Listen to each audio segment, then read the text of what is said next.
a little trip, take a little trip, take a little trip with me. Take a little trip, take a little trip and see.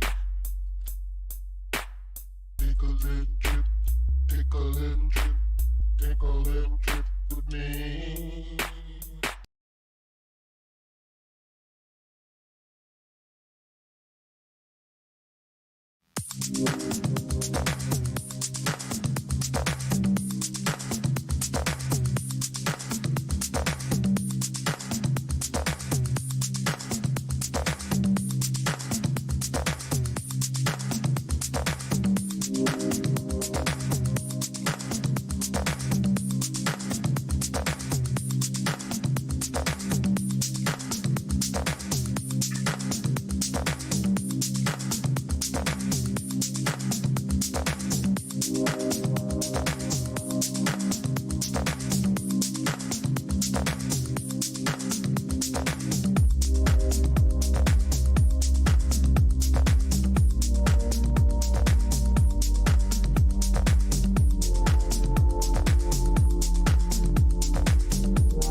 Hi. How you doing?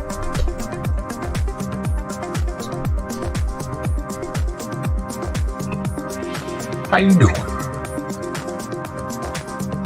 I can't get the bot on Twitch to come on. I'm sorry. The AI bot's down for Twitch.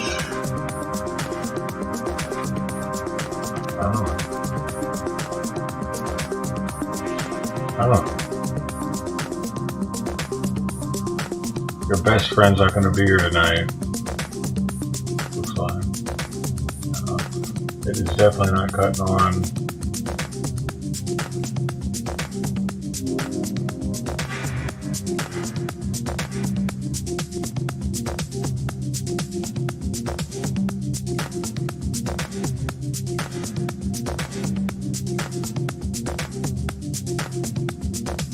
Oh, maybe it'll come on in a minute. Alright. So this, the NTSB is about to, we're about to listen. I'm about to listen. I don't know what you're about to do.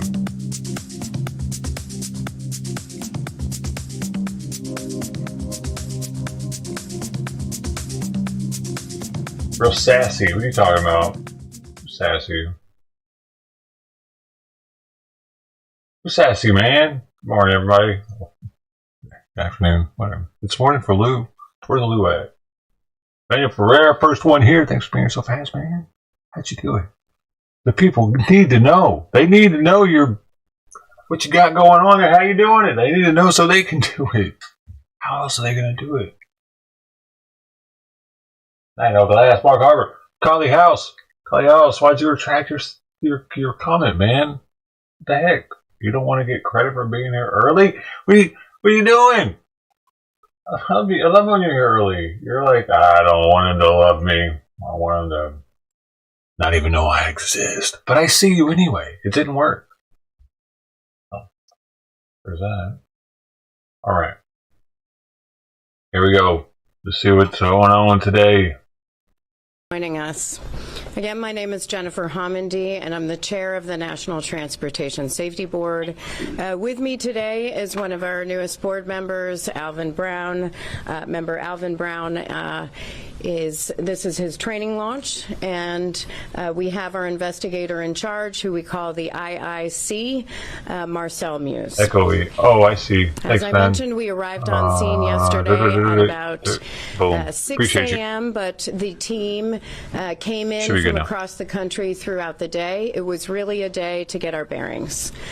We set up our family assistance program and also began to develop our investigative plan and request documents that we need in order to conduct our investigation. Today is really the first full investigative day on scene. We were able to board the vessel. I boarded the vessel around noon, along with our marine safety team and our highway safety team, and I can talk about that in just a bit.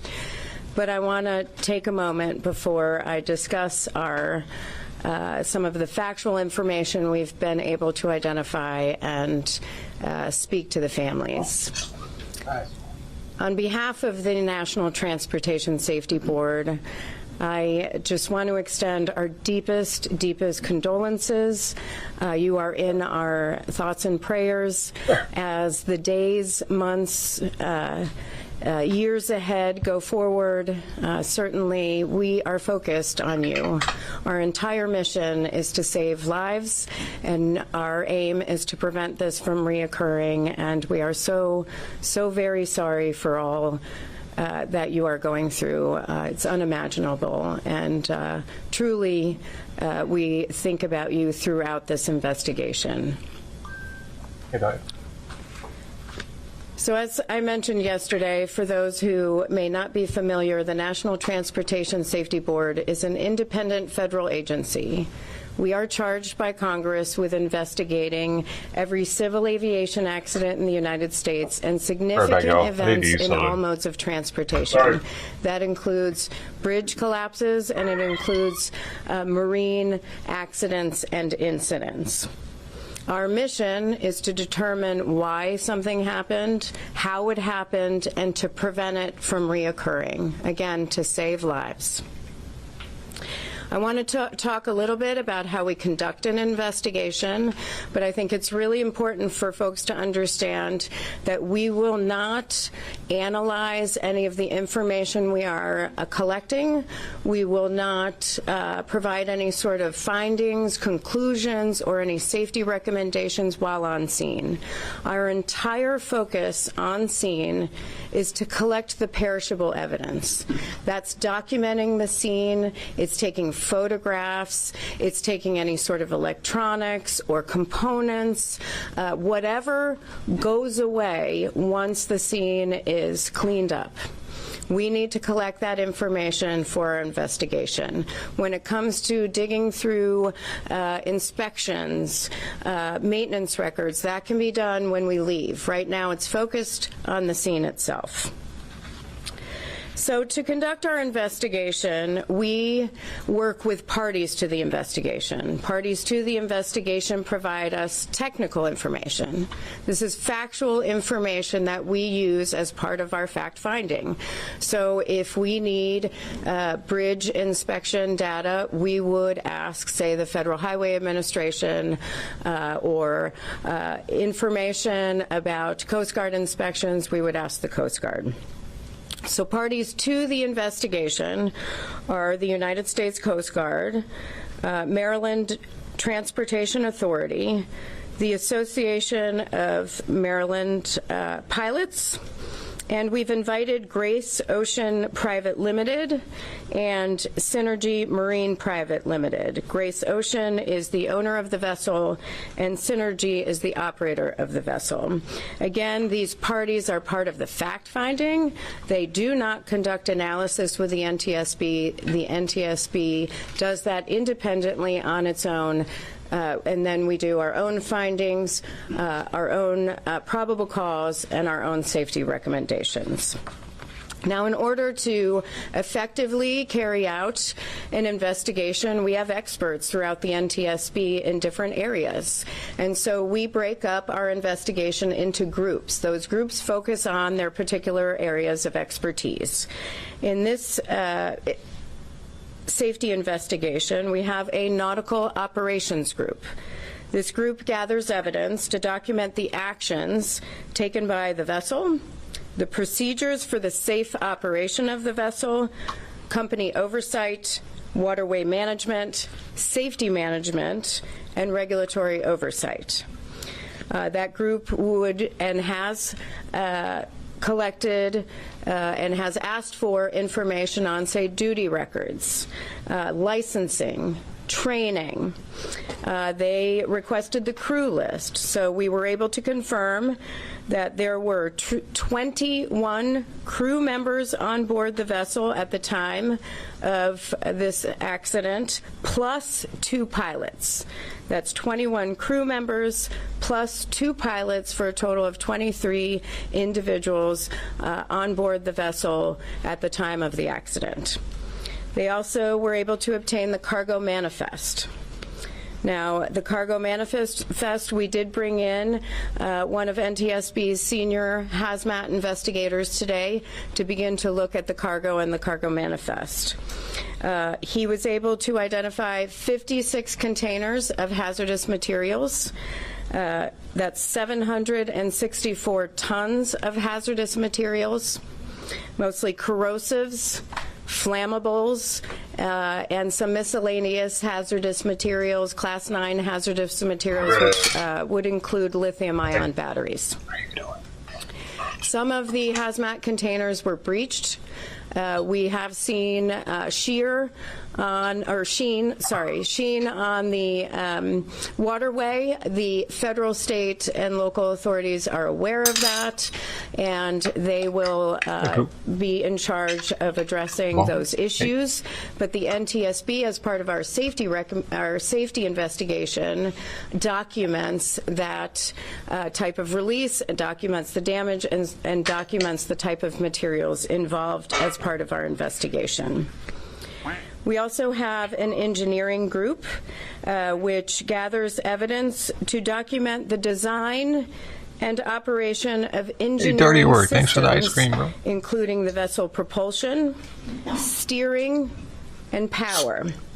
The operations and engineering group was able to board the vessel last night, and they did a walkthrough of the vessel, including the bridge and the engine room. They were looking for other electronic components, any sort of downloadable recorders, any sort of cameras, any sort of CCTV. They did not find any of those things, but that search continues.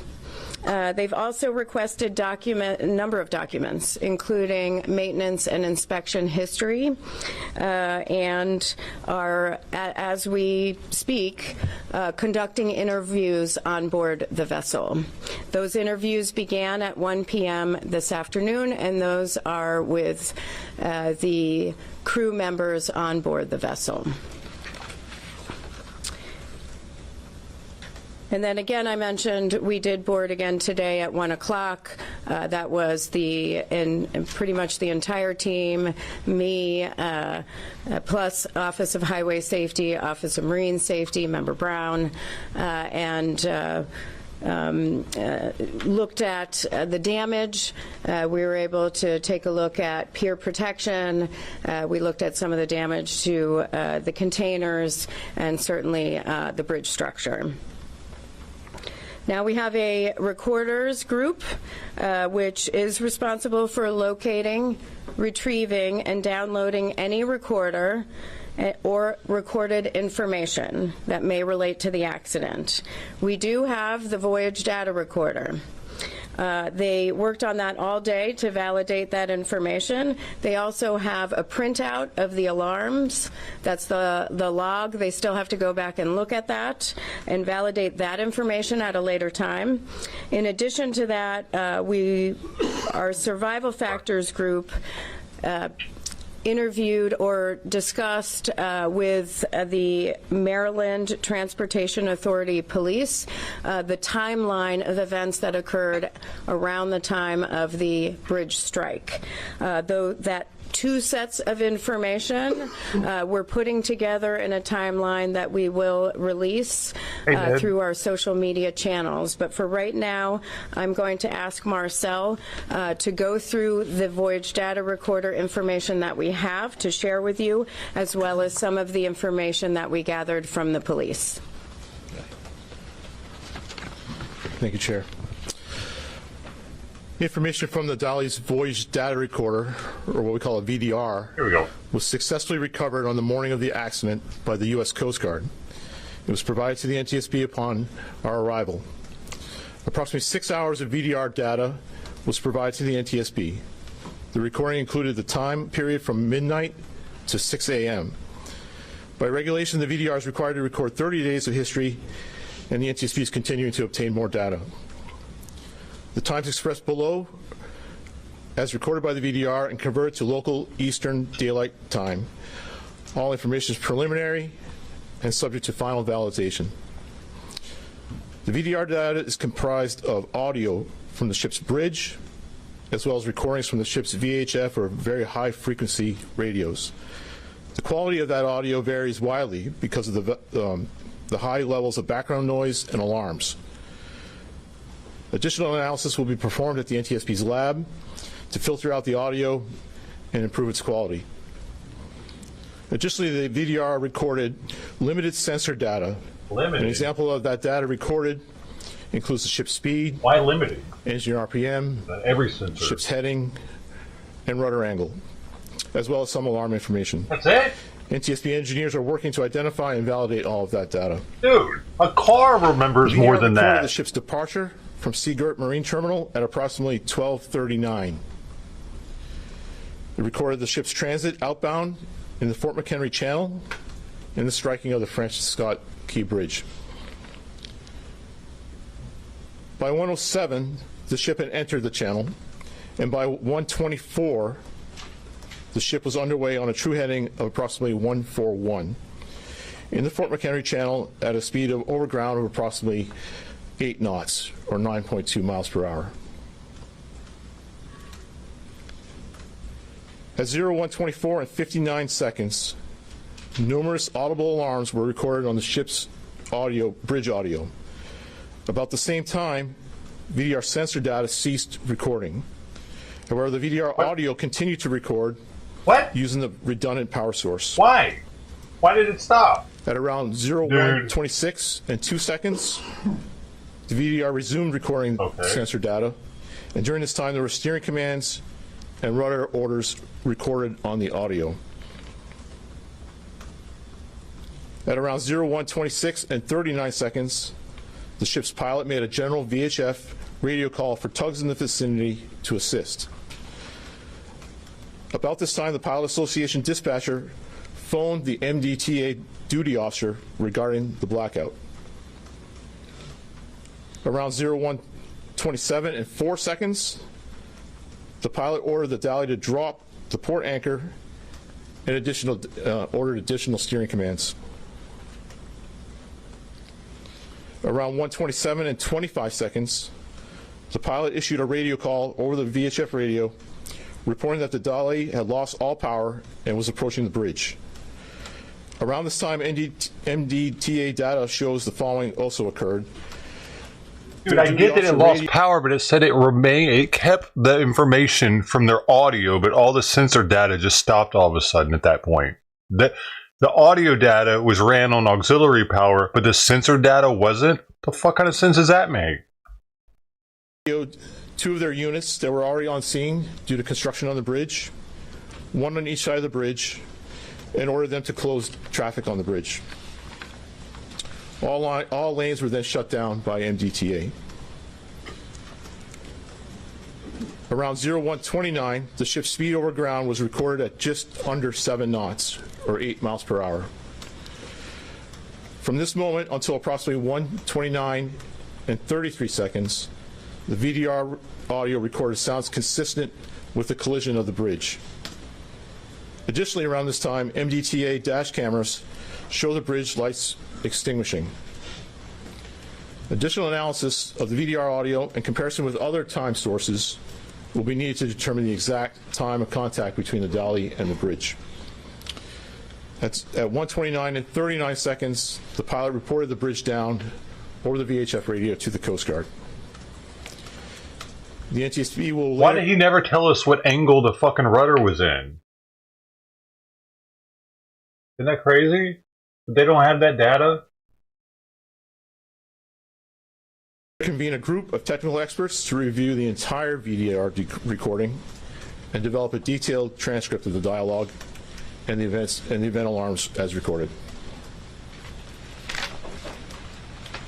A few areas of that I just want to I don't clarify. know, dirty. I haven't heard about the it. Data that we received from the Coast Guard, which was they were able to obtain on the bridge by downloading the information from the VDR from midnight to 6 a.m. That's a standard time frame. They provide that immediately, so we can see that time frame around when the accident or incident occurred. Knowing that we can go back and get the rest, that there should be 30 days there. So this is the immediate information that they give us, but it's not, I don't want anyone to think anything was being held back. That's very standard information. I do want to thank the Coast Guard for that. Nobody gives a shit about what happened 30 days ago on that ship. We'd much rather just hear what the sensors were saying the ship was actually doing. I don't give a shit what the guy was saying. I need to know what was happening with the ship. Hey guys, we need to turn the ship. And he's like, turn it, y'all. Why are we turning it? Well, it's turning right into the bridge. Who knows? It was pretty immediate. It was done right away, and then they provided us with a thumb drive that we were able to evaluate back at our lab at headquarters. And I'm sure you will have questions on that. I do want to also say I've seen a lot of comparison between the VDR and CVRs and FDRs are black boxes on commercial airliners. Right. This one sucks compared to that, apparently. This is really a basic system. Yeah, it's stupid. An FDR Why? would give you 1,000 parameters. That's not this. VDR is basic. It is a snapshot. And terrorists fucking know that, dude. You know what I'm saying? They don't want us to see this as a terrorist attack. I'm still convinced. Of the major systems The on a terrorists vessel, don't want us to see it. And we have long wanted more recording, more parameters to be recorded on a VDR. So that's hopefully something that we can provide. And happy to answer more questions about that timeline. But before I do, I want to continue with what our team has done. Our survival factors group, their whole role is to examine the response. And so they were able to obtain dispatch logs from the Maryland Transportation Authority, the Baltimore County Fire Department, the Baltimore City Fire Department to begin to put together a timeline. And they will be conducting interviews tomorrow, including with a few people. I thought we were going to get to know something after this. Now, we also have from our Office of Highway Safety a It's a bridge waste of structures time. group. Go to fucking bed or something. Many know Do that something the productive. bridge This is was stupid. built in A complete 1976. waste of fucking time. I'm sorry I wasted your time. It has 3 spans. Hey, the Taylor. main How's it going, span is 1,200 feet. Taylor Berry. The entire bridge is 9,090 feet in length. The average annual daily traffic on the bridge is 30,767 None of this fucking matters. vehicles Why per are day. they giving us this information? 30,767 vehicles per day. The bridge is fracture critical. It's a fracture critical bridge. What that means is if a member fails, that would likely cause a portion of or the entire bridge to collapse. There's no redundancy. The preferred method for building bridges today is that there is redundancy. Fuck yeah, let's build them a $200 billion bridge. Baltimore, you deserve only the best. Some sort of structural redundancy. This bridge did not have redundancy. Federal funded. There are 17,468 fracture critical bridges in the United States out of 615,000 bridges total. And that comes from the Federal Highway Administration. This bridge was in satisfactory condition. The last fracture critical inspection was in May 2023. We have not been able to go through that inspection and all the documents, but that will occur after we leave the on-scene portion. But we've also requested all fracture critical, routine, and underwater inspections of the bridge over the last decade. Once we receive that, we will begin to go through all of those documents. Why the fuck does the bridge matter? The dude ran into it. Why are you wasting time? All MDTA, that's Maryland Transportation We know the bridge was outdated. Authority-owned Why waste bridges. time on They have that? 4 bridges where we would have, they would have information on peer protection, and we are looking at that. Our family assistance team continues to do their work and outreach to the families.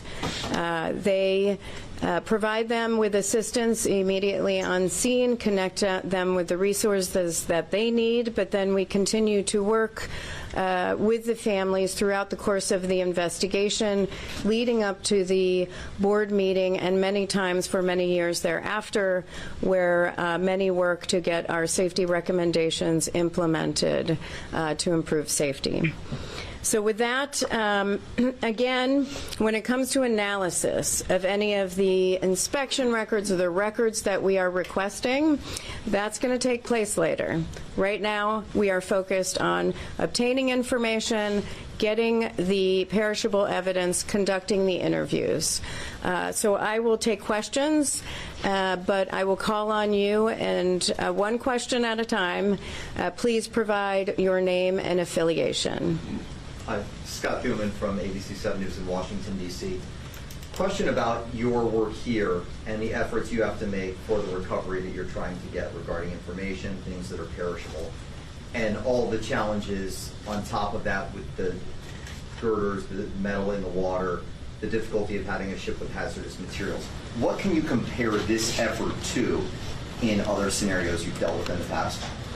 I mean, it's a who cares? Massive the fuck kind of stupid question is it? Investigation. It's a it's a very tragic event. Nick. It's multimodal. There is a lot of information we need to collect, a lot that we need to analyze, many interviews, many different components to the investigation. But this is not new for the NTSB. We've conducted other investigations of bridge strikes, bridge collapses. We have on the streets, an amazing team of individuals who are focused on very specific areas of expertise, and so I have no doubt that we will be able to pull this together in hopefully 12 to 24 months. With that said, we will not hesitate again. There's 12 to 24 months to investigate this, by the way. Pete. You said that there was limited sensor data from our government's fucking the broken, dude. recorder, engine RPM, heading, rudder angle, and alarm information. How upsetting is that to you, knowing that there were not more parameters recorded? So this is a newer, the question is the parameters on the VDR and the limited information that voyage data recorders provide. I'll ask Marcel to add to that, to my answer. This was a newer model, so it did have additional features, but it is very basic compared to, say, a flight data recorder where we would have 1,000 parameters. So it would be good to have that information, key to have that information for an investigation. I think Marcel can provide additional information on what might be missing. So this is a voyage data recorder. It's not a ship-wide system recorder. So most of the sensors that are being recorded are from the bridge. So things like GPS, the audio, rudder feedback, rudder commands are recorded on there, but not engineering, the temperature of each cylinder, power distribution sensors. Those things are not recorded on a voyage data recorder. Are they recorded? We're looking for other sources of data in the engine room that would give us that data. The VDR also does record snapshots of the radar and the electronic chart. We do have that. All right, well, they need to get the other data then. Would that have been able to tell what the source of the power outage on board the ship was? We'd have to determine that as part of our analysis in this investigation. Too early to tell. Hi. Why didn't they get that while they were there? WBAL in Baltimore. You said that there were 56 containers of hazardous materials on board that ship. How many of those are in the water, do you know? And what's the timeline to getting those out of the water and the rest of the containers that are sitting on that ship in the Patapsco? Yeah, I did see some containers in the water and some breached significantly on the vessel itself. I don't have an exact number, but it's something that we can provide in an update, and certainly in our preliminary report, which should be out in 2 to 4 weeks. The timeline to getting those out of the water? That is not something that the NTSB does as part of our safety investigation, but that is something that I would refer to the federal, state, and local authorities. Yep. May I follow on that question, particularly on a WTOP? Could you characterize the level of concern about this hazardous material leak, the sheen on the water? I mean, should people be concerned about this right now? And is there anything being done to mitigate that? The authorities are aware. It's of the materials themselves, and I would just direct you to them for those sorts of questions, Tom. I beat you, Bill. I beat you on my screen. Give me again the time that the pilot called for the tugs. I didn't get that as quickly as you happened to mention it. And the second of all, when the pilot called for the tugs, confirming the ship had no tugs at all, helping it navigate through the waters before it hit the bridge? That's correct. The tugs help the vessel leave the dock, leave the port, and then get into the main ship channel, and then they leave. Once it's on its way, it's a straight shot through the channel. So there are no tugs with the vessel at that time. So they were calling for tugs. Do you have the time frame? Sure. The pilot made that call at 1:26 and 39 seconds, according to the VTR. Yes. Hey, Jenny, Yuan from the Washington Post. Two things. One, can you update us on the status of the ship workers? What's the food and water situation like, and how long can they expect to be there?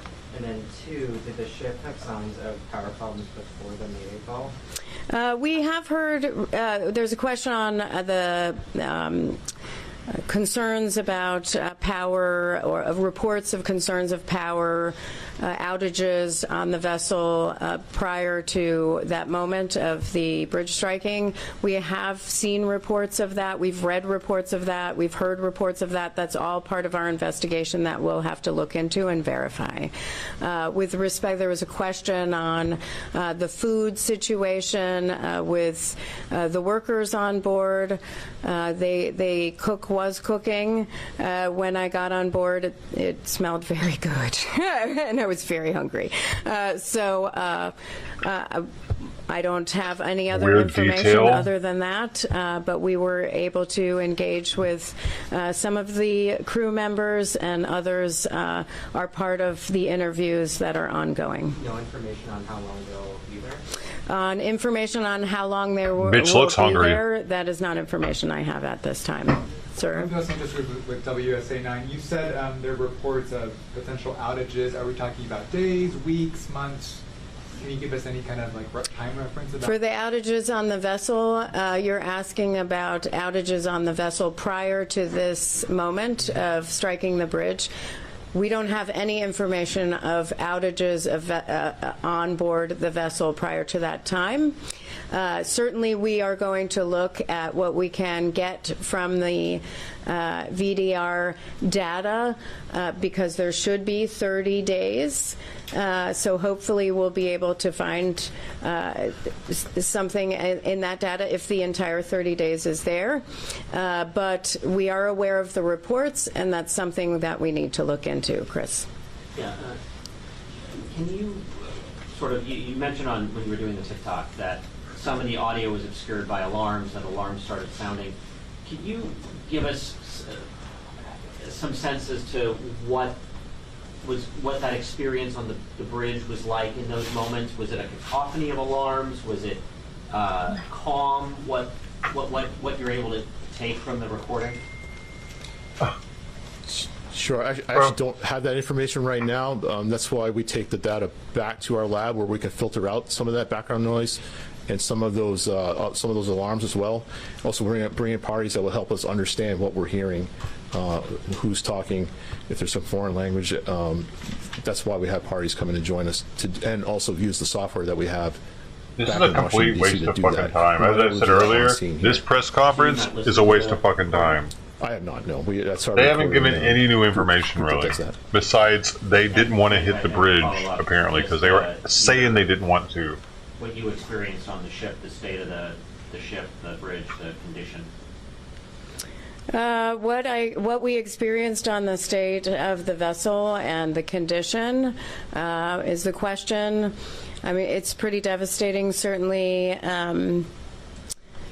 Seeing not just what's going on with the cargo containers, but just looking at what was a bridge span, 3 bridge spans, that is pretty much gone.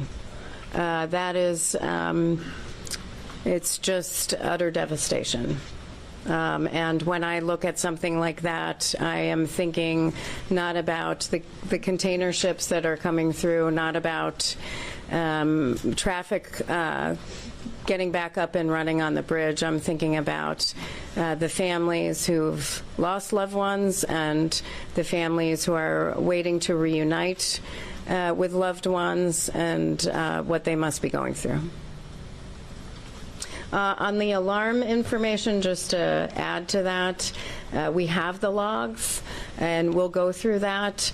But when we provide the transcript, a lot more will be on the transcript, which we will read out during the course of the investigation. Tom? Have you spoken to the pilot at this point? The question is, have we spoken with the pilot? There were 2 pilots on board at the time, and those interviews are scheduled for tomorrow. And have you spoken to the ship's captain? One of those interviews occurred today, along with the mate and chief engineer and one of the other engineers. I don't have a readout. Wouldn't you think that after fucking somebody just kills multiple people, slams and ruins a fucking city, they would bring their ass right off the ship and interview them instantly in an interrogation room or some shit, or not just be like, yeah, go ahead, looks like no foul play here. I mean, what the fuck, dude? The whole damn crew should be being interviewed right now, interrogated. Like, what were you at this time? What were you doing on the ship? Like, what the fuck, man? Oh yeah, it's just, hey, they just hit the bridge. Hey, we'll get to it tomorrow. Those types of those interviews, because they are currently ongoing, and our team was still on the vessel when I came to the press conference. So, man. America ain't gonna be happy until we get fucking a real terrorist attack and shit blows up. And then they'll be like, now we need to pay attention more. We're gonna be at threat condition 5, everything's gonna be fucking locked down, there's gonna be martial law and shit. I know you said you guys aren't in the analysis phase yet, but can you at least say if you're considering whether the cause of the power loss to the vessel has to do with contaminated diesel fuel? The question is on reports in the media about contamination in the fuel. As part of any investigation by the NTSB, we look at the fuel system. We collect a sample of the fuel. In this particular situation, it would be marine diesel fuel, but we still have to do that. That sample will be taken, and we will analyze the quality, any sort of contaminants. We'll look at viscosity. That'll be part of our investigation. Yep. Kelsey with WJZ here in Baltimore. How quickly was the crew in touch with authorities? On the timeline? And the question is how quickly the crew was in touch with authorities. You have The call went out from the crew about the bridge being down at 1:29 and 39 seconds. And we have the bridge fall about 1:29 and 0 seconds. But when you knew that something was wrong? Our first indication of a problem was when the pilot called for tugs. Okay. So that was at 01. I'm sorry. Clarifying those. Hold on. At 01, 26, and 39 seconds is when the pilot called for tugs. That would be the indication. That's the indication of the first sign of needing help. How long was that after the VDR stopped recording? So it was 1:26, I think, something. 1:24 and 59 seconds. Thank you. Was there any controllability left in the boat after these alarms went off, and I mean, was there any hope, I guess is kind of the question, that they could steer this ship back onto the lane? Was it out of control? Well, first of all, we've seen the recordings, we have data. Right, it doesn't make much sense to me why all those people are still on board the ship. What are they going to do, live on there forever? Like, they're going to have to come into our country, aren't they, and get interviewed and interrogated and shit, right? Like, why? Like, good point. Why are they still on the fucking ship? We're willing to house migrants from all over the fucking world for free, but we're not willing to house these people to find out what the fuck just happened here when we're about to be paying tons of money. The entire country is gonna fucking be paying for this, dude. Like, we're already broke as shit. We can barely afford Ukraine, Gaza, Israel, and now this, and now the immigrants also, and now this. We just 3 days ago they passed the new bill, or they passed the thing for the budget, right? So we have enough for the rest of the year or whatever. And now this. How are they going to fit this in with that? Fucking crazy, is dude. Consistent with a power outage. Gotta be an However, attack. we don't have information, factual information that can confirm that power outage. It's gotta be an attack, man. We aren't there yet. That's why we're looking for more information on the ship. Yep. They're going to get away with it too. Pretty much shows everything that happened in this crash. How helpful is the video that shows what happened? Yeah, so the video, the question is how helpful the They're video gonna get away with it, is dude, that 'cause they we've planned seen, this shit perfectly. circulating of the bridge strike. Certainly it is helpful, but the NTSB has to focus on data that we are able to validate as part of our investigation. The public, the world, relies on us to be independent, thorough, fact-based, and it is meticulous work. But because we do that, we get to the right solutions as part of our investigation. We are very careful not to jump to conclusions, to speculate, and so The it's last helpful. bridge was $100 million in 1977 or some shit.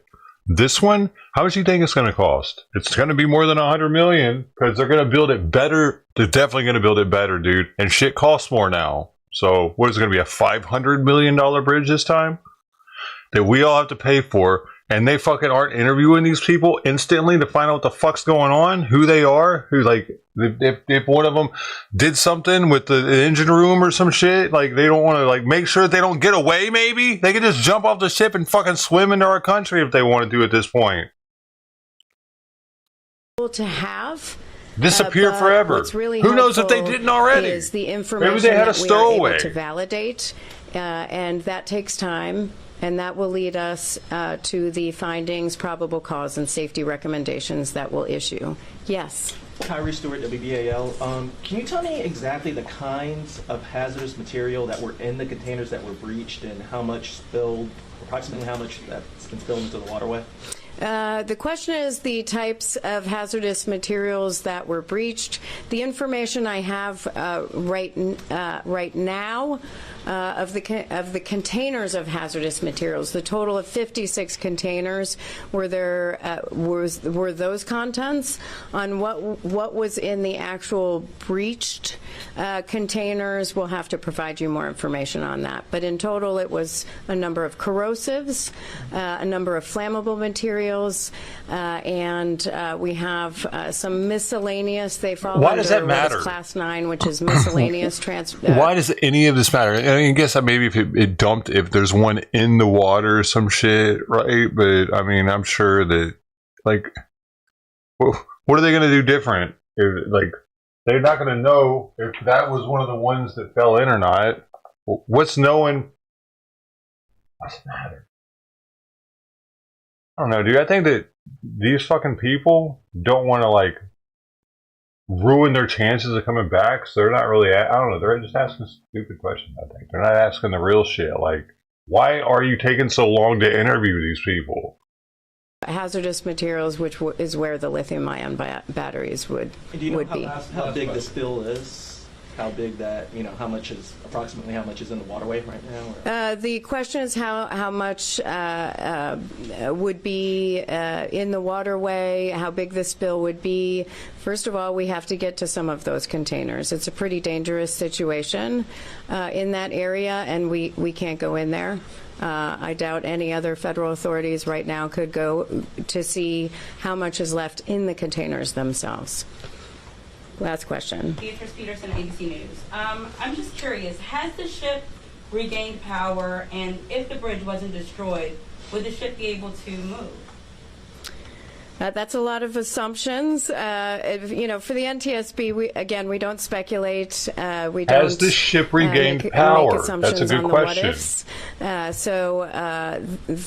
Right now, we are just focused on you the don't facts know. and on you don't know. They're what cooking, occurred but in you don't this know. accident to determine what happened to prevent it from reoccurring. And can you talk to me a little bit more about the safety challenges? Earlier today, Governor Moore said that they had to suspend the recovery mission because it was unsafe for their divers to swim. I was just wondering, are there any other challenges you guys are facing outside of the hazardous materials? The question is on the challenges for our team. There's certainly a number of challenges. Today it was raining. I will say what it requires to go to the vessel. The MDTA police took us on a smaller vessel out to the container ship, and we are going up a Jacob's ladder outside of the vessel, all of us, and once we get up there, there is a lot to traverse. It's raining. It's slippery. Of course, we have the hazardous materials. God, give them a fucking raise already, dude. That are open. Look at their hardships. We certainly have How do they do it? Structural damage At the ladder. everywhere. So we have to make sure that we have our safety gear, that we are focused on holding both handrails at the same time, and being safe. In wet conditions, and it's cold. That can be very difficult, and so safety Get this is a bitch top out of priority. here. Can we get a Certainly, fucking man for to us, do this it's job, a value please? for the NTSB, but it's slippery out there, guys. It is very difficult, and I'll say, There are dead people floating around in the water out there. She's bitching about how hard her job is. The city and Baltimore County Police today, who were doing a lot of the work on the recovery mission. I mean, it's cold. It's cold water. It's raining, and you have current and all sorts of waterway challenges. So it can be very dangerous. But listen, everybody is focused on the right thing, which is reuniting families with their loved ones. That has to be our main focus. Everything else in the investigation can wait. Certainly we are doing what we can do, but that is everyone's focus right now. Thank you so much. Does the ship have power? Yeah, good. Right now it cannot move. They have power. They're not sitting in the dark, right? Yeah, they're not sitting Why in the do you have dark to look right at now, but him it cannot move to right know now. whether or not That's they a have question of power? whether the ship can move. No. Why is he your boss or what? I think she's his boss, but she had to look at him to know if the fucking ship has power. The chair said You know, they were cooking. We're going to put that out on social media, all those numbers. You know how good the food smelled. She didn't know they had power. Thank you. Isn't that kind of important? UISE, yeah, MARCEO. Doesn't that an investigation service for our federal government investigating this ship specifically, and she didn't know if it had power or not? Wow. That doesn't instill much trust in what they end up finding in the long run. Does it? All right.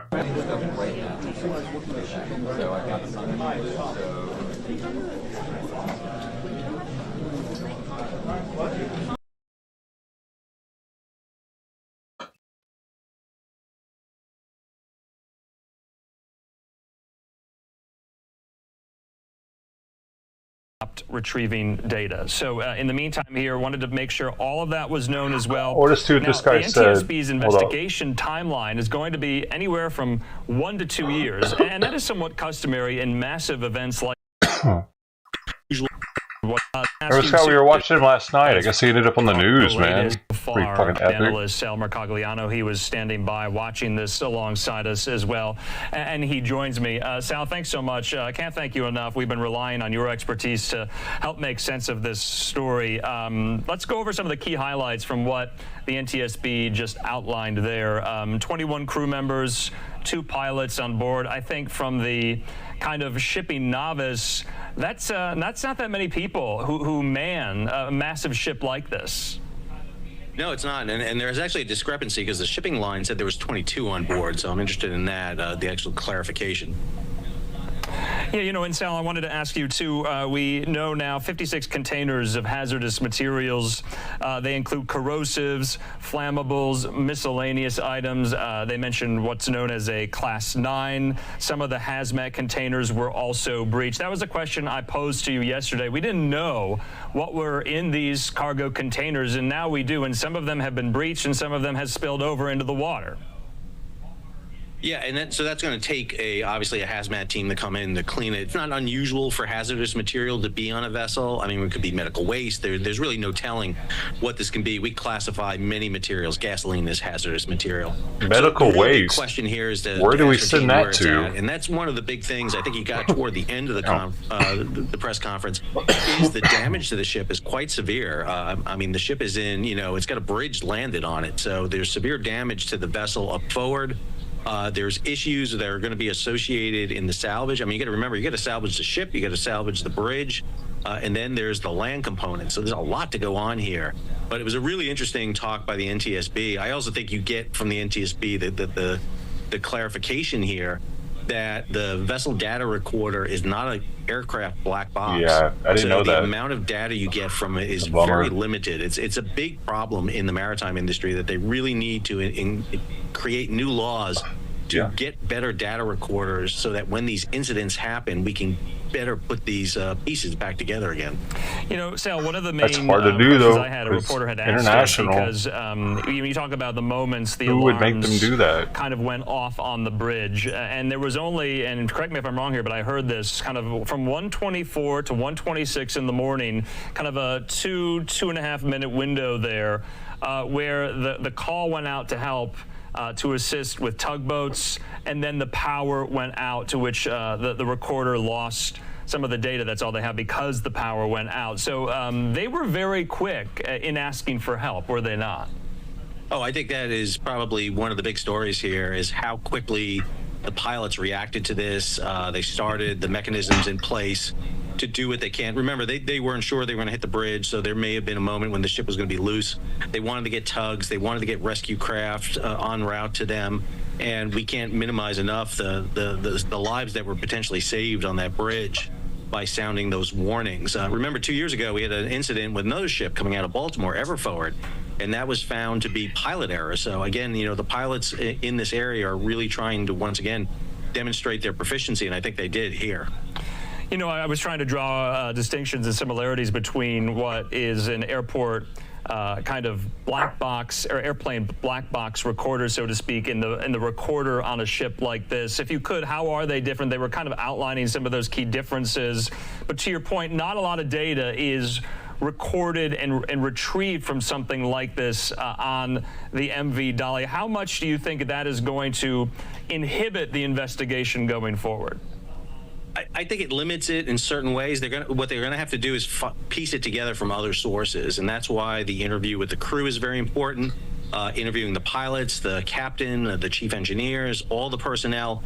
Remember, this is an Indian crew, so that once they let them go, they're probably not going to be able to get them back. So they need to get as much information as they can now to put it together. They need to get into the records of the vessel. They need to talk to other countries that did inspections on this vessel. Exactly. What's fucking taking them so long? Even this guy, some fucking ship professional, is like, yo, they need to be talking to these people as quickly as possible.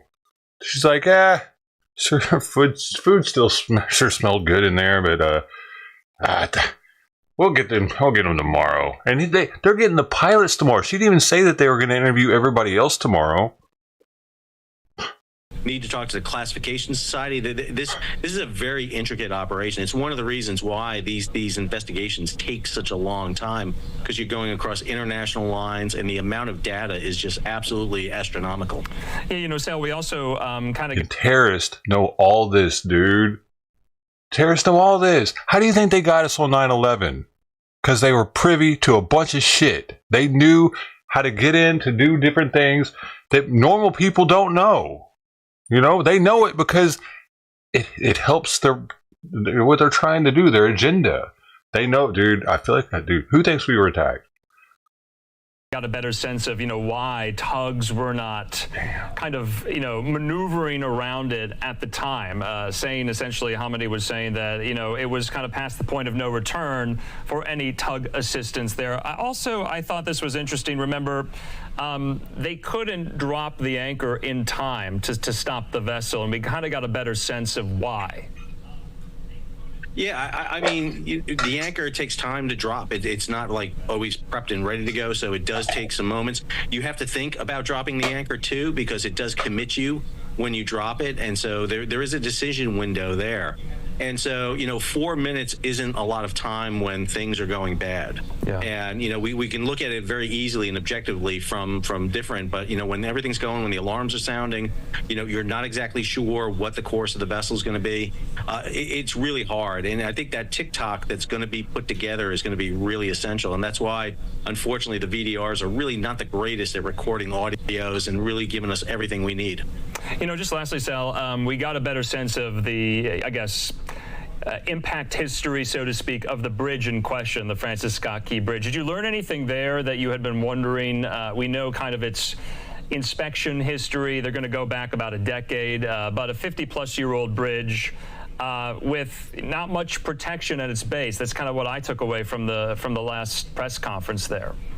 Yeah, it goes back to the issue that we just seen the port expand. We had dredging of the port, we had new cranes go in, but it doesn't seem there was an attention being paid to the bridge to ensure that maybe some protections were being put in place for it. Again, this is the worst case scenario. I think even if you had protections in place, I'm not exactly sure you can stop a 1,000-foot ship, 90,000 tons from hitting a main support beam and knocking it down. It is very worst case, but we operate in this environment all the time. We drive up and down roads They with should have never trucks been allowed. just separating us with a 1/16 of an inch of yellow paint. So there's thin margins all the time. It's just in this case, everything seemed to work against it. What I want to see come out from the NTSB, dude, they shouldn't have been allowed to go to traverse all that without tugboats. I don't think it should be up to the captain. Why would it be? We got fucking...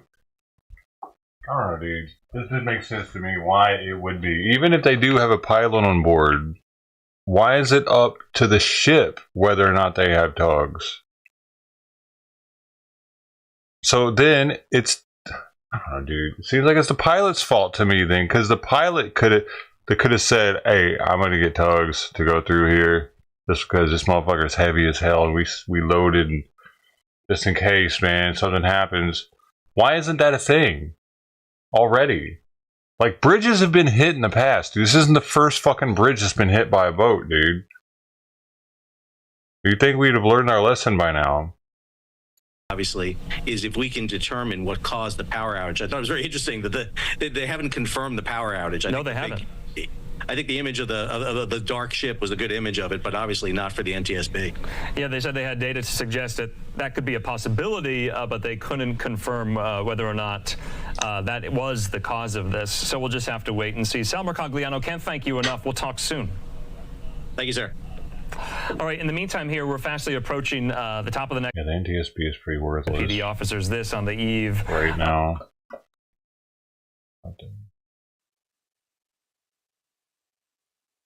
Bruh. Got an audio-less ship. Now what? That was interesting. Dude, it wasn't. It's interesting that we didn't get any information at all. I feel like I know nothing more than I knew yesterday. Except for they didn't interview anybody yet. And the recording box is shit. It doesn't record hardly anything. And they can get sensor data. They just haven't gotten it yet.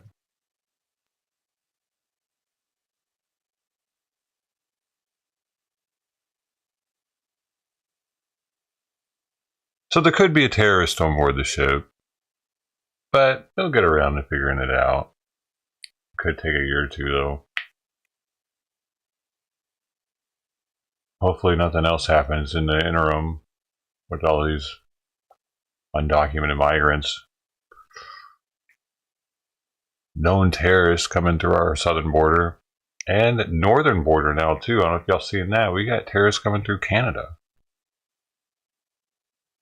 certain reasons, it's easier for some to come through Canada than it is through Mexico because of their visa with the country that they're coming from, and Canada. Canada has, like how Venezuela lets Palestinians come in without a visa. Well, Canada does that for some countries too. Well, those people are going to those countries and then getting here through that country. They're going to, like, people that we don't want here are going to the country that Canada allows to come in, and they're coming in from that country.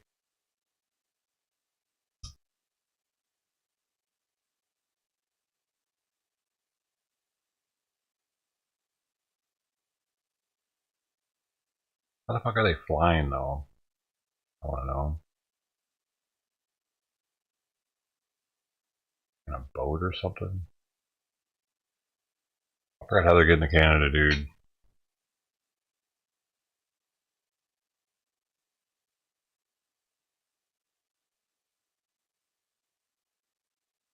They use all over Ohio and new cars. How do you know they're illegal?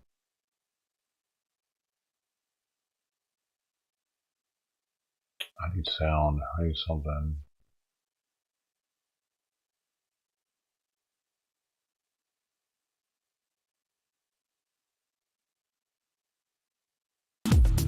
Whoa.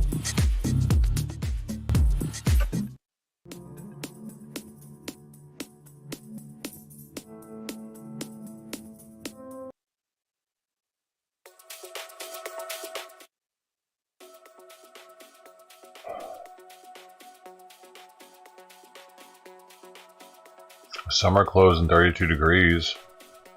I didn't sound like they're... Didn't sound like they're from South America then. Like from Russia?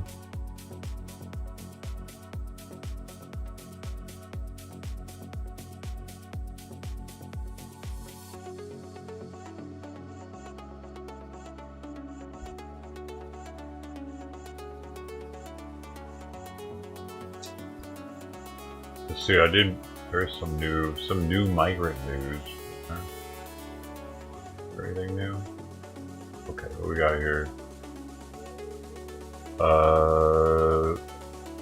Okay, this guy illegal confesses to killing a Michigan girlfriend.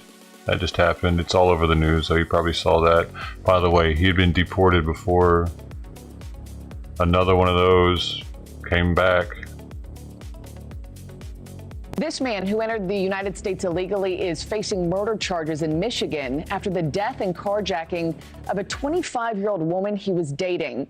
Police say Brandon Ortiz Vite used a handgun he bought illegally to shoot Ruby Garcia multiple times on Friday before leaving her body on the freeway and driving off in her car.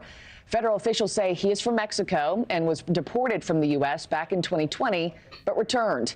Emily Finn is in Grand Rapids with more for us this morning. Emily, just an awful story, and he confessed that he committed the crime. Yes, Marky, this is just an absolutely heartbreaking story for the Grand Rapids community. Police did confirm that Ruby Garcia was in a romantic relationship with Brandon Ortiz Vite, calling her death a domestic violence homicide. We're outside of the Kent County Jail where he's being housed right now. He's facing 5 felony charges, including murder and carjacking. He admitted to illegally purchasing the gun that he used to kill Garcia and confessed to shooting her in her car multiple times following an argument and then leaving her body on the side of the road. This is another case of a domestic violence homicide that we've seen, quite frankly, far too often. And if you look at domestic violence, which is a domestic violence case, there's that circle of violence and control. And one of the things is control is, okay, now you've got this immigration status and what pressure that puts on the victims. And as you mentioned, Marky, authorities confirm Vite has been living in the U.S. illegally. He's had several run-ins with the law dating all the way back to 2017, was deported in 2020 following a drunk driving arrest, but it's not known when he returned to the U.S. Garcia's family and friends are remembering Ruby as being full of life and laughter. A GoFundMe page has already raised more than $16,000 for her funeral. It's nerve-wracking. I'm not sure why they would do that to my sister. Like I said, she was a very good person. I just wish she never went out that night. She didn't hurt nobody. She never tried to hurt nobody's feelings either. Don't understand. I guess it was just God's plan, you know?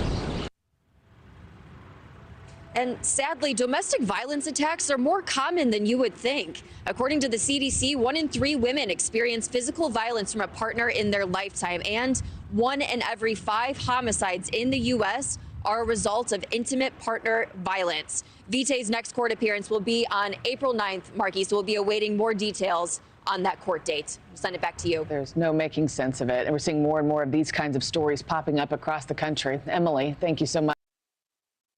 A migrant from Venezuela is facing charges accused of attacking and sexually assaulting women. One of those attacks leading to an alert from the UIC campus. Casey Cronus is live with the latest on the case against him. Casey?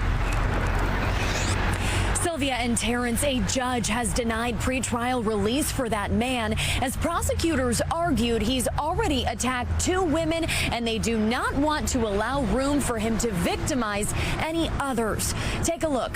Elvis Jesus Hernandez Pernalete, who also goes by Luis Guevara, has been charged with criminal sexual abuse, aggravated battery and strangulation, robbery and attempted robbery. According to UIC police, around 8 p.m. on March 16th, the Venezuelan migrant followed a woman from the UIC Halstead Blue Line station near Harrison and Morgan Streets, then physically and sexually assaulted her and stole her belongings. Court documents reveal this was not the first woman Pernalete followed from a train stop and attacked. Plus, in early March, he allegedly stole about $140 worth of merchandise from TJ Maxx. Alderman Ray Lopez, who has advocated for adding so-called carve-outs in the city's sanctuary city policy, says this would hold asylum seekers who come to the city and commit crimes accountable. Criminal activity that the small number of migrants are doing would never be allowed or permissible for someone who was, say, on the DACA registry, because they were very specific that you could not engage in any criminal behavior or risk deportation. Exactly. And it's a slap in the face to everyone here that qualifies or was registered, knowing that they have to toe the line, and yet these individuals can act with impunity. Really stings the migrant community in particular. Most, like, all these people are undocumented, though, as it so stands now, everybody coming through is migrants who undocumented. arrive in Chicago on buses from Texas are not being fingerprinted. Meanwhile, UIC police say the woman who was attacked a couple of weeks ago on campus has no affiliation with the school, and that suspect will be back in court on April 10th. Reporting live, Casey Cronus, Fox 32, Chicago.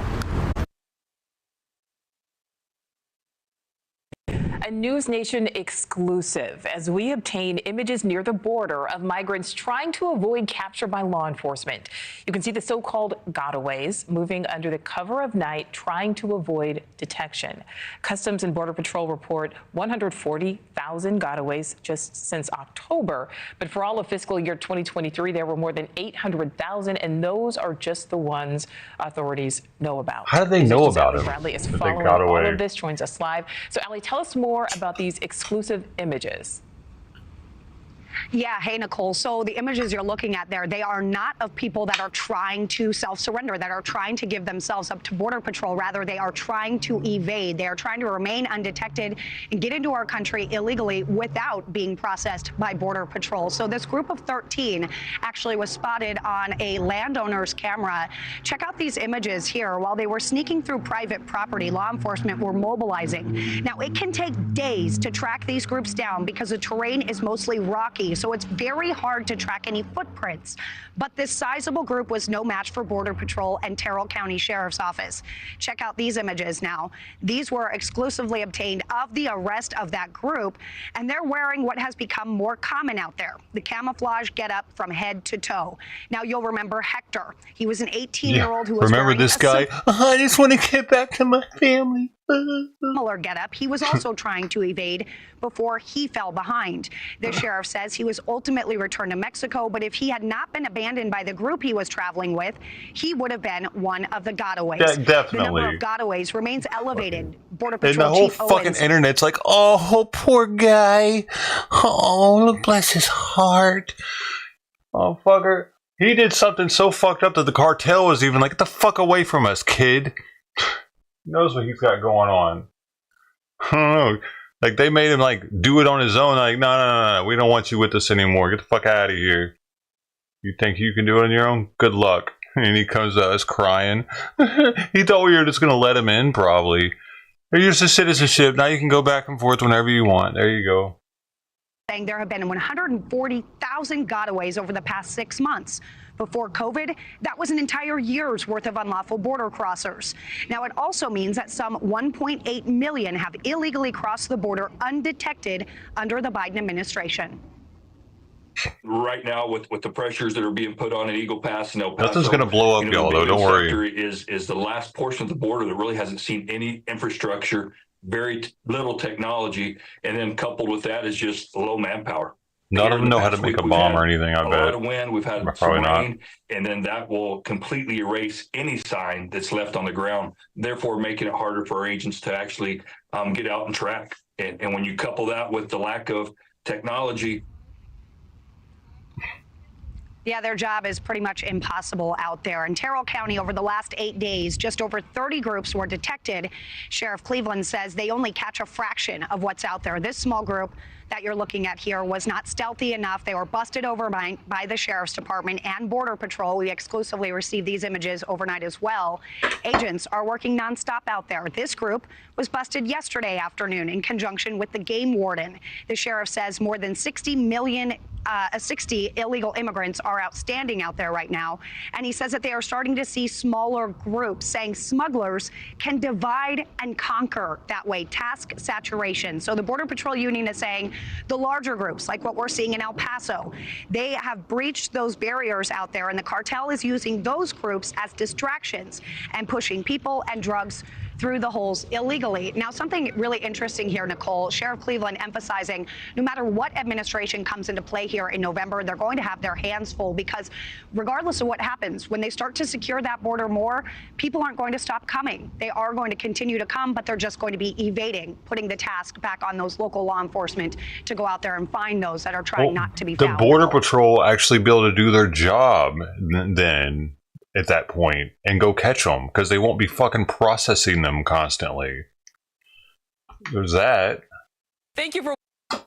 All right, so I got into it on Reddit again today. I hadn't even seen. They're probably still going off on me, dude. Hold on. It's over immigration, so it's related. Okay. Here we go. So it's American. Here, we'll watch the video first. Vean al gringo insultando aquí a la gente en un país que ni siquiera es de él. Salte de aquí, güey. I'm consulting on everything I see. Fuck you and get the fuck out of here. I understand everything you say. You are insulting everybody passing in front of you. Fucking asshole. Consulting on everything. Salte. But I need to consult. Salte. I consult the United States government. Salte. Lárgate de aquí. The United States government needs to know. The United States government needs to know. Fuck off. Get the fuck. Okay, so that's all we got here. And it says American and Mexican insults people in English, thinking nobody would understand him. The American government needs to know. I don't know. It says there. So, right, and everybody, this is Reddit, right? Everybody's like, did he just say he needs to consult the American government? You're not in America, you idiot. And he's like, imagine being that comfortable in someone else's country. Doesn't feel the need to behave one bit. And then somebody else says, why is he even there? Oh, no. That's not what I'm looking for. Which one did I comment? Oh, man, we got deleted. Did we get deleted? Oh, well, there. I said like a lot of migrants coming here. I got net 81 downvotes for that, dude. 81 downvotes for agreeing, for saying that on imagine being that comfortable in someone else's country, doesn't feel the need to behave one bit. And it said, Like a lot of the migrants. I didn't say like all the migrants, did I? I said like a lot of them. Because it is quite a lot of them, kind of. None of them should be coming through here killing people, sexually assaulting people, stealing people's shit, all the shit to do. None of them should be doing that, dude. If they were documented, they probably wouldn't be.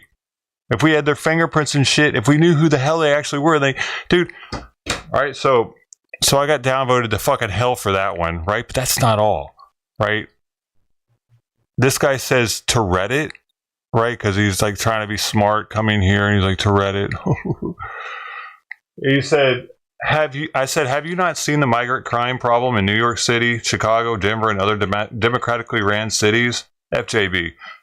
Edit. Seems that Reddit users are fine with migrants coming to the USA to break our laws, but are disgraced by an American having an argument in Mexico. Fucking neckbeard basement dwellers.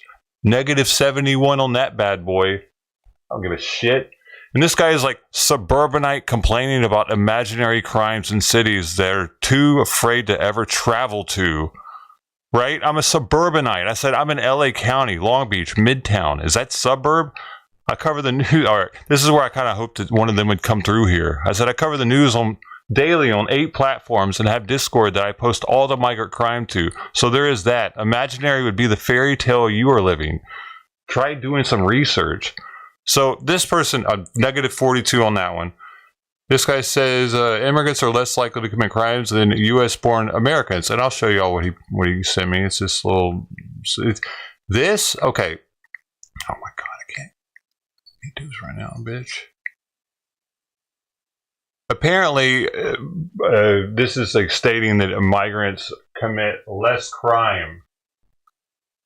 Or does that just mean that migrants are caught less because they don't have fucking IDs? They don't have identities, so they're able to get away with more crime. And we don't actually know the real numbers. That's how I feel on that one, honestly. I don't give a shit what NPR fucking says about it, of all news sources.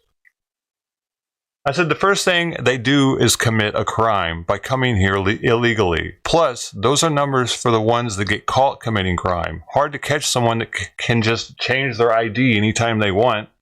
Any crime they commit after entering was 100% preventable by just turning them around or properly vetting them. Most illegal migrants don't even have a sponsor, and I gave a link to what a sponsor is for a green card. You have to have $25,000 fucking dollars in the bank to sponsor somebody, by the way. Okay?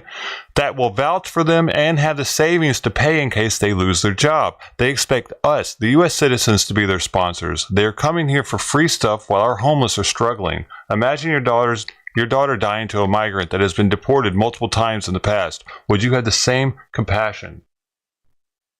Am I an idiot? Or most of the people on Reddit fucking retarded?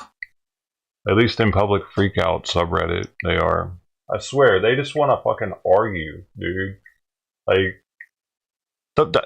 did I say anything that was out of line? Because it's not like it's off topic. The guy's in Mexico. He's an American. And if the tables were turned on this and it was a fucking migrant arguing with a police officer, nobody would give a shit, would they? They would be like, leave him alone, copper. Look, man, he's just trying to make his way. And the cop's like trying to figure out if a crime's been committed or something. And they'd be like, hey, man, why are you harassing the migrants, bro? That's these people. Sorry, rant. I'm done with my rant on that one. Fucking idiots. I deal with fucking idiocracy on Reddit on a daily. I don't even give a shit about the little bullshit points they have on there anymore because I already know if I say something, they're probably going to downvote it. Okay, look at this shit. Downvote me, bitches. Getting downvoted by high schoolers or something. Take my stupid internet points away. But that dude, those are up and coming voters. You know what I mean? Those are people that are going to be. Hopefully, they're not able to vote now. It's crazy. It's a crazy world, clown world we live in now. I don't know if anybody actually commented on anything else. Oh, somebody did though. This guy said. Oh, actually, where did that go? Because something's missing here. Some comments might have gotten deleted. Because he says that I'm in like the suburbs and shit. When I put that I was in LA, why isn't that comment? He might have deleted his comment. Because I proved to him that I wasn't in a fucking suburb.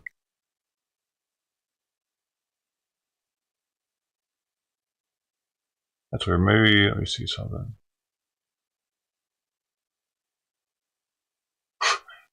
You see, suburb, by the way. I'm definitely not in the suburbs, dude. Oh, there's a comment right here.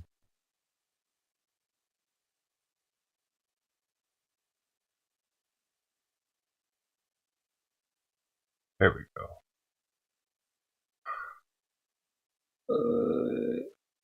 Right. He said, you unironically live in a suburb. And that got 7 upvotes, dude. Because I said, I live in LA County, Long Beach, Midtown. You unironically live in a suburb. I said, you are clueless. Here's my hood. Right here. This is my hood. Dense urban. It straight says dense urban right there. Boom. And then if you keep scrolling down, you'll see it's also, where are we at? Where's that? Oh man, where'd it go?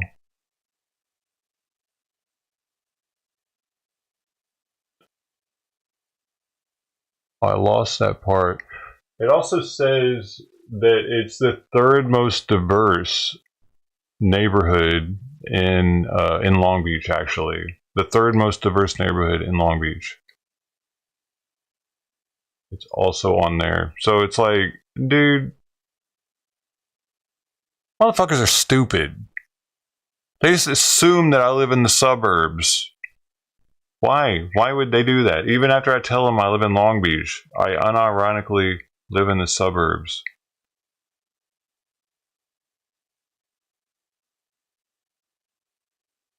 Kind of weird.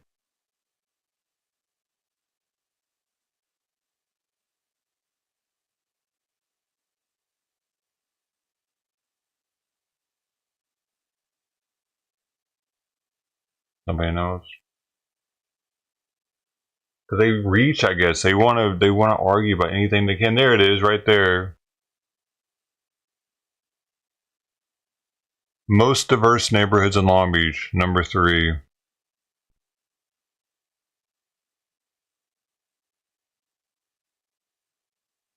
That's pretty fucking diverse. I told you I was the only white person in my neighborhood, dude. And this is even less diverse than the rest, dude. There's more. I mean, no, this is more diverse than the rest. When I say diverse, I mean no white people. That's what I mean by diverse. Isn't that what they mean? Like, when people walk down the street and they talk, half the time I don't even know what they're saying. It's in Spanish. And I'm cool with that. I'm cool with living here. It's what it is, man. I'm not talking shit about that. But it's where I'm at. And for these people to come at me like I explain to them why I might know a little bit about it. I give them the reasons, and they're still like, nah, you're in the suburbs. Like, what kind of trolly bullshit is that?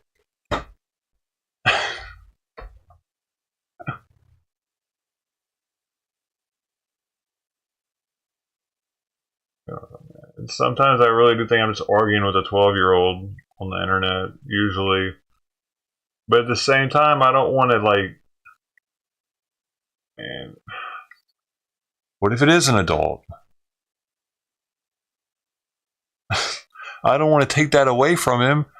The fact that he acts like a 12-year-old, I would rather know that it's actually that if it is.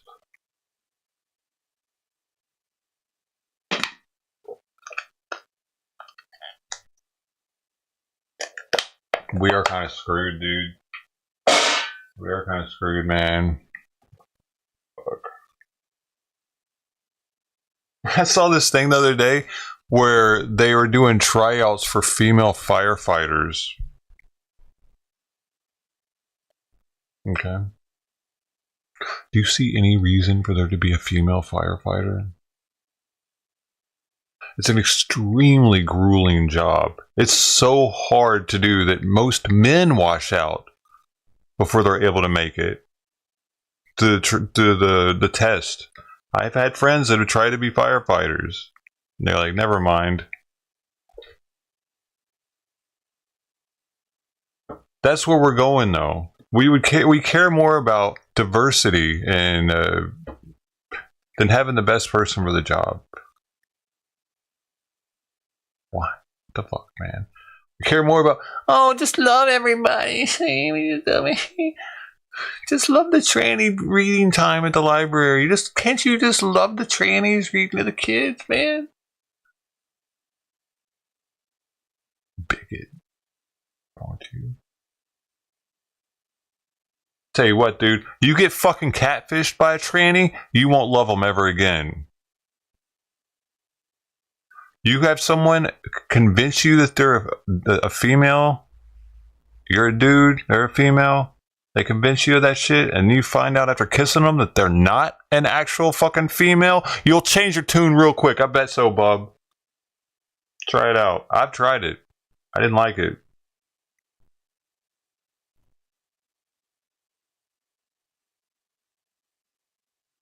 They do that shit, though. They got forums. They talk about how long is too long. How long can I wait before I can have to tell him?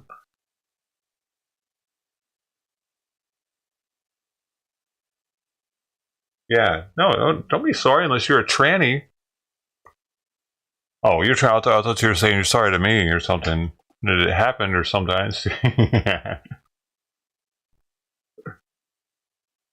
I know it's not unpopular opinion here, dude. You're allowed to not like trannies here. I know that's probably a hate crime already. I'm probably going to go to jail now. I allowed people to dislike trannies. You know what? I'll like them if they convince it's a mental illness. If they admit that it's a mental illness. But they're never going to do that because they took being gay out of the handbook, the DSM handbook. It used to be there, right? These things used to be there. Tranny used to be there too. It was called, I forget what it was called, sexual something, dysphoria.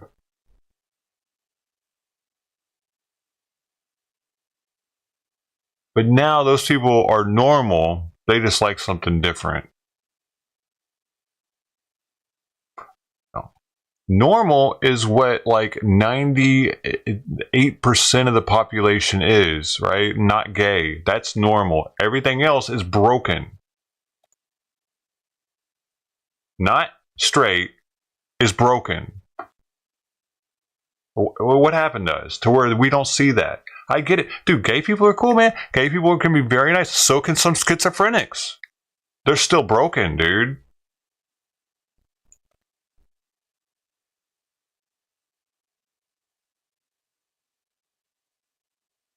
Right?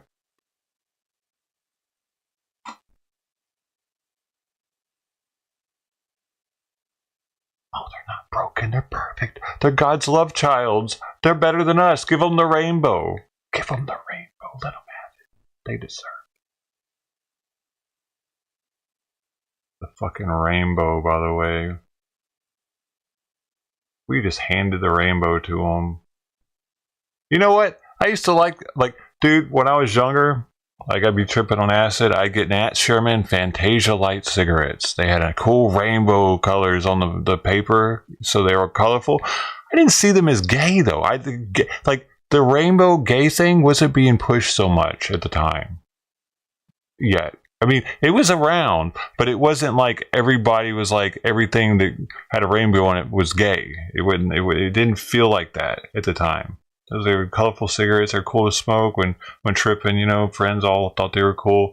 But nowadays, I would feel fucking weird, a little weird, having the color a little bit now, because now, like, I'm gonna get like dudes like eyeballing me and shit, like, hey, how you doing? Like, I don't need people thinking I'm gay now. for no reason. Do I? I'm not trying to let everybody know being gay is awesome. So I'm not trying to be a gay rights activist over here. What the fuck? I don't give a shit if they have rights or not. But that's what it looks like now. For instance, I have a shirt from Hard Summer. It's a show, like a 2-day show that's here with a bunch of different DJs, music. It's electronic. And I have a shirt that has like a little rainbow effect on it. And I always feel weird wearing that fucking thing, dude. It's the last one they had that was decent. And I wouldn't have got it had it not been the last one. Just because of that, dude. Because I'm not trying to be a gay rights activist by wearing my concert shirt. I'm just trying to let people know I went to that concert. Does that make sense? They're almost making us be gay rights activists now. You can't buy something with a rainbow on it and not be a gay rights activist. Have you thought about that? You're automatically advocating for gay rights if you buy something that has a rainbow on it.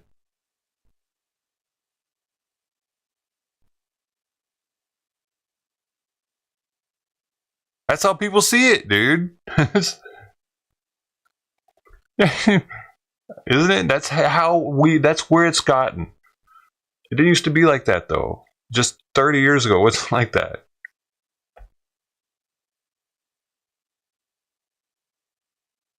Reading Rainbow is an excellent dude.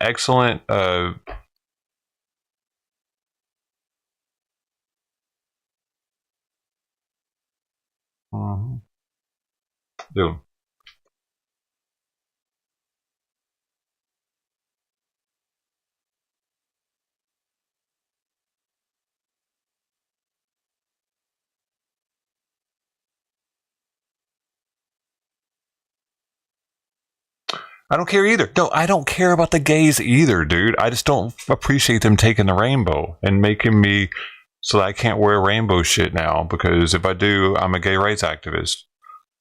I'd rather that not have that meaning behind it. Rainbows are awesome. I've always been amazed by prisms and how that all works and how you can burn different elements and they produce different flame colors. Man, I always thought that was bad. Look at them through the spectrometer and see the lines and find out what elements are in something by what color it burns. Like, so fucking sweet, man. And then, but it's gay. But it's gay though, also. It's actually mostly known for gayness now, not science. Nothing's wrong with reading Rainbow. Reading Rainbow is before the rainbow was gay, is what he was saying. Like when you used to be able to use the rainbow, and like kids' toys would have rainbow color in it, like the small circle, the bigger circle, the bigger circle. Then you'd have to stack them up in a row, and you'd learn colors at the same time as you learn shapes. I mean, as you learn like how to put stuff on something, I guess. I don't know, man. And then, like an xylophone would have it in rainbow colors back in the day. Like it would look like a prism on your xylophone. Now that's a gay xylophone.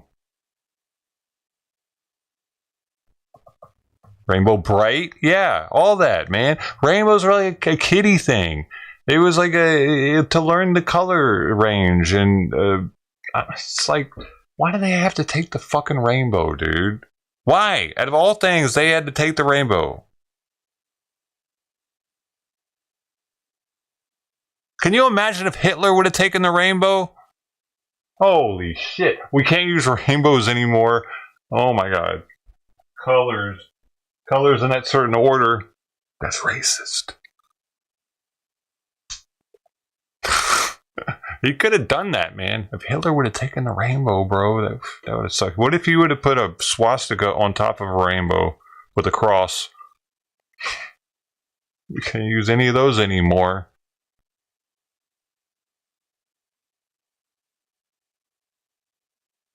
They're his. It's like the rainbow belongs to gay people now. It doesn't belong to us anymore, dude. But it's a mental illness. What my point was of bringing up gayness. It's such a small percentage of our population. Therefore, they are the oddity. Trannies are the extreme oddity, but both are odd and both have mental issues. Broken.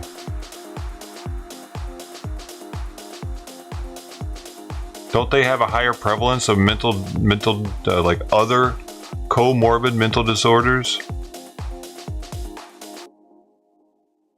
But they'll blame it on the fact that they were picked on when they were younger and they didn't know how to be gay or something. It's not the fact that they are gay that contributed to their other mental disorders. It's because they got picked on for being gay. It caused their mental disorders. Right. Sure.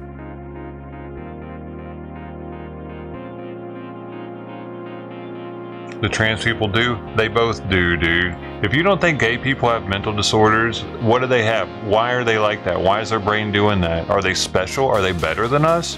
Are they extraordinary? Well, they seem to think so, don't they? The more people that tell them, the more they're gonna think it too. I want to be gay so I can be special. It's all about love. Why are they always so fucking horny then? Explain to me that. And why do a lot of gay people look at porn at a young age? Like younger than normal? Why do they get horny so fucking fast unless their hormone system's broken?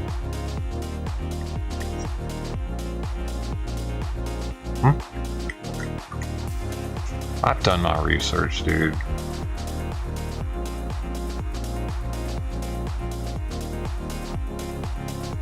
Broken. Brains broken. Hey, my brain's broken too, man. You can tell me all day. I don't give a shit. I know it's broken. They won't admit it though. If gay people would just admit that their brains are broken, I'd feel better about the situation. If they could admit that they have a mental disorder, I'd feel better about the situation. They used to do that, and what happened?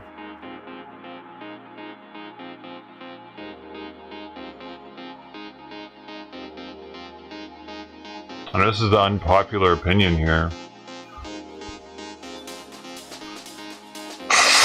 Who's opposed to two hot chicks? Dude, I don't give a shit who's sleeping with each other, dude.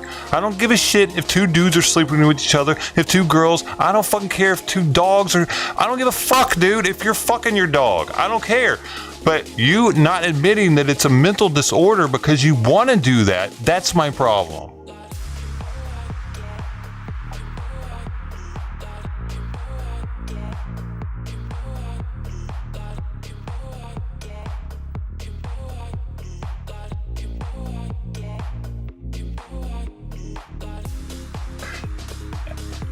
The way I see it, if it's not a mental disorder, why does it affect such a small percentage of our population?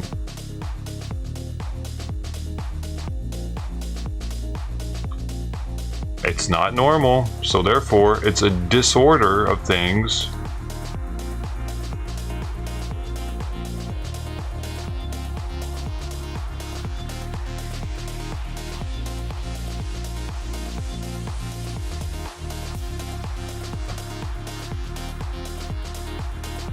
It's like there's a stigma for saying that it's a mental disorder for some reason.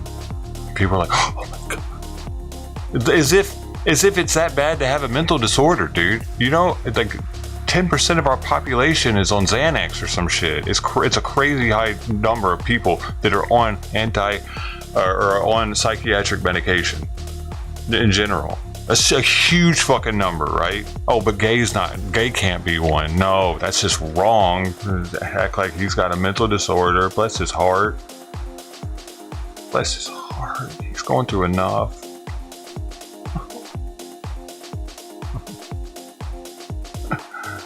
Neither are gay kids, man. Dude. All right, man. You must be gay, Nick. Are you gay?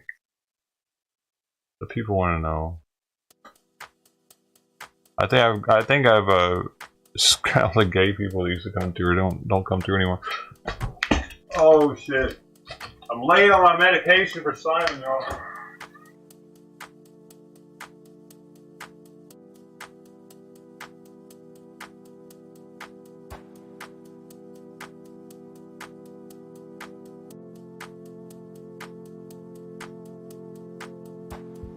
Fuck.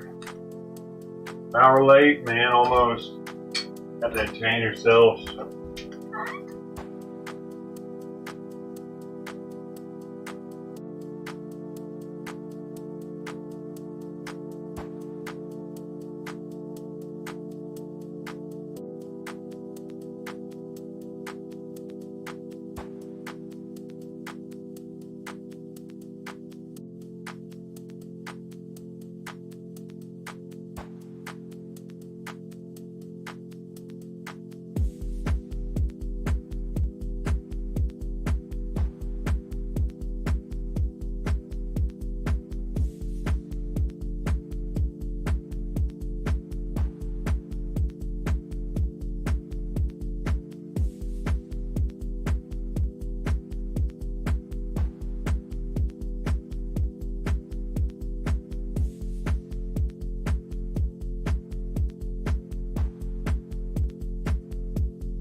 Hey, hey, hey.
my gosh, I'm late. I'm late by an hour, it sucks. Oh, no, actually, I'm late by 45 minutes. Not too bad. Forgot to give it to us at 6:15 normally. Come here.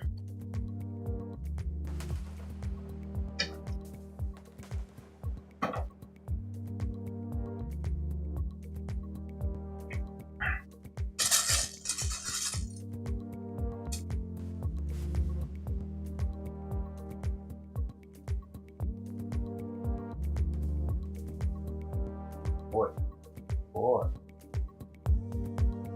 Stop him. Come here.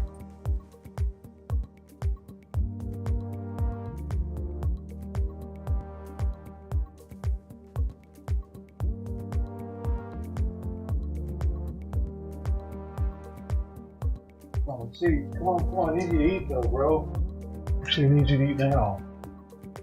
Come on. God damn it. This is where it's fucking me up though.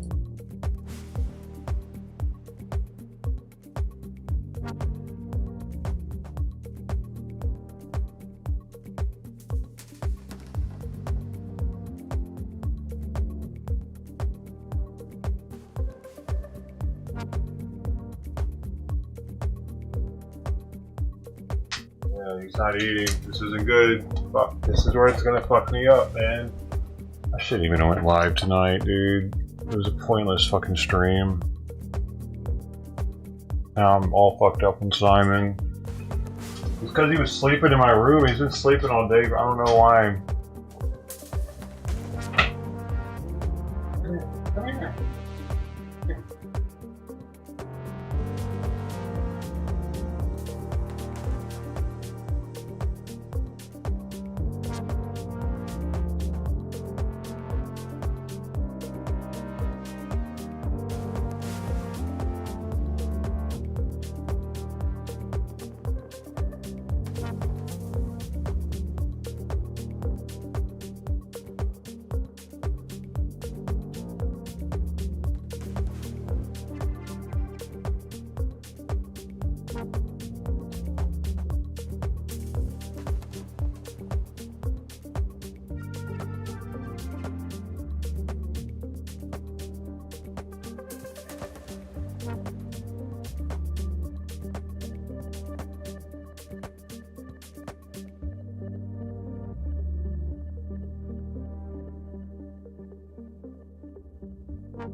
Good boy.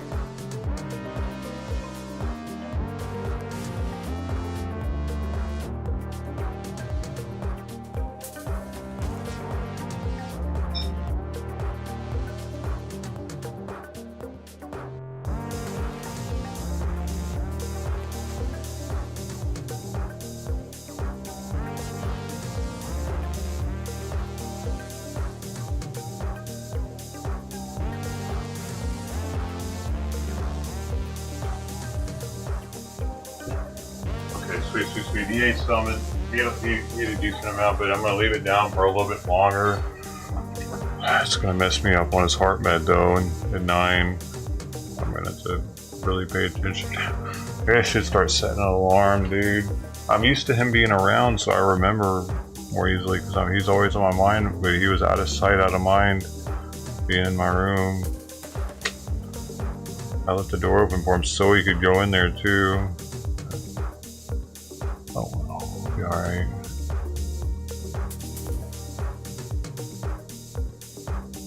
You want more? I really wish he would just eat more now, but I can't really rush him.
Usually I don't have to, you don't have to do all this. I'm trying to get him to want to eat a little bit more though, so I can put it up. Hey, what are you doing? What are you doing?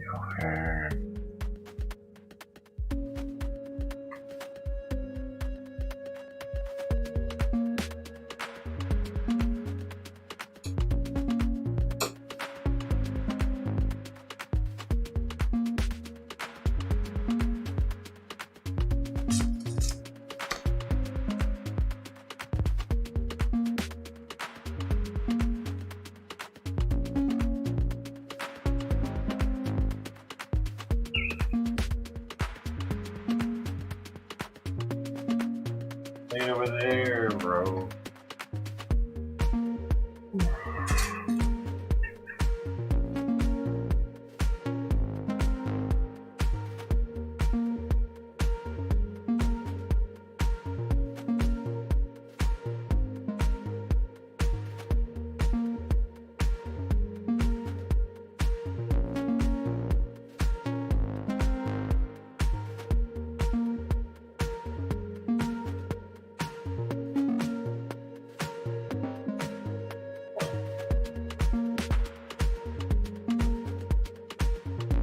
Alright, I'm pulling this up, putting it up.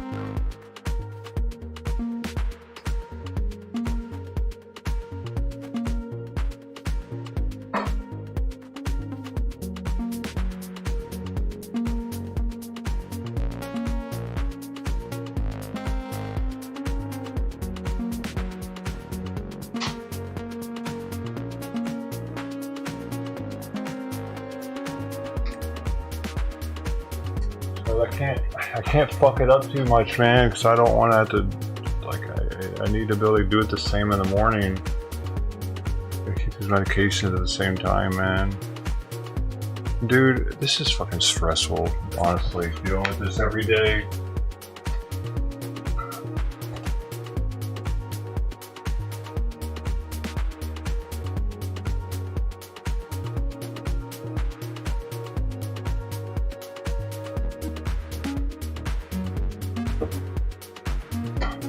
Like, I feel bad for him, because he's ultimately having to deal with it.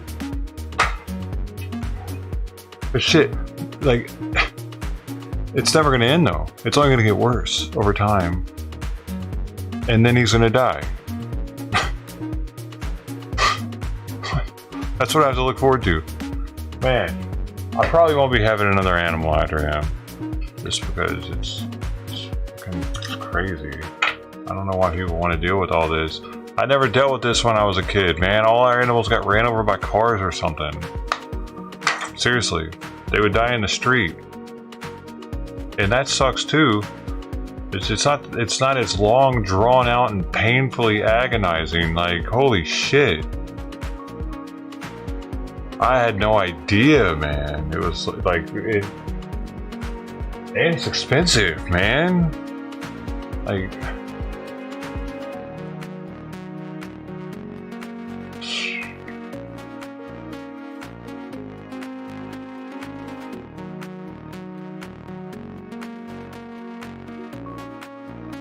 I just wish it really. Like I have to pay for this agony, is what I'm getting at. Like I have to. Man.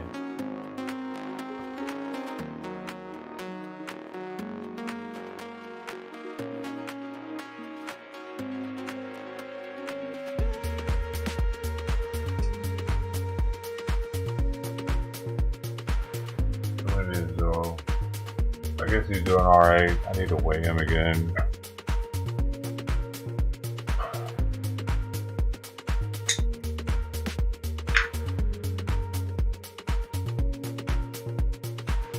Not that hungry tonight, I guess. God dang it.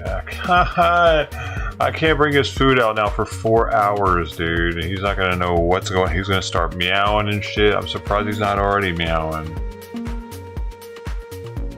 And I'm gonna have to stay up till 11 to do it now because he didn't eat hardly any of his dinner.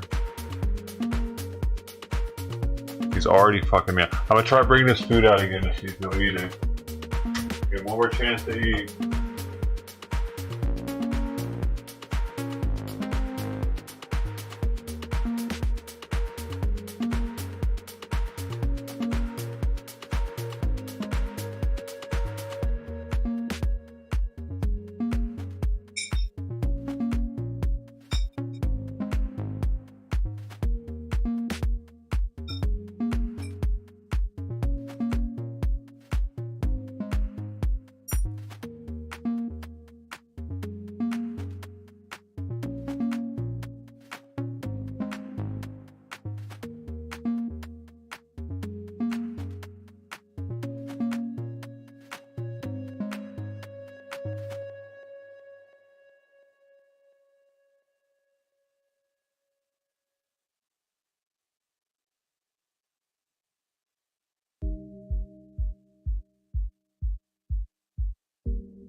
He just peed. Maybe he'll eat now.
Now it seems like he's constipated too.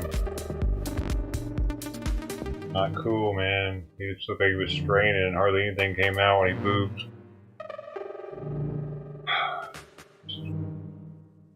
Could be the newest thing to deal with, I guess. What are you doing? Why are you sitting here?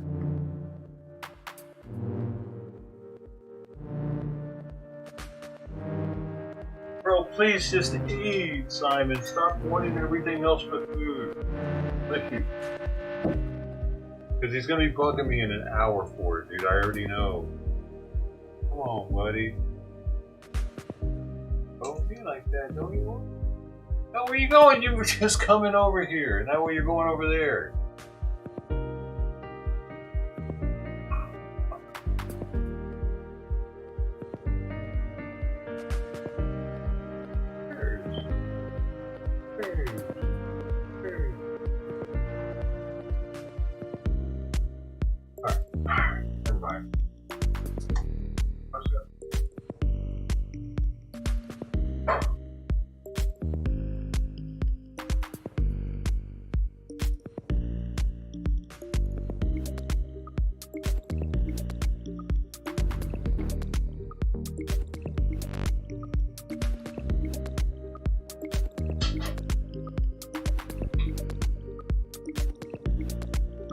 I love how he's just sitting outside the fucking kitchen like he's waiting for me to give him something now. I love that shit.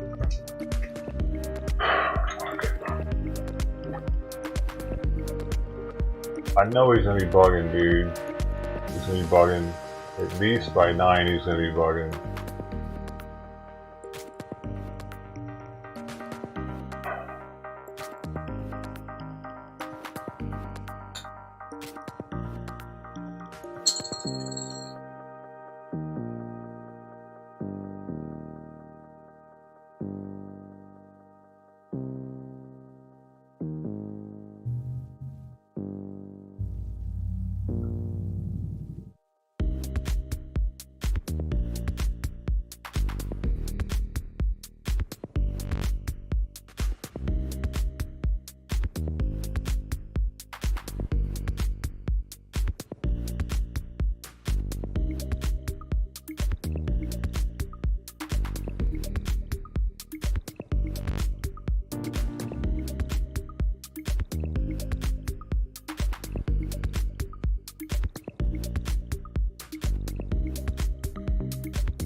I mean, I do. I feel for him, dude. The fact that I have to wake him up and shit while he's sleeping and give him a, like, the little pill pocket thing. I don't know, he's probably tired of that flavor.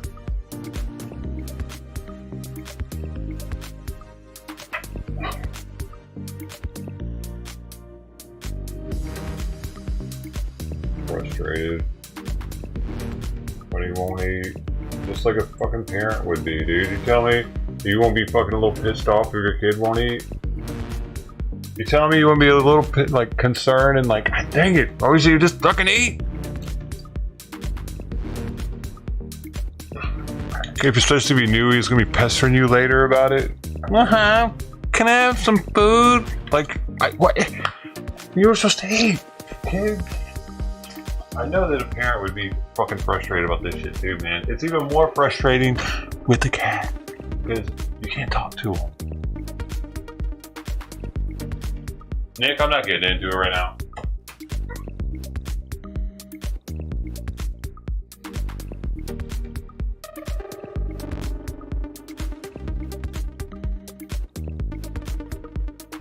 I'm going over Simon's health records right now. I'll tell you.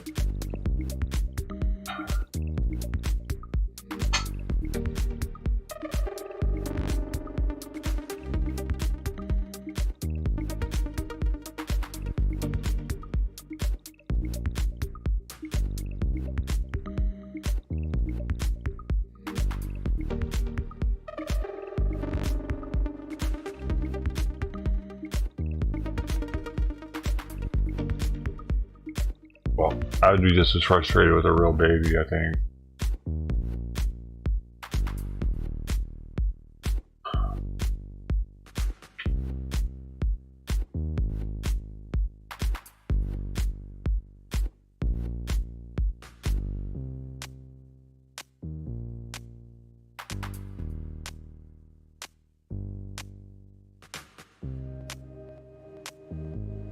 It's like having a baby their entire life, actually, because they don't ever get the ability to like understand.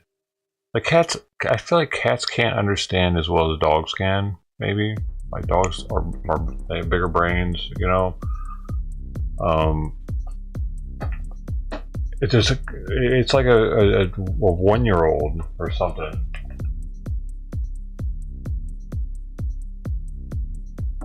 Like 1-year-old its entire life. The mental capacity. Let's see. How would you look that up? Mental capacity of house cat.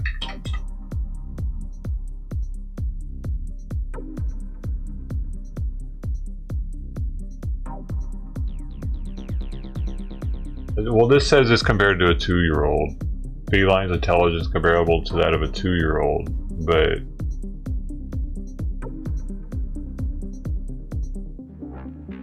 okay, well, is that any better, having a 2-year-old for that long? Okay, let's see what a dog is. 2 to 2.5-year-old. God, not much better, but a little bit. But the intelligence of various types of dogs does differ, and dog breed determines some of these differences. So maybe some dogs will act like a 4-year-old. You know, Great Danes are like super calm and they're kind of dopey though. But 4-year-old's kind of dopey too.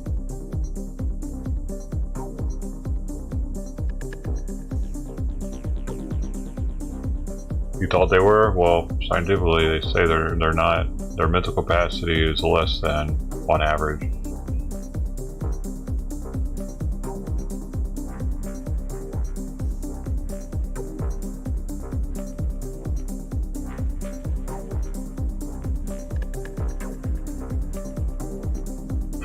Yeah, but you can't train a cat like you can a dog though. I mean, like, I think that's one of the reasons where they're getting that from, right? Like, the dogs must be smarter because you could kind of train a cat, not to the extent you can a dog though, right? I mean, maybe you get lucky, one lucky cat that learns and is trainable, but in general,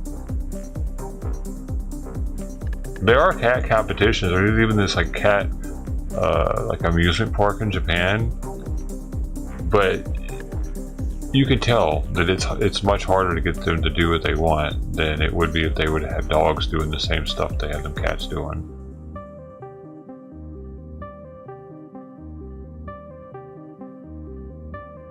But some would say that's because they're smarter and they don't want to do what we want them to do. They're smart enough to know that they can do what they want.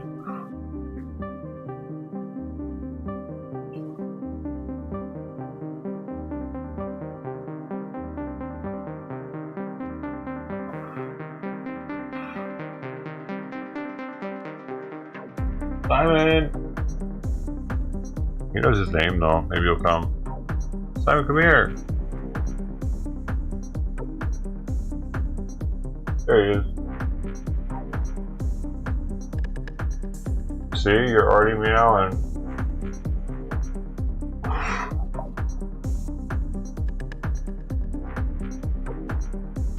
I wonder if he'll eat if I put it down again. I'll give it one last chance and it'll cause my timing to be kind of jacked up on shit. But I'll give you one more chance, buddy. How about that?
That's all? That's all he said?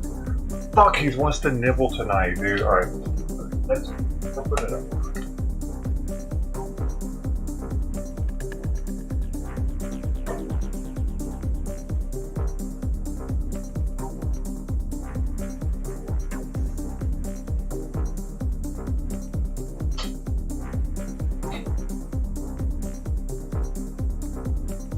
He does the most annoying shit, dude. He for some reason he does it in the morning too. He'll just take a little bitty nibble and then he'll go in there and just sit there in the dark for like 3 minutes, and then he'll come back in here. He'll take a couple more nibbles and he'll do the same thing again. And when it's cold and I'm only heating this room and I have that door shut, it's mildly infuriating because I keep having to shut the door. I'm like, why can't you just eat? Why can't you just stay in here and let it process? What are you fucking doing, weirdo? You know what I mean? What is he doing? It's not that he doesn't want to be around me. He'll sit in my lap for fucking all day sometimes. Like literally. Remember back a month and a half ago? It was all day long he was in my lap. He was asleep constantly because his medication was a little wacky. I didn't have it dialed in. I was trying something new.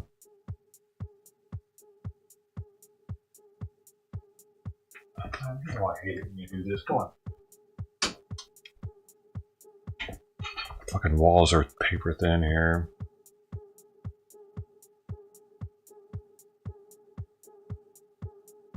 His favorite place to sit is so that the door doesn't shut.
somebody died.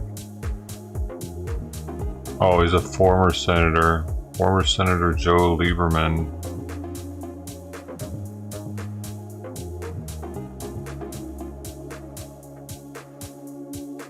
He nearly won vice presidency on the Democratic ticket with Al Gore.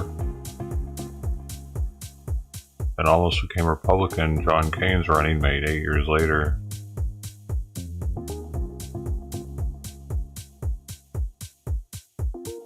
'82.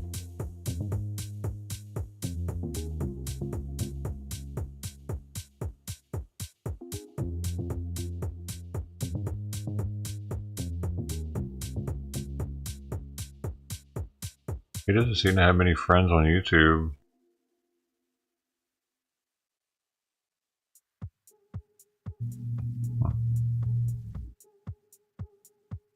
I don't even know who he is.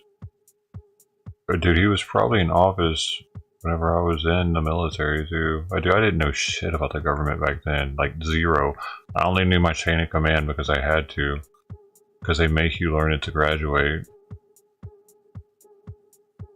You know what I mean? So I knew like all the way up to the president in my chain of command, but that's the most I knew about the government at the time. Oh, I think I knew our senator, who our senator was from the state I was from. Yeah, that's about it though.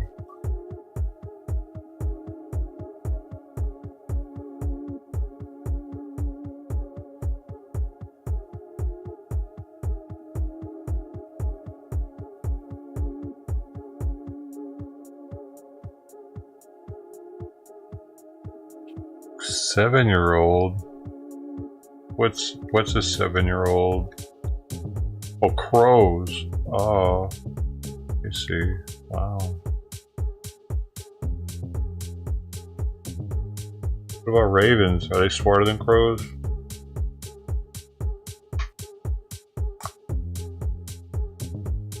My eyes got all kinds of nastiness going on right now. There we go. Dude, I had like what felt like nerds in my eyes. Spiky nerds. I got spiky nerds in my eyes for you tonight. Alright, let's eat some candy. That's disgusting. I got these spiky nerds all in my eyes for you tonight. Alright. Let's eat some candy.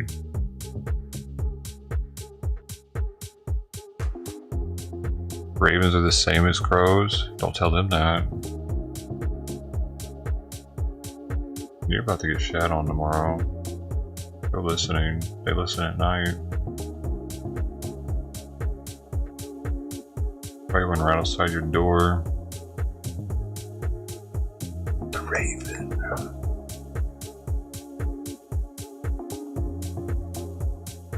What is the difference between ravens and crows? Raven versus crow.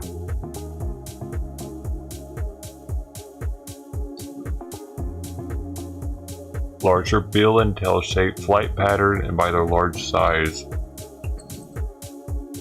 Ravens are as big as red-tailed hawks, and crows about the same size as pigeons.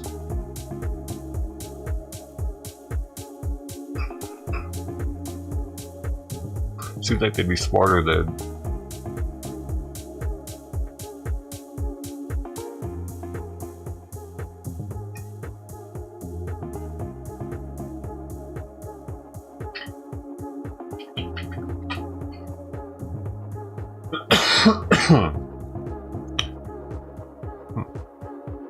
Members of the corvid family, songbirds including ravens, crows, jays, and magpies, to name a few, are among the most intelligent birds though. Common ravens may have the edge on tackling tough problems, according to... Okay, ravens have an edge on tackling tough problems.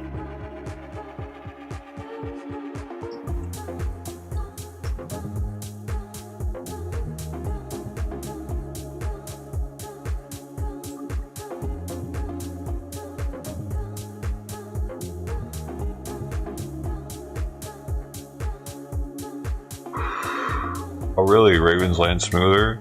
That's cool.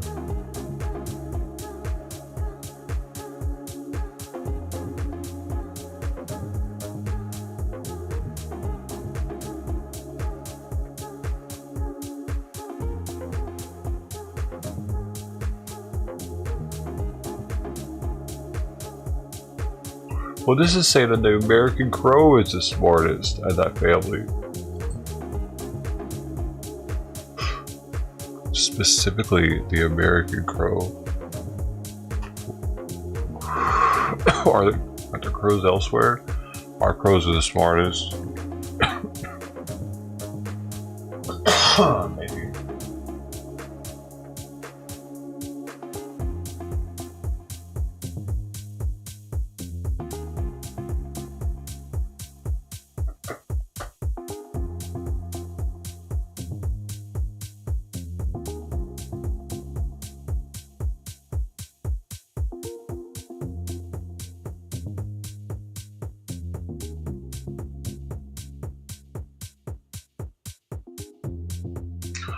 Dude, Nick's probably not here anymore. Nick, are you still here?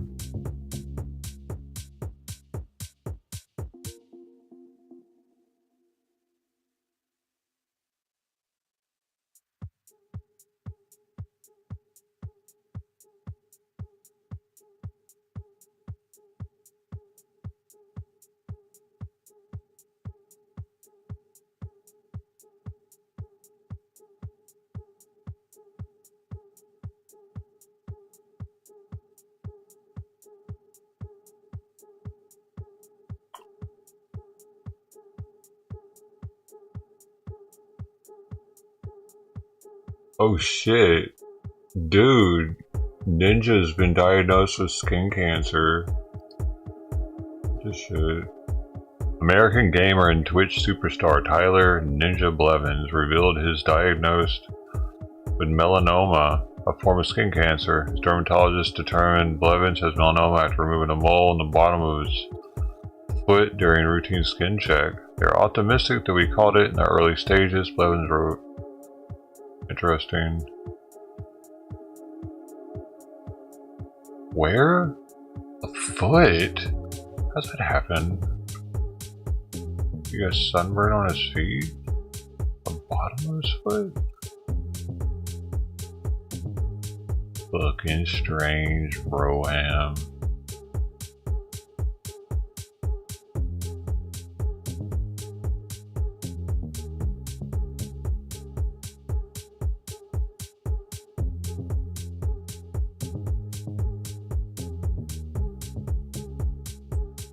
Yeah.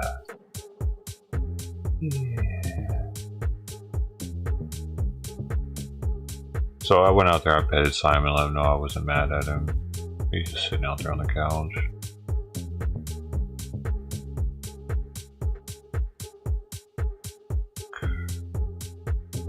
I feel bad if I don't do that. Like, it'll mess me up. I have to apologize. Like, y'all might see me, like, sometimes all of a sudden just walk out after I've, like, yelled at Simon. It's because I'm going in there to apologize to him and pet him and try to convince him that I'm not mad at him to come in here. Simon, come here. See if he'll come in here. I just hate that he's constipated, dude.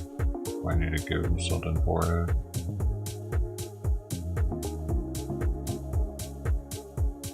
Not bad.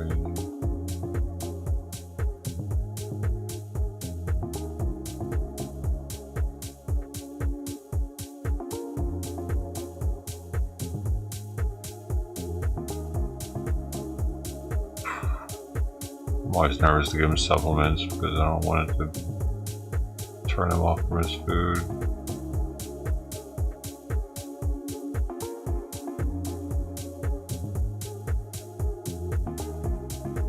Always getting constipated though. Nope. Weird. It's like he was really trying to poop and I didn't really see but one little turd. Little baby turd. Like, it was so little. I wish I needed to see his butthole, honestly. He was faced the other direction. I needed to see what his butt was doing. to know what was happening. Like, I don't really know what the fuck just happened. Next time I'm just gonna turn the litter box around so I can see his butt. In the middle of him shitting.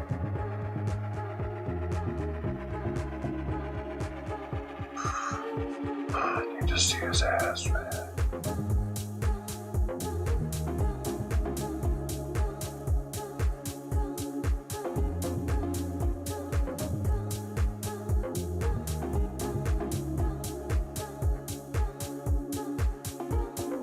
Three men are down.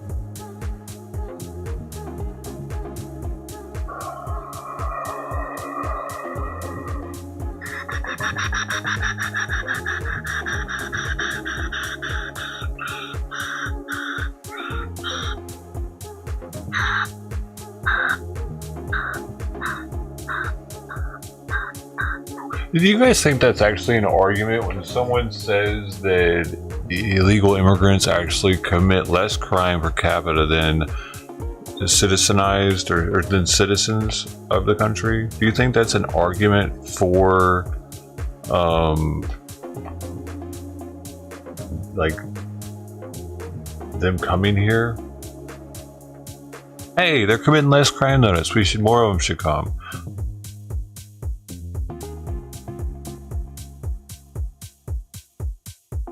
The way I see it,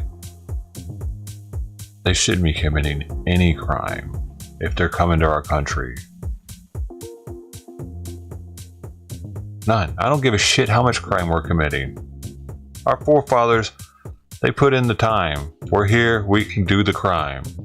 They're coming here and just committing crime. They don't have any kind of affiliation with us. No. That doesn't. I think that showing that they do any crime at all is an argument that they shouldn't be here, because some of them are doing crime, especially when they're killing people. And I'm not saying we shouldn't have immigrants. It's not undocumented, unfingerprinted, able to just do what the fuck ever they want and become whoever they want, whenever they want. What are we doing, man? How is our country so fucking broken and half of it doesn't even see it? Half of our country is completely blind to this shit, dude. This is kind of an echo chamber, right? A little bit, because we're all kind of on the same page. YouTube's not recommending me to the Democrats or the left anymore like they used to. This is where we're at. They don't want me to hurt anybody's feelings. So I see it on Reddit now more than anywhere, because I'm still able to like get feedback off of comments I make on there. It's crazy, dude. Oh, none of the platforms like me, dude. Let's be real. I don't know why Twitch puts up with me and hasn't demonetized me yet. Oh, really? Not really sure. Dude, how many times has it played this song?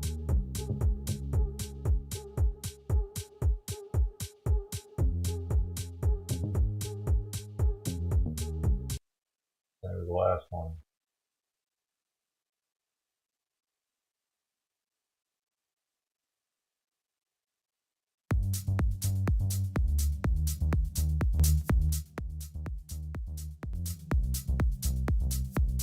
Right? I mean, any of them like me?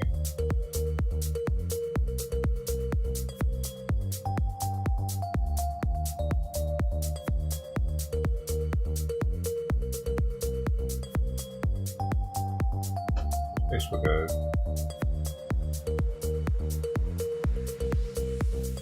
Oh, I forgot to pop it out.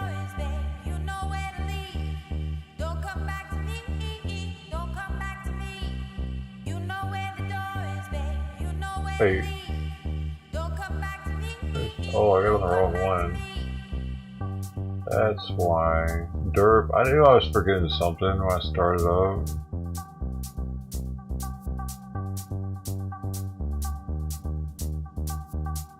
Something when I started up.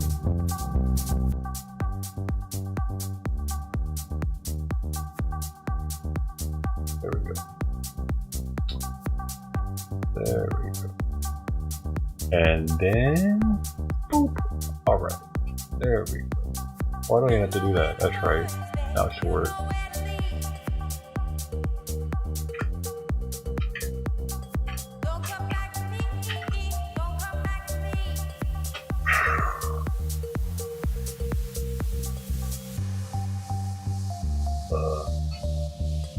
There it goes. Pink.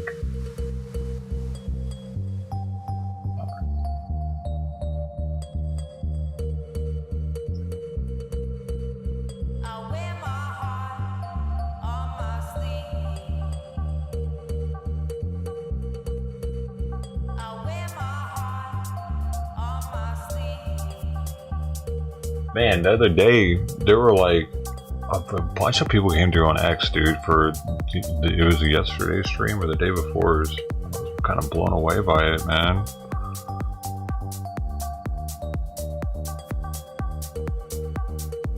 They just don't ever like some platforms. People just don't talk on. People don't talk on Rumble either. Like right now, Rumble. Let's see.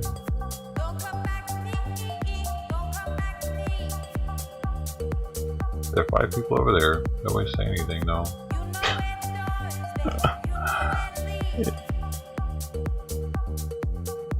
They're waiting on me to take my balls out, aren't you? Nobody's on Facebook. Let's see, we got...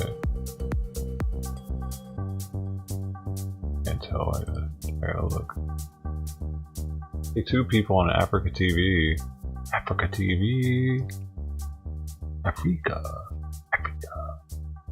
I'm with you.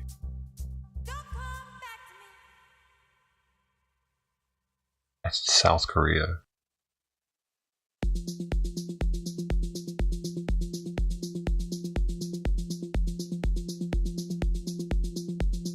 I gotta be one of the only Americans on there. I wonder how many of us there are. I'm a dedicated Africa TV streamer too, man. Like almost every day. For years. Africa TV. Oh man, y'all might have missed this the other day. This the one? Oh no, this ain't the one. Where is it? Oh, here it is, here it is. In case you missed Frank the other day. When I was 7 years old, I lived in Kaiserslautern, Germany. On the second floor of a very old, beat-up building with my mother and my father, who was serving our country in the Air Force as a sergeant. He was serving. He was in intelligence. Yeah, intelligence. The rock. Or the apple doesn't fall far from the tree, does it? Fall from intelligence. The rock, or the apple doesn't fall far from the tree, does it? Intelligence. Fall far from the tree, does it? Yeah, intelligence. Thank you, David. God, fall far from the tree, does it? Yeah, intelligence. Fall far from the tree, does it? Doesn't fall far from the tree, does it? Doesn't fall. Intelligence. Fall the rock or tree, does it? Thank you, David. God bless you. Far from the tree, does it? Doesn't fall far from the tree, does it? Fall far from the tree, does it? Fall far from the tree, does it? Fall far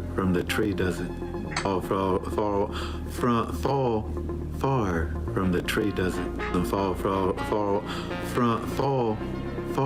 from the tree, does it? Doesn't fall far from the tree, does it? Doesn't fall far from the tree, does it? Doesn't fall far from the tree, does it? Doesn't fall far from the tree, does it? Doesn't fall far from the tree, does it? Doesn't fall far far from the tree doesn't fall far from the tree, does it? Yeah, intelligence. He was an intelligent. The rock. Yeah, intelligence. Fall far from the tree, does it? Fall.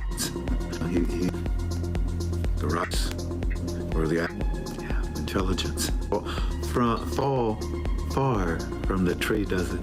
Fall far from the tree, does it? Thank you. Fall the rock from the tree. The apple doesn't fall. Thank you, David. Fall far from the tree, does it? Fall from intelligence. Fall far from the tree, does it? Doesn't fall. Thank you. Fall far from the tree, does it? Intelligence. Fall far or the tree, does it? Intelligence. Fall far but tree, does it? He was intelligence. Rocks.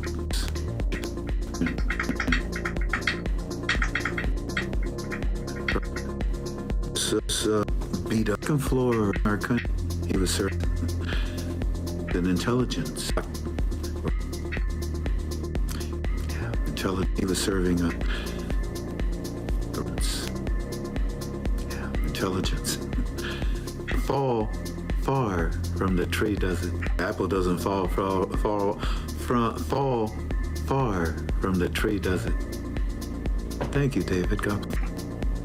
Far or the tree. Apple doesn't fall David. Far, but thank you, David. I had far from the tree, does it? When up it's an intelligence. Yeah, fall far from the tree, does it? Thank you, David. God bless you. Intelligence. Yeah, intelligence. Intelligence. The rock. Apple doesn't fall. Intelligence. Fall rock or the tree, does it? When I was in Kaiserslautern, David, God bless you. I don't know what I'm doing. I'm just being stupid over here. Yo.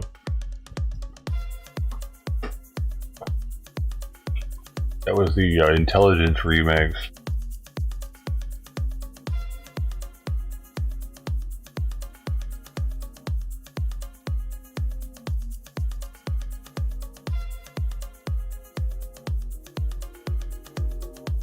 Oh fuck, we're supposed to be showing the ship. Forgot.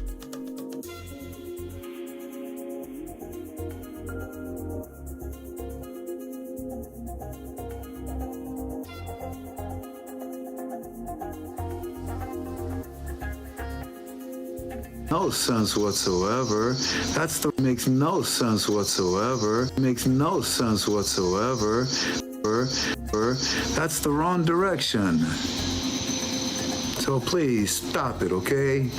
I'll tell you what. The next one, I'll just say goodbye to you, kick you out of our UB2. We don't need that. You hear that? It makes no sense whatsoever. That's the wrong direction. So please stop it, okay? I'll tell you what. The next one, I'll just say goodbye to you, kick you out of our UB2. We don't need that. You hear that? It makes no sense whatsoever. Makes no sense whatsoever. So please.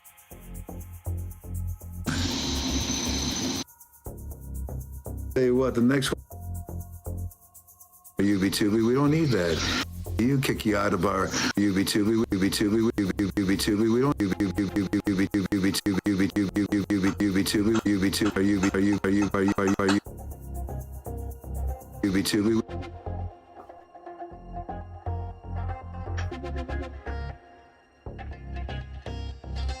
UB2.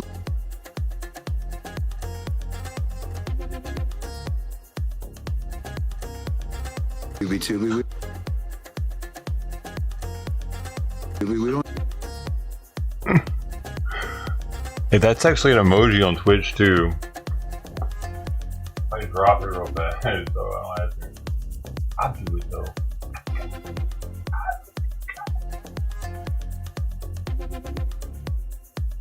Oh, bro.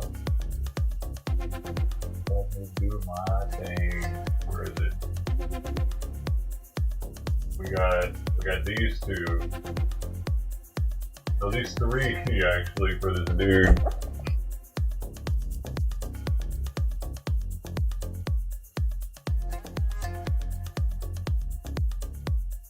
He deserves it. Look at him. Look at him. How could you not? Oh, here's the bridge, by the way. In case anybody wants to see the bridge, we still got the bridge, man. But nobody forget this one. You're out of here in more ways than you realize. I have just banned you. You're out.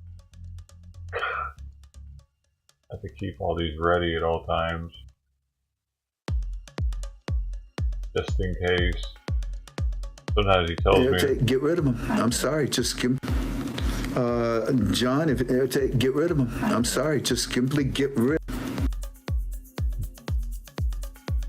That's when he tells me to ban people.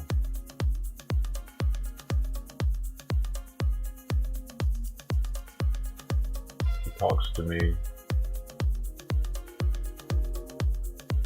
I can't help that you're not one with Frank like I am.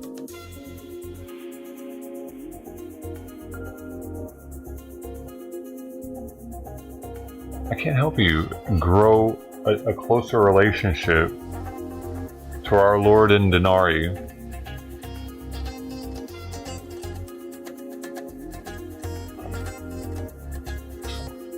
You have to come to it yourself if you want to be rich.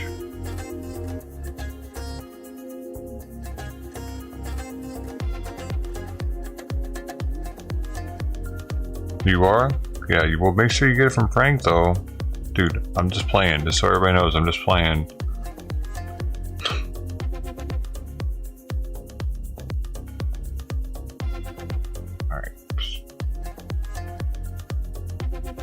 Actually convince somebody to on accident.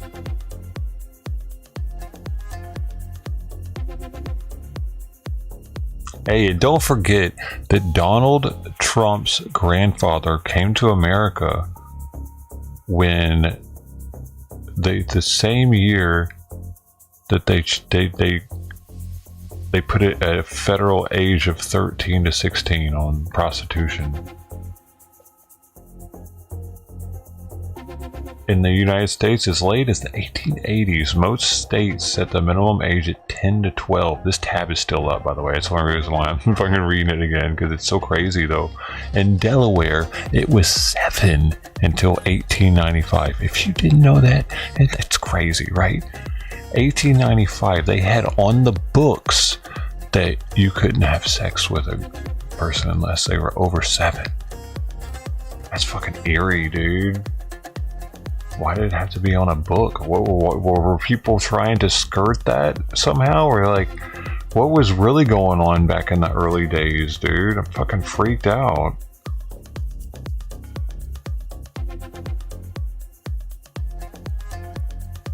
That crazy? Why do they have to pay? I mean, 7's crazy already. But why do they have to say 7? Were people actually, were there that many people trying to get with kids that were below 7 years old? That's crazy to me. That in the 1800s, I feel like there were pedos fucking everywhere, dude. I mean, granted, people only lived to be like 40 something, so. But like kids that young aren't able to have offspring, so. There's no like real point in that, is there? That's crazy. Dude. Our history is a little gross, I think. That's probably for all cultures, not just America, though. Talking about everywhere was like that, dude. Like, there's stories of Gandhi getting with kids. A lot of people don't like him. Hey, Hey, what about this? The Barbary slave trade. I was learning about this shit today, dude. Look at this. The authorities of Ottoman and pre-Ottoman times kept no relevant official records, but observers estimate that around 35,000 European slaves were held throughout the 17th century on the Barbary coast through Tripoli and Tunis, but mostly in Algiers. The majority were sailors, particularly those who were English, taken with their ships, but others were fishermen and coastal villagers. However, most of these captives were people from lands close to Africa, particularly Italy. Robert Davis, author of Christian Slaves, Muslim Masters, estimates that slave traders from Tunis, Algiers, and Tripoli enslaved 1 to 1.25 million Europeans in North Africa from the beginning of the 16th century to the middle of the 18th century. To extrapolate his numbers, Davis assumes the number of European slaves captured by Barbary pirates remained roughly constant for a 250-year period. Apparently, there were more white slaves than black slaves. Actually, that's actually a thing. That's crazy, man. Whoa.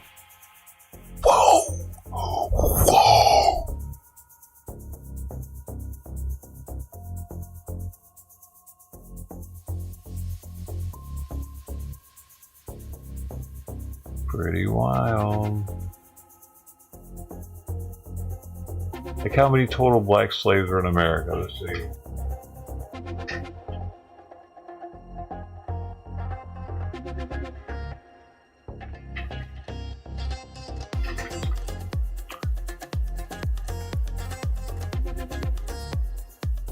Oh well, fuck. Well, I guess they got us beat still, man. But were the Barbary white slaves the only white slaves though? But because this is saying 4.4 million African Americans in the U.S. before the war, almost 4 million of these people were held as slaves. That's a pretty fucking high number, dude.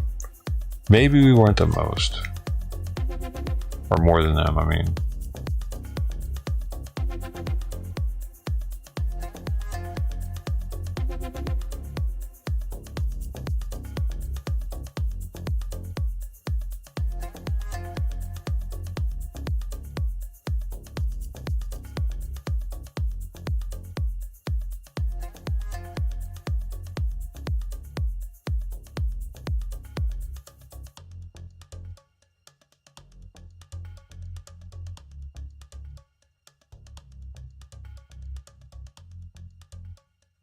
Interesting.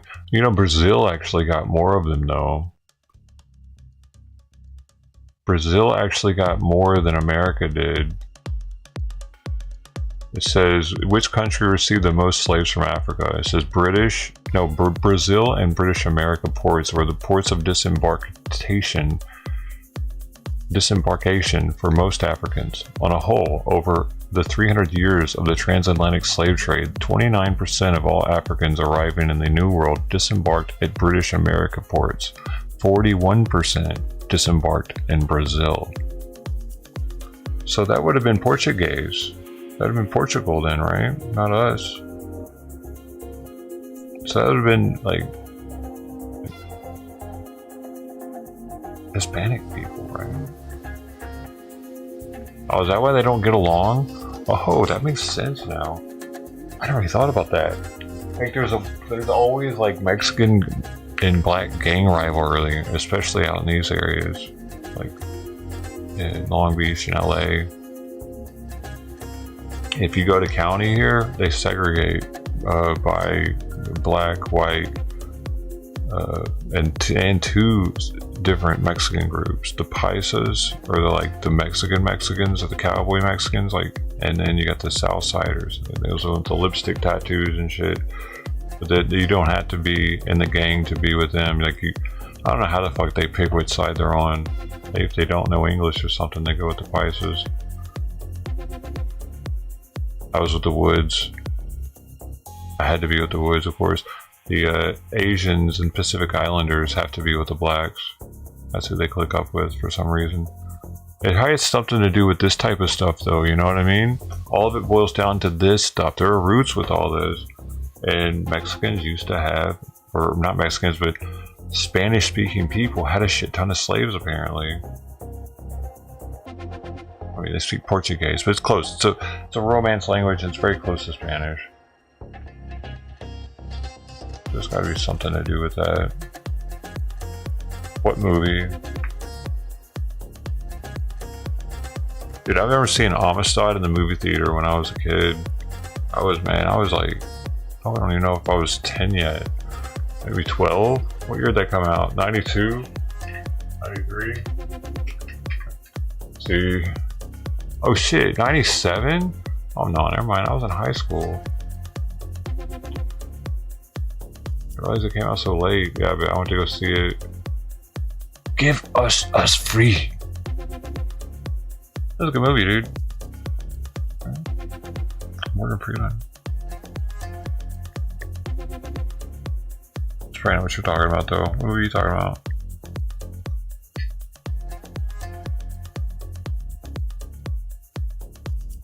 Dude, him saying the give us free thing reminds me of the Palestine people that are like, they say free Palestine.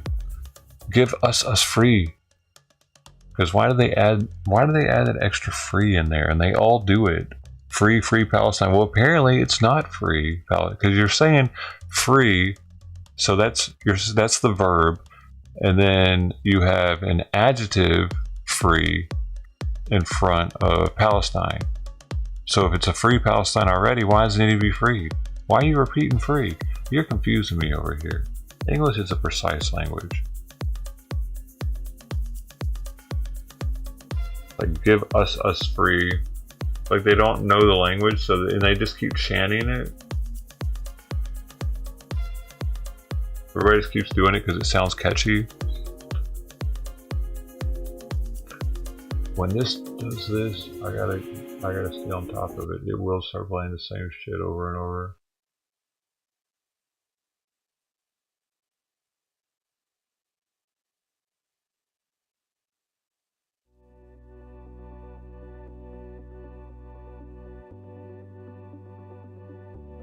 The one with the... You saw the movie. What movie? That movie. I was talking about the time I did. In LA County.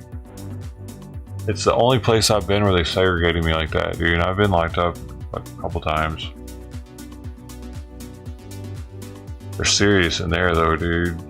Bro, they're fuck. I remember I used the wrong phone once. These dudes swooped on me. Thought I was about to get my ass beat for just fucking using a phone. I was nasty to them or something, you know. I put my face on their phone. They wanted to kick my ass for it, but I got off for it because I was new. If I would have not been new and done that, I would have gotten hit. I would have gotten smacked up at some time probably. Because they would have seen it as this show of disrespect. Dumb shit.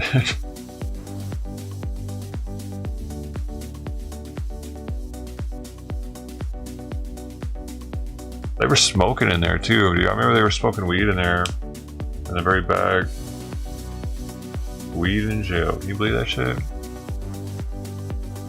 Yo. They got camera. They got like a guard in there and everything, like behind glass, but they like had this way of doing it. I've been in 2 places where they were smoking in jail actually, but usually it's pretty hard unless you get put in a big pot. They have to be like overwhelmed pretty much with people. Yeah, man. They would even do they would leave this thing smoldering in the background. I've seen American Me. It's also good blood in, blood out, right? Yeah, but they made them segregate in there? I can't remember.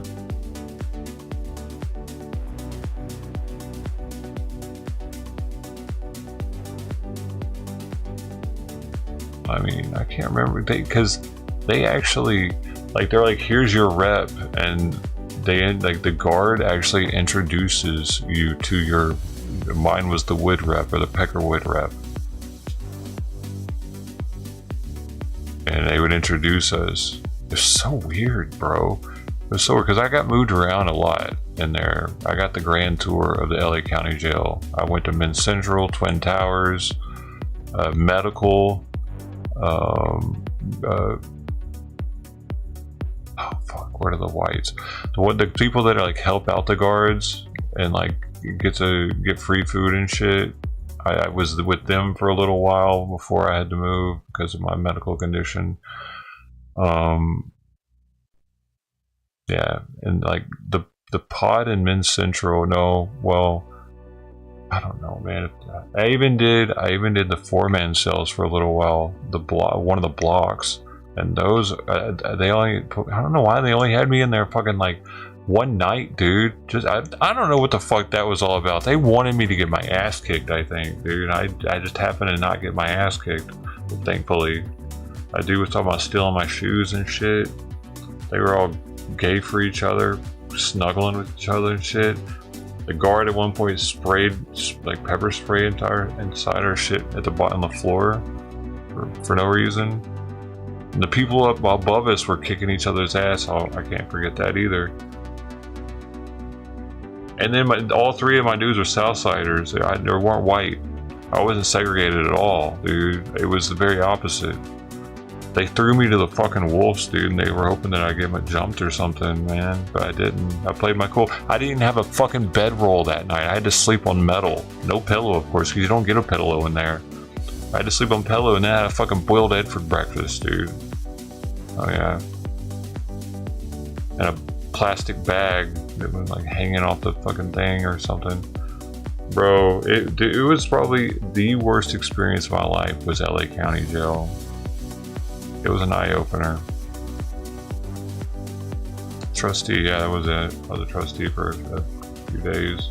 Those, dude, they were the coolest dudes up in the trustee area, dude. I remember they came back with a big-ass trash bag full of boiled eggs one day, dude. I mean, it was massive. You know, if they were going to make a spread for everybody, I didn't have any.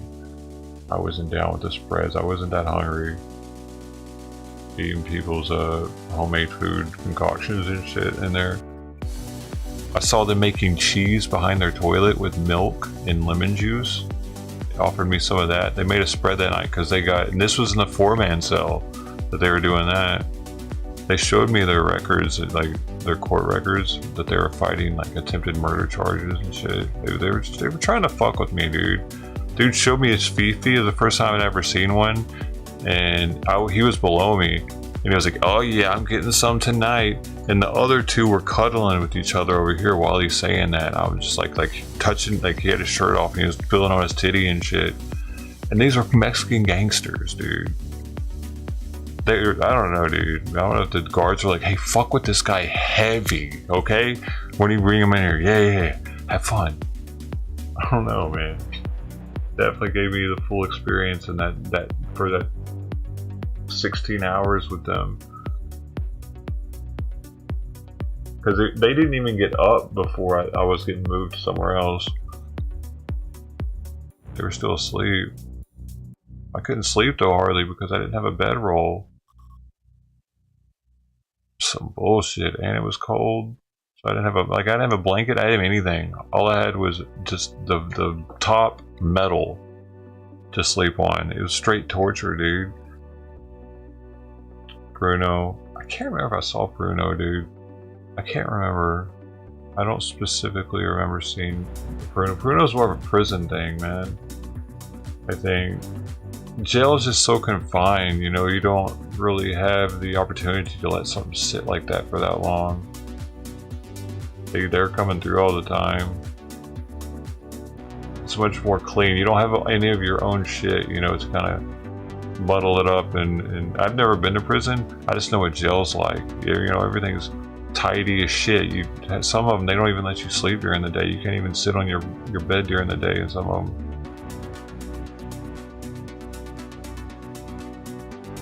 Some of them, they'll let you sleep all day long.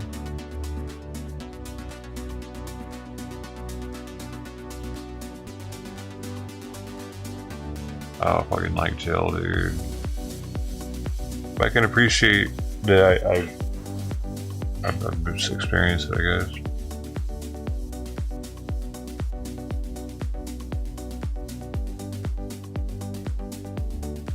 Yeah, they were probably trying to make it so I never wanted to come back. And that four-man crew helped, but the pods helped the most, man. The pods were the realest. Because being extremely outnumbered like that, there would be like 5 white people to 100 minorities, dude, in there. And that's like the numbers of incarceration here. That's the percentages, something like that. It's scary as shit being white in there. I'm gonna be real about it. You have the less amount of stuff too because of it. Because they divvy out the phones, the toilets, the shower heads to different races. So if you're white, you only get to use 2 different shower heads, while the blacks might have 4 shower heads they can use. It's some crazy shit up in there. The same thing with the toilets. They got more of the toilets that they can use, more of the phones they can use. Whites might only get to use 1 phone. That's just how it is because there's only that many white people there.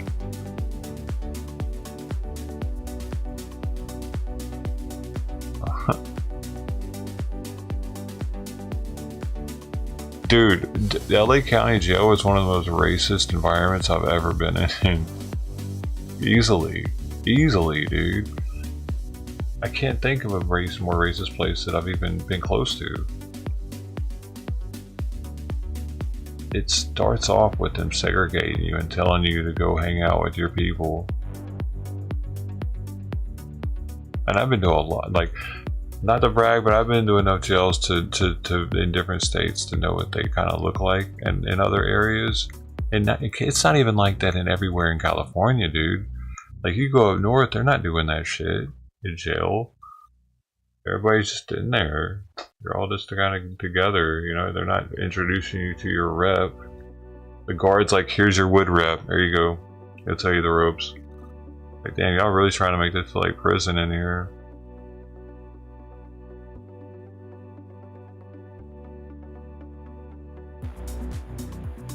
I guess it works, man. I guess it helps to get people not to want to come back.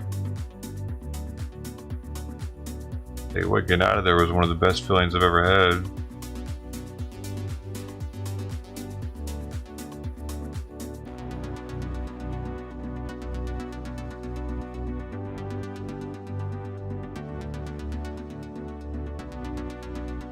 The shot, huh? Reuters really giving us the news here.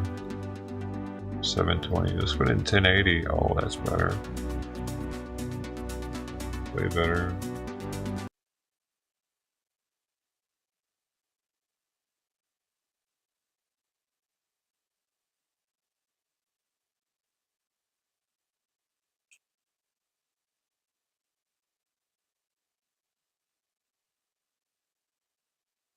You've never been. Oh, you're missing out. Is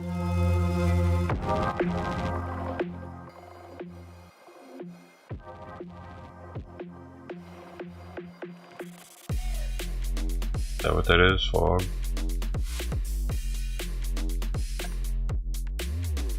I think this guy just needs to focus.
U.S. Marshals in standoff with kidnapping Welcome suspect. to KCAL News at 8, streaming live on CBS News Los Angeles. I'm Susie Sa. And good evening, friends. I'm Chauncey Glover. We want to get right to that breaking news tonight. An hours-long standoff with a man wanted for kidnapping. Federal agents and sheriff's deputies descended on the South San Gabriel home around noon and are still there tonight.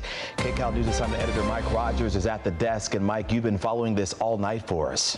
Yeah, Susie and Chauncey, this is right on the border of South San Gabriel and Rosemead. And SkyCal over the scene just a moment ago, and this is what they were doing. They were getting ready to use this tool here. This is a gas chamber that they can put inside of the house, and you can see they were testing it before they did that. The LA County Sheriff's Department, their SCB, Special Enforcement Bureau, really pulled out all the stops. They've got all of their tools there ready to bring this to an end. But I want to tell you how we got here.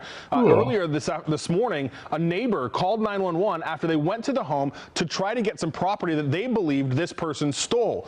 Now, some words were exchanged, a confrontation happened. That person, the neighbor, called 911 and got sheriff's deputies out to the scene. And when they got there, they realized the person they are dealing with is wanted for much more than just this property theft. The Sheriff's Department and the U.S. Marshals telling us that this person has an extensive rap sheet and is currently wanted on several felony warrants, including kidnapping. He may also be a parolee at large. But what prompted all of this and what led law enforcement to this person that they've been looking for quite some time was this theft that allegedly happened last night. Now, we had a chance to speak to that theft victim who described what happened when she went over there this morning to confront the suspect.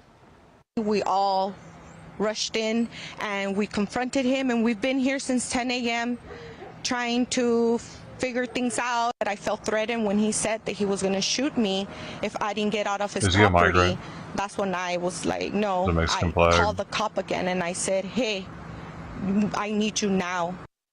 Yeah, and I need to know if he's a migrant. Really got the Sheriff's Department out there, and then it turned into a whole situation. Right now, you have the U.S. Marshals Pacific Fugitive Task Force that is also there. That is comprised of several law enforcement agencies, including the Marshal Service. Now, at this moment, that person is still barricaded inside of that home. Coming up in our next hour, we do have our Lauren Posen on the scene. You'll hear a live report from her and more about exactly what's going on out there right now. Chauncey? All right, Mike, thank you. Y'all think he's a migrant? You think he's a migrant, essay? Ay. I was going to put migrant question mark. At least I can't get my points taken on YouTube.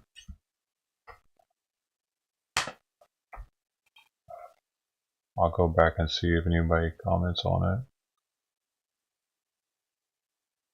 Skid steer.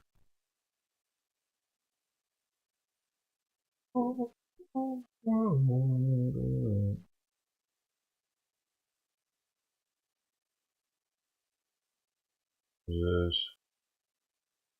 3 men are now in custody nearly 3 months after a home invasion in Chester County. Investigators say they entered a couple's Berwyn home, threatened them with guns, abducted them in their own car to take them to their business, and then tied them up inside their attic. This led to a months-long investigation involving the FBI. Our Kelly Rule was there for the announcement and joins us live with the latest. Kelly?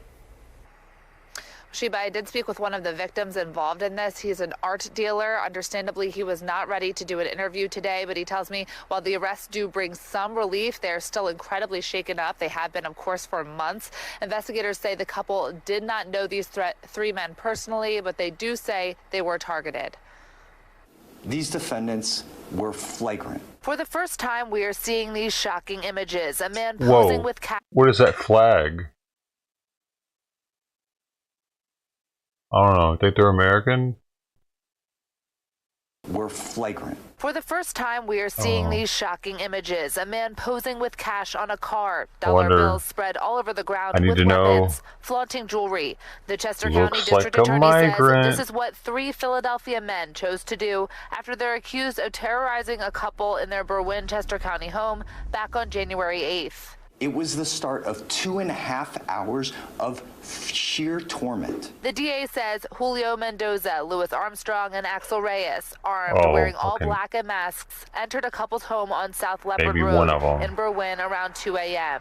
The DA says they threatened the couple, kidnapped them to take them to their business where they could steal more, and then drove the couple back to their home where they left them tied up in an attic using cords from drapes and drove off in the couple's Mercedes. They even used a photo of the victim's daughter think that they're to suggest that they had kidnapped her and had her hostage. Whenever the victims moved too slowly or whenever they complained or talked back, the defendants threatened to shoot and kill them. The DA says the three men stole about $27,000, high-end jewelry and clothing, and a pistol and 2 muskets from the 1860s. But shortly after the crime, a tip led investigators to the couple's car in Northeast Philadelphia, and through video, DNA, and fingerprint evidence, they identified a house a few blocks away.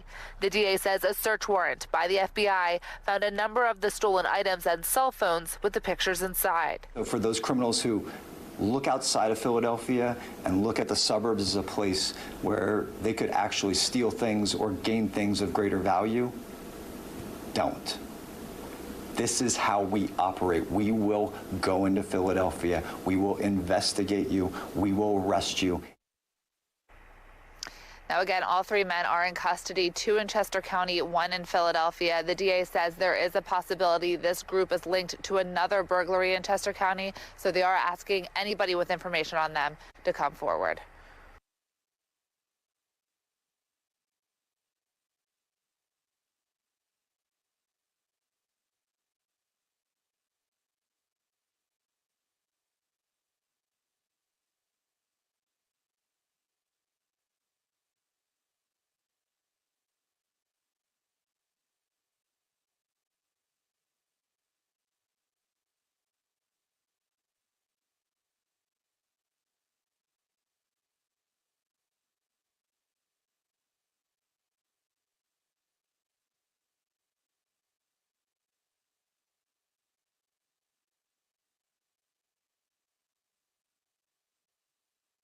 Jeez. Well, Don and Scott, since we've been on the ground here in Rockford, we've had a chance to speak to some people that thought home invasions were going on in this area, only to find out that people were being stabbed. I'm going to step out of the way so you can see this is still a very active crime scene at this hour. This has been going on for nearly 8 hours at this point, this investigation that is still unfolding. It is believed these crimes are random. 4 people were killed, including a mail carrier. Tonight, we spoke to his union president. Crime scene tape creating a web of confusion and heartbreak. 3 different areas turning into crime scenes. The first call for help was made at 1:14 Wednesday afternoon. A call was received at our dispatch center. Came in a 2300 block of homes for a medical call. Rockford police responding to Holmes Street, Winnetka Drive, and here on Cleveland Avenue. First responders describing what some of the victims had to endure. Sounds like a scene straight out of a horror film. Basically, there was a home invasion on Florence.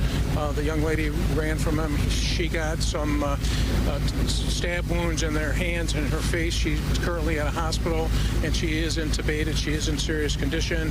One of the Good Samaritans stopped to help her out. 4 people died, many of them from being stabbed. A 15-year-old girl, 53-year-old woman, 22-year-old male, and a 49-year-old letter carrier with USPS on the job 25 years. He was made for this job. He was very outgoing, as positive of a person as you could ever meet. His life came to a tragic end when he was run over and then stabbed. His name isn't being released, but those that knew him are speaking on the unbelievable tragedy. 5 other residents were transported to the hospital and are being treated with serious injuries. The fire department in total responded with 4 engine companies and 5 medic units. All we know about the suspect is he's 22 years old and was taken into custody in the area of one of the crime scenes 21 minutes after the first call for help was made to police. A motive is still unclear, but what is clear,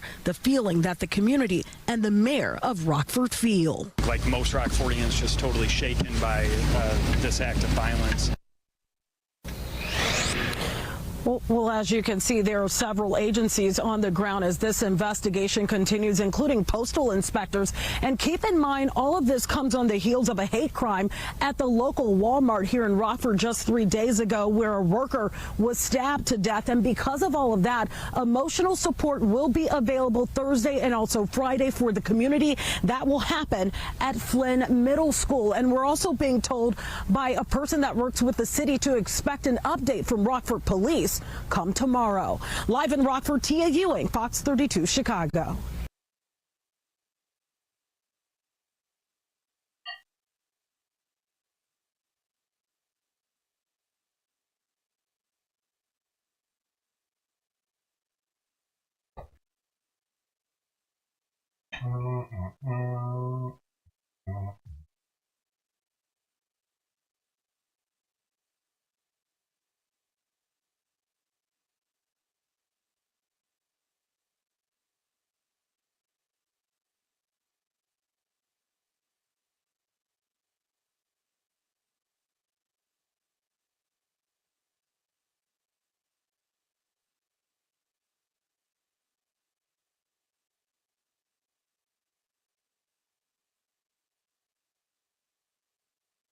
Continuing to follow the latest on that bridge collapse in Baltimore. The bodies of two men, 35 and 26 years old, were recovered today. Divers found them inside a red pickup, submerged about 25 feet of water near the bridge's middle span.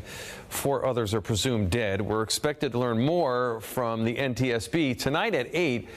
But we know the agency has recovered the ship's voyage recorder data. And given that the Port of Baltimore is still closed, questions are circulating now about how this all could impact the supply chain. It's been a leading port for automobiles for 13 years, and it's the 9th biggest based on the value of the cargo that goes there. In terms of size, it's the 11th largest. NBC Connecticut's Kyle Jones spoke to retail experts about how all this shipping and it being halted can affect shoppers. Retail experts say there's still a lot of uncertainty about what the port closure in Baltimore means for the supply chain. And how are the other ports, such as New York, New Jersey, Norfolk, Savannah, how are those ports not going to be impacted because of the diversions we're going to see? Questions that don't have answers just yet as people still try to grasp the severity of what happened in Baltimore and its impacts on the economy. Everybody who was buying cars, for everybody who was buying farm equipment, we're the largest port in the country that does that. So this is not just impacting Maryland. Here in Connecticut, products sold in stores that are shipped can come through any of those East Coast ports. We have to assess exactly, how much of our retail product was included in there before we can make a general sort of prediction as to how this will get rerouted, where it'll get rerouted to. It will take some time to figure out the supply chain fixes, which over time could lead to higher prices and delays the longer that the port is closed. I think we're kind of painted in a corner that we really don't have a choice but to pay a little bit more. And some say they're not too worried about what impacts, if any, may head our way. I feel like it would mostly be a temporary setback, in all honesty. In New Haven, Kyle Jones, NBC Connecticut News. And while what happened in Baltimore is very rare and very unlikely here in our state, bridge safety is still something Connecticut should be working on right now. That's because of a 2022 report card we got from the American Society of Civil Engineers. That's actually an improvement, though. They gave us a grade of C, which is an improvement, though, over our previous grade. So 2018, we got the grade, which is C-, but now it's C. And then in between 50 states, we are 24th, which is not a good one, I think. Therefore, there are a lot of rooms to improve the infrastructures. Now, according to the report card from those engineers, age is a big part of our issue. Connecticut has some of the oldest infrastructure in the country, with much of it 50 years or older, and it's going beyond its intended life. That's Professor Youngmoon Sun, who you just heard from there. He also says while the infrastructure is aging, our modes of transportation are getting much heavier. The ships are getting bigger and wider and then heavier these days. And then even the vehicles too, the cars, electric cars, is way much heavier than before. And then even the size has been increased over the years. Therefore, yes, not only because we got the C grade 2022, but also everything is about heavier and then larger. Now, Professor Sun says there are a lot of ways we can improve durability. For example, providing more redundancies, make it thicker, make it wider, or providing some special joint. And while the professor says those improvements are needed, they take time and a lot of money. That's why he also believes more needs to be done to improve ship safety as well. Maybe prevent that kind of damages to the bridges will be the best way. So maybe controlling the ship properly and then provide more maybe rigorous regulations about the ship maintenance, something like that. Professor stresses that what happened in Baltimore is really, really rare. Stay with NBC Connecticut and NBC News for continuing coverage of the Baltimore bridge collapse. You can find the latest updates on NBC.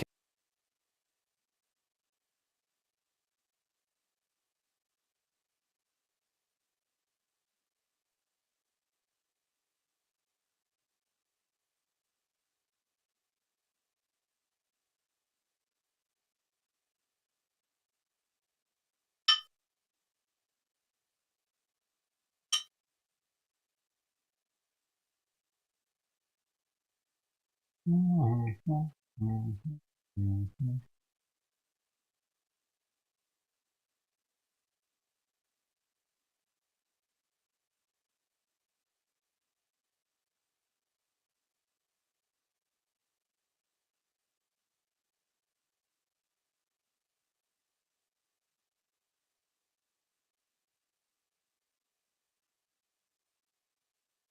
I already play this one? Prosecutors say that suspect has a pattern of following women from train stations and attacking them from behind. And if released, they argue he would likely do it again.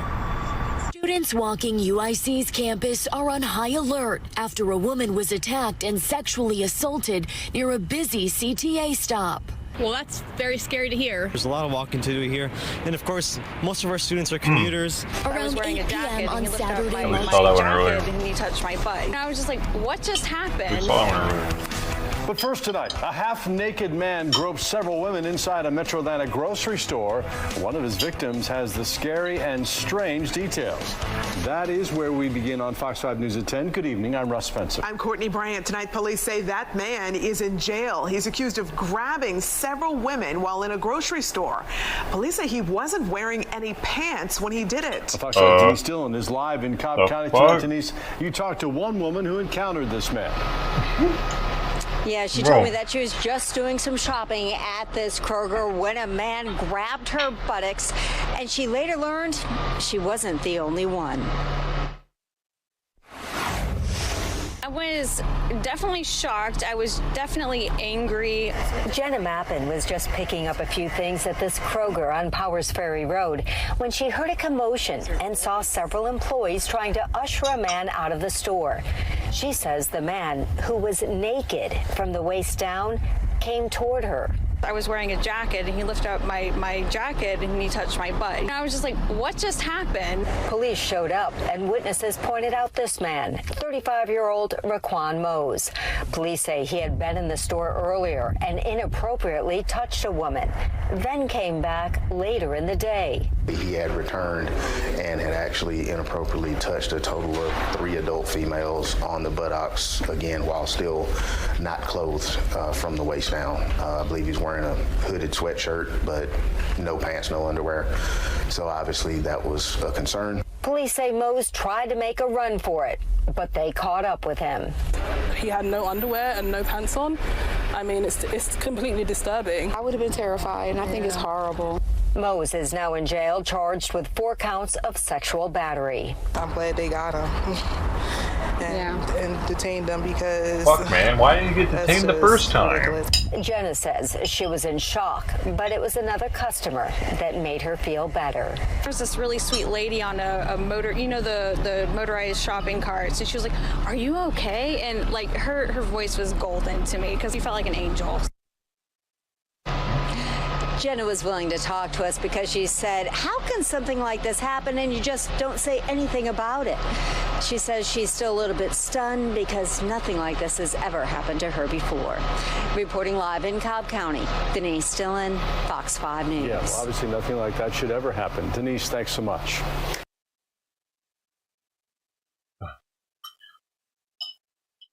Why did he get in trouble the first time he did it, though, is what I'm wondering. How did he come, like... Oh, man.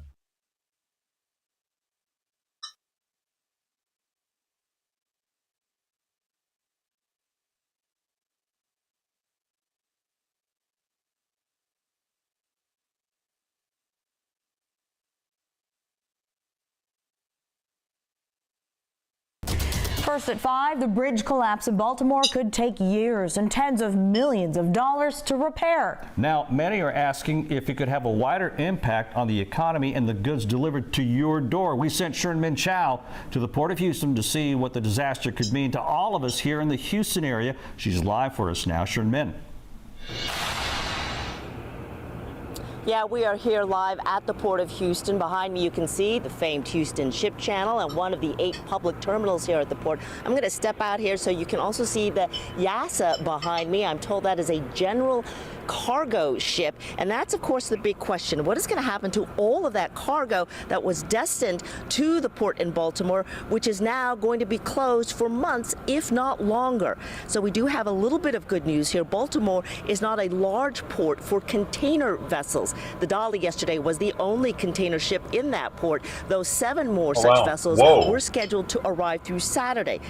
Now there's a huge scramble to reroute those and other vessels, and of course the hundreds of containers with all of their products inside. Will the Port of Houston see any of that business? I asked that question to Margaret Kidd, engineering and supply chain expert with the University of Houston. Frankly, I see the East Coast ports being beneficiaries, such as New York and New Jersey, Norfolk, Virginia, Charleston, and Brunswick, Georgia. So it's a matter of geography. So not so much us. What I think you're going to see is you're going to see a little more cost added moving this cargo from these other ports to wherever that ultimate destination is. In particular, Kidd sees that rerouting impacting the price of new cars. In 2022, Baltimore was ranked the largest port for new vehicles. That's a nice bridge. 750,000 vehicles went through there. That's cars and trucks that will now have to be shipped elsewhere at an added cost. There is a little bit more good news, though. Kidd and other experts do not believe that this supply chain disruption is going to be anywhere near as bad as it was during the pandemic. So we should take whatever bit of good news we can when we can. We're live here at the Port of Houston. Sharon Min-Chow, KHOU 11 News. We'll take that positive news. Thank you so much, Sharon Min-Chow.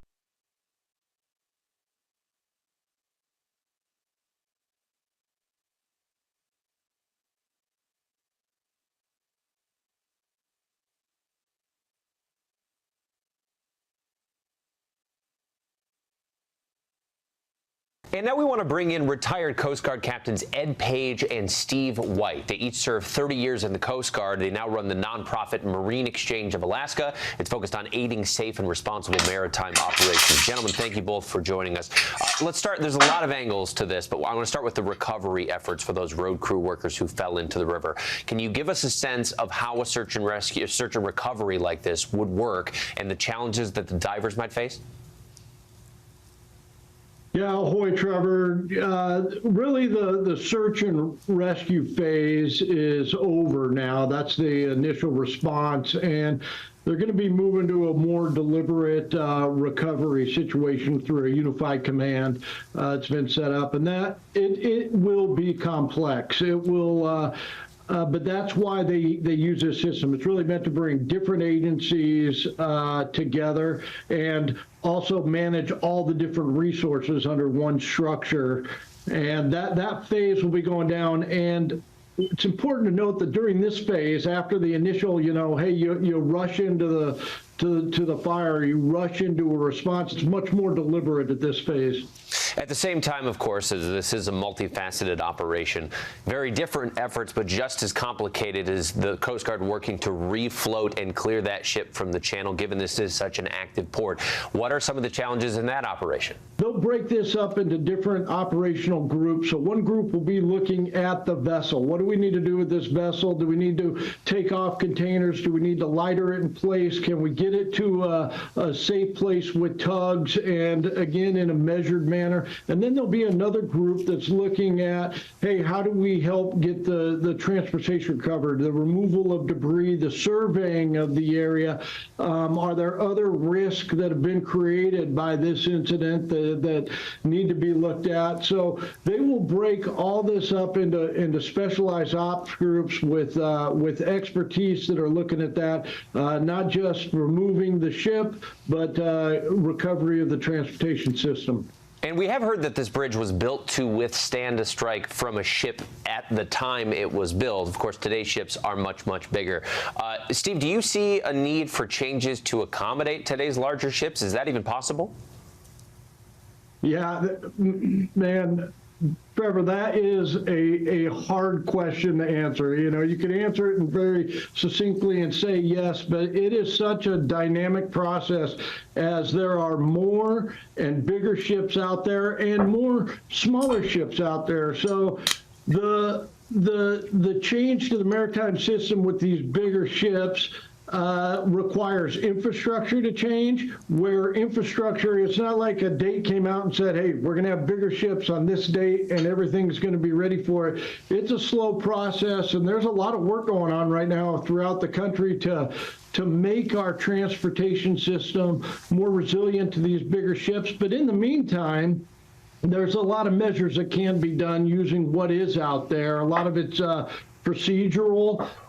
It's using some of the system that's out there, like tugs for these ships. Ed, I would love to just get your perspective on this in a similar vein, but I know that you were involved in the Exxon Valdez response and the cleanup. You dedicated yourself to maritime safety. So what preventative measures do you think are a priority? What do you think are necessary to try to keep these kinds of catastrophic incidents from occurring? We don't want to have another one of these incidents. And I think you can implement some measures. Risk mitigation, look at the high-risk areas, high-risk transits, and provide some buffers to manage that risk, reduce the risk through using tugboats or speed of the vessel or what time you do it with the currents and tides, etc. There's a variety of things you can do to mitigate the likelihood of this recurring. And then there's other things to do as far as infrastructure development, but that's years out. There are things to be done here in a matter of weeks, going out, maybe days. Coast Guard veterans Captain Steve White. Make them all use tugboats. Thank you both for your while time. they're leaving ports like that. Thank you, Trevor. Thank you, Trevor. That's what should be implemented instantly. That should already be done right now because of this. If you'd like to get more videos, show highlights, and watch live event coverage. Why isn't it? Because we're a little retarded. Of the Key retarded. Bridge, many are wondering how the entire structure came down in this crash. Engineers say it's mainly due to the bridge type, truss. In truss bridges, there are no cable support. All of the structure you see above the deck is designed to transfer the load to the eventual supports, or piers that head underwater and into foundations. When you take down one of those piers, the shape changes, and the force of the crash is attempting to span twice as far in order to reach the next pier. It's what we call a continuous structure. Every little piece is connected to another, and unfortunately, it's a catastrophic collapse. Within moments, we see the central and south side of the bridge collapse into the water. These are the sections closest to the impacted pier. This transfers to neighboring sections of that bridge until finally, within 30 seconds, the north side is also collapsed. Now I feel like an engineering expert. I'm going to go build bridges now. I know what I'm doing.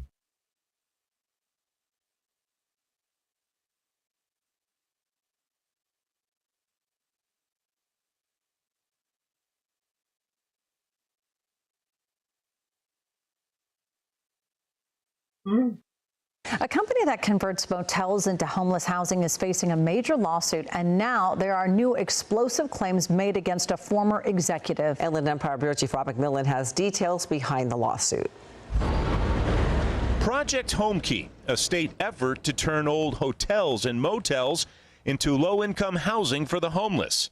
Now, with many of those properties in foreclosure, the developer of those projects is suing their former CFO, Cody Holmes, accusing him of embezzling millions of dollars to fund an extravagant lifestyle for he and his ex-girlfriend, Madeline Witt.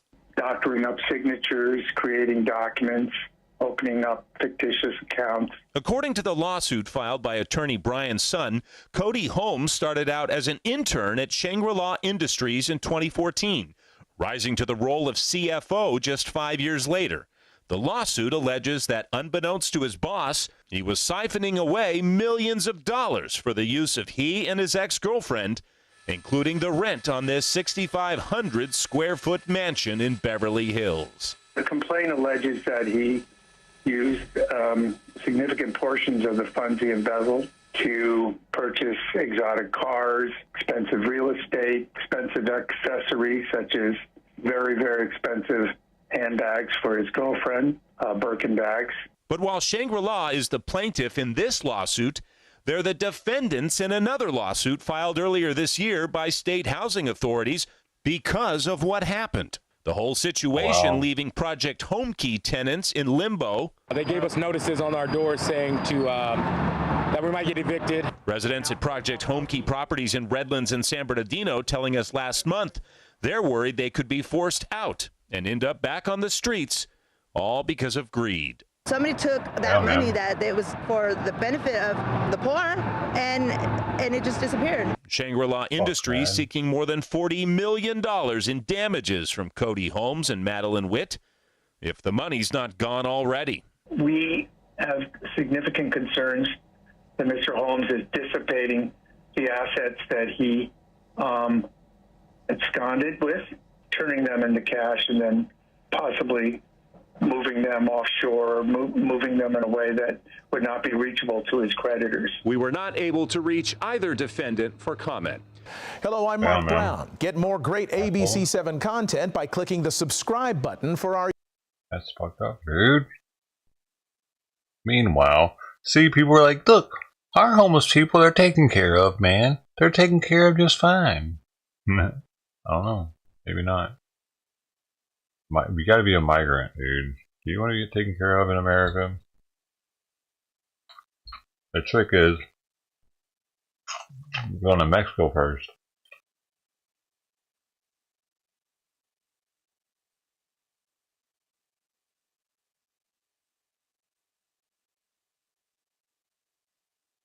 The trick is being born as a first generation American. I think that's the trick. They must get all kinds of shit.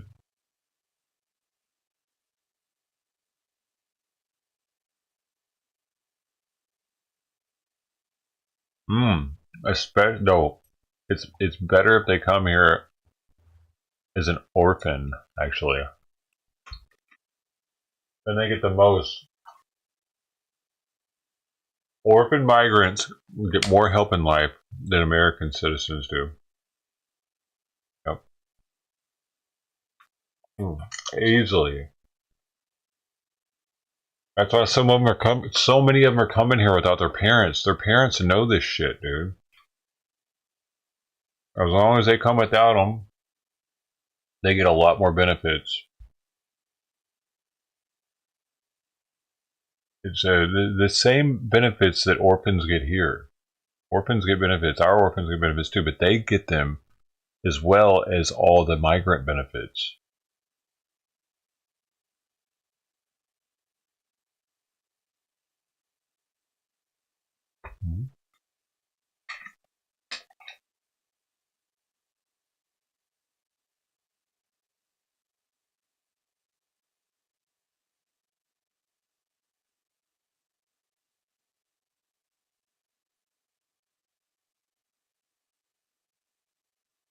McDonald's customers can soon pair Krispy Kreme donuts with their morning McCafe thanks to a new food partnership.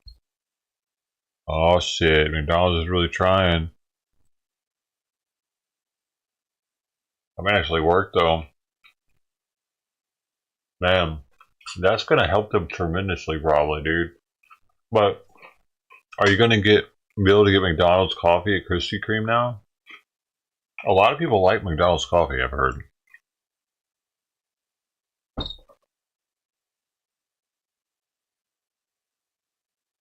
Tonight, recovery efforts are still underway for those 6 road workers who were on the Key Bridge when it fell into the Baltimore harbor early yesterday morning. And as the investigation continues, transportation leaders are scrambling for solutions. The bridge is blocking ports, and it knocked out a major East Coast artery for the U.S. economy. Andy Fox is in Baltimore and has that part of the story as we bring you team coverage tonight.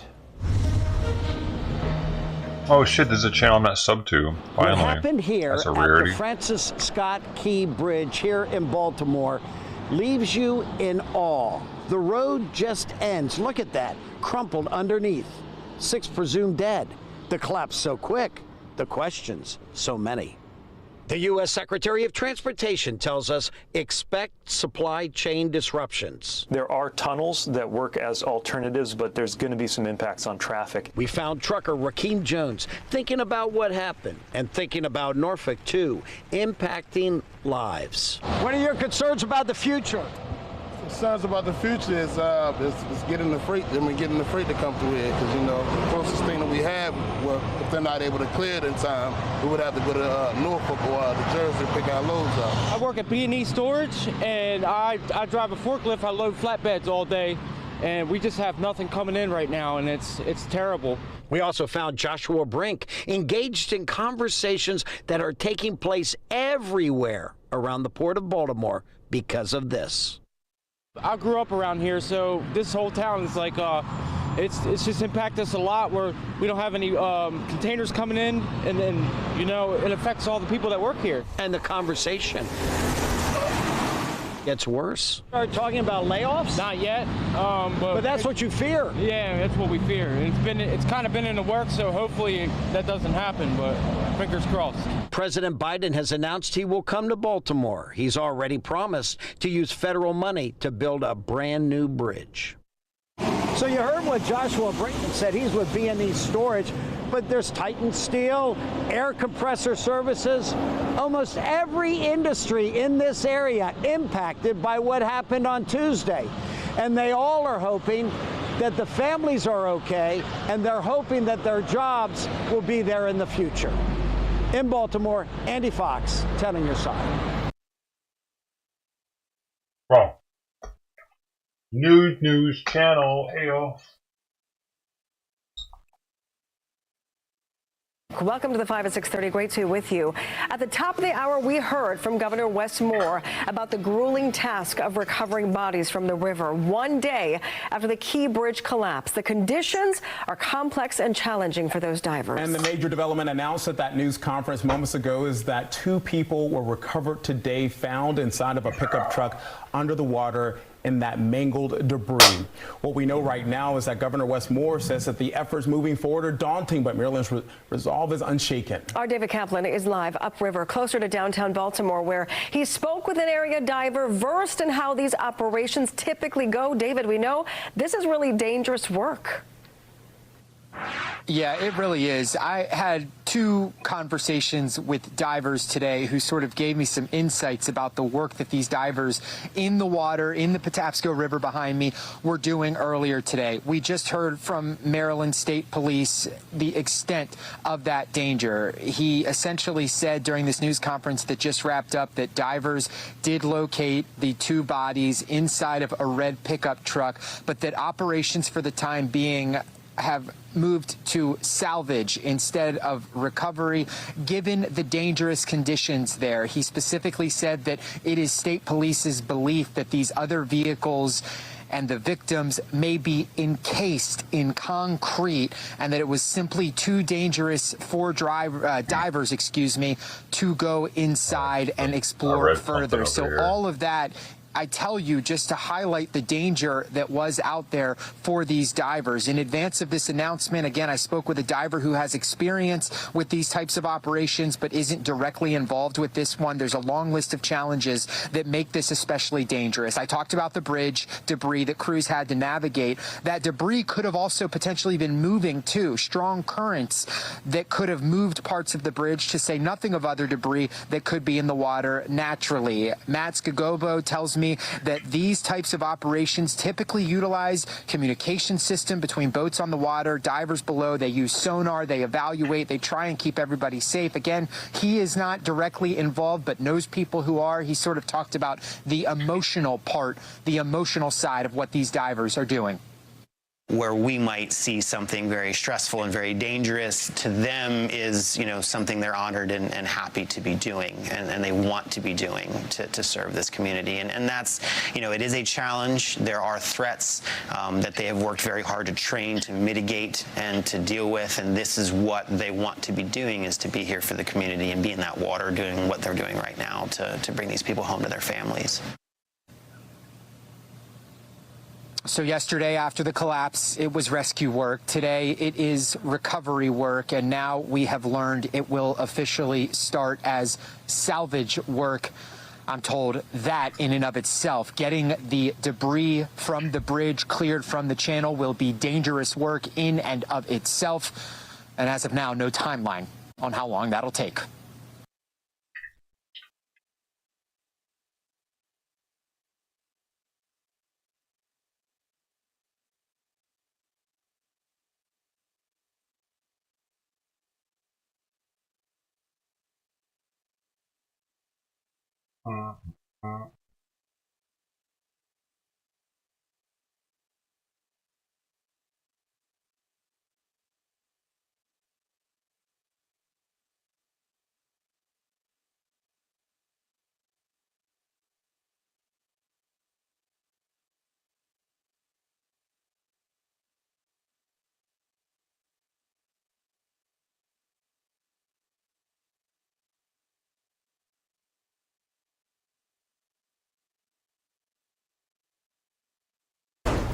Well, tonight, Albuquerque police are sounding the alarm on a new social media trend that apparently inspired a group of teens to steal a car over the weekend.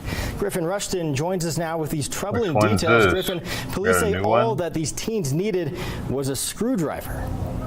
Well, that's exactly right, Trevor. APD officers arrested a 15 and 14-year-old on Saturday after they and several other kids reportedly used that screwdriver to essentially hotwire and steal a Kia from a parking lot. Little did they know that was one of APD's bait cars. These are blurred photos of the kids, including some from inside that bait car. APD leaders say there was also a 12 and 10-year-old in the car who were reportedly teaching those older kids how to steal the car and drive it, and there was also a 5-year-old boy in the back seat at one point. Now, police say the kids stole the car from a parking lot near Montgomery and Carlisle. APD leaders say their officers were not far behind the car, but they took extra precaution once they realized kids who didn't know how to drive were behind the wheel. They followed him quite a distance because they were trying to be very cautious and not creating a vehicle pursuit, and they basically let them pull up to an area and walk into their apartments, and then they were able to contact them, take them into custody. Now, those two older kids are facing several charges, including contributing to the delinquency of a minor. Police say the three younger kids were released to their parents and CYFD was notified. But police leaders fear incidents like this are becoming more common. APD leaders say the kids learn how to steal the Kia from a popular social media challenge that essentially teaches kids how to steal those cars and encourages them to try to do it themselves. What? That's on TikTok, showing people how to do it? These kids, because they're seeing this stuff on Instagram or on TikTok as a challenge, they're not able to fully understand the danger that gets involved when these things are going on. They see the sensational video that someone posts a challenge and then encourages other people to do it. And then you see them go and they're driving these cars. Like this one, they briefly wrecked into a curb. Albuquerque police say that social media trend is targeting Kia and Hyundai cars specifically. Chief Medina says the city is working to purchase steering wheel locks to hopefully prevent more of these thefts. Trevor?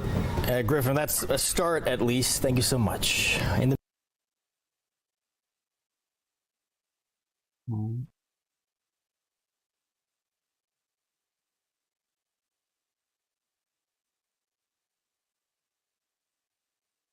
We do want to begin with some breaking news because Maryland officials have just announced that they've recovered the first bodies from the water after that deadly bridge collapse. And authorities also revealing they are now shifting to a new phase.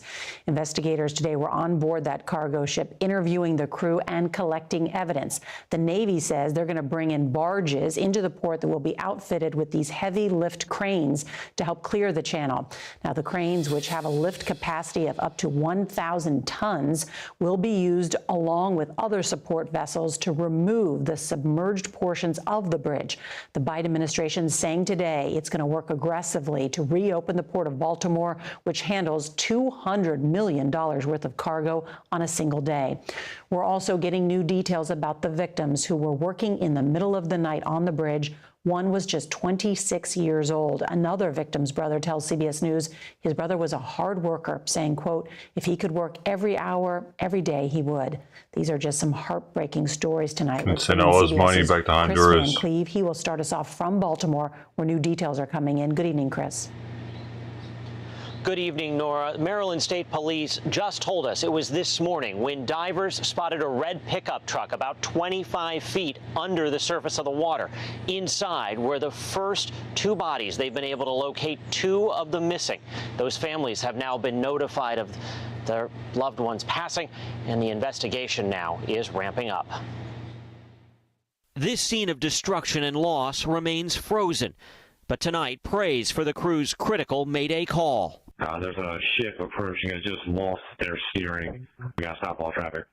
giving police a couple minutes warning the powerless ship was on a collision course with the Francis Scott Key Bridge. If not for several factors, including those responders' efforts, the Mayday call, the maintenance closure that was already underway, and the time of day of this impact, the loss of life might have been in the dozens. Tragically, the search and rescue efforts of yesterday turned into a grim mission of recovering the bodies of the 6 people who are presumed dead. NTSB Chair Jennifer Homendy. Our investigation can wait. The most important thing right now is to reunite families with their loved ones. But that investigation is moving forward. The National Transportation Safety Board is analyzing the contents of the ship's voice data recorder. Despite challenging weather conditions, a team of investigators were on board the cargo ship Dolly gathering evidence. Among the things they'll seek to determine, was the ship's engine choked out by dirty fuel before it hit the bridge? Was there a world where this doesn't come down when it's hit this way? You know, and that's something we're going to have to look at, and we'll want to look at the design of the bridge as part of that. New images from the FBI show the sonar searchers are relying on to help navigate the debris field. Dive team leader Brian Hudson on CBS Mornings. It's a very dangerous situation underwater with the rubble still settling. It's not a great spot for divers. It's incredibly black water. I want to start by Secretary Buttigieg says repairs will take time, leaving one of the country's busiest ports shut down and its 8,000 workers in limbo. At least 2 cargo containers went overboard. 56 others on the ship hold hazardous material, though not considered a threat to the public. The ship's bow is said to be resting on the river floor. The Coast Guard will have to refloat the more than 900-foot-long vessel to clear the waterway. I think the main challenge here is removing those large trusses and steel members off the bow of the ship. Maryland State Police also telling us tonight they're not able to reach the other bodies. They're going to need those Navy heavy lift cranes to clear some of that debris before they can recover the rest of the missing. The Navy, their plan is to get that waterway open as fast as possible so the port can resume operations, Nora. I heard them calling this now a salvage operation. Chris Van Cleve, thank you so much. Justin. He says the bridge collapse having a tremendous impact on so many parts of our lives, even traffic as well. Commuters are going to be drastically impacted because especially those trucks transporting hazardous materials. WMER2 News' Xavier Wary learned more about some of the alternate routes they'll be taking in the foreseeable future. Taken one of the most vital routes away through this, tragedy, and that is going to certainly impact local traffic in a meaningful way. Louis Campion, president of Maryland Motor Truck Association, says between 1.3 and 1.5 million trucks cross the Francis Scott Key Bridge yearly. A once reliable mode of transportation tragically gone, forcing vehicles like hazmat trucks, which are prohibited to use the tunnel, to find an alternative route in Baltimore. The less attractive option is I-83, but you do have to go through Baltimore City and various downtown routes, which can be very congested. He says the ideal route is the western side of 695. If you're delivering over to the eastern side, it will add significant mileage for you. It will add time in terms of drivers' need to make a delivery. In addition to longer commute times, Campion says the bridge collapse disrupts the economic activity. The port really touches everyone in Maryland's lives, right? As so many commodities come in and out, it's an employer of 20,000 direct people and then thousands and thousands of more indirect jobs like trucking, who really rely on the port for our survival. Campion says it'll take a cooperative effort to get waterways clear as rapidly as possible. He says later this week the engineers are expected to be on site of the crash and assess the work needed to provide assistance with regards to clearance of the debris. He expects this to impact drivers for years to come. Xavier Wary, WMAR 2 News.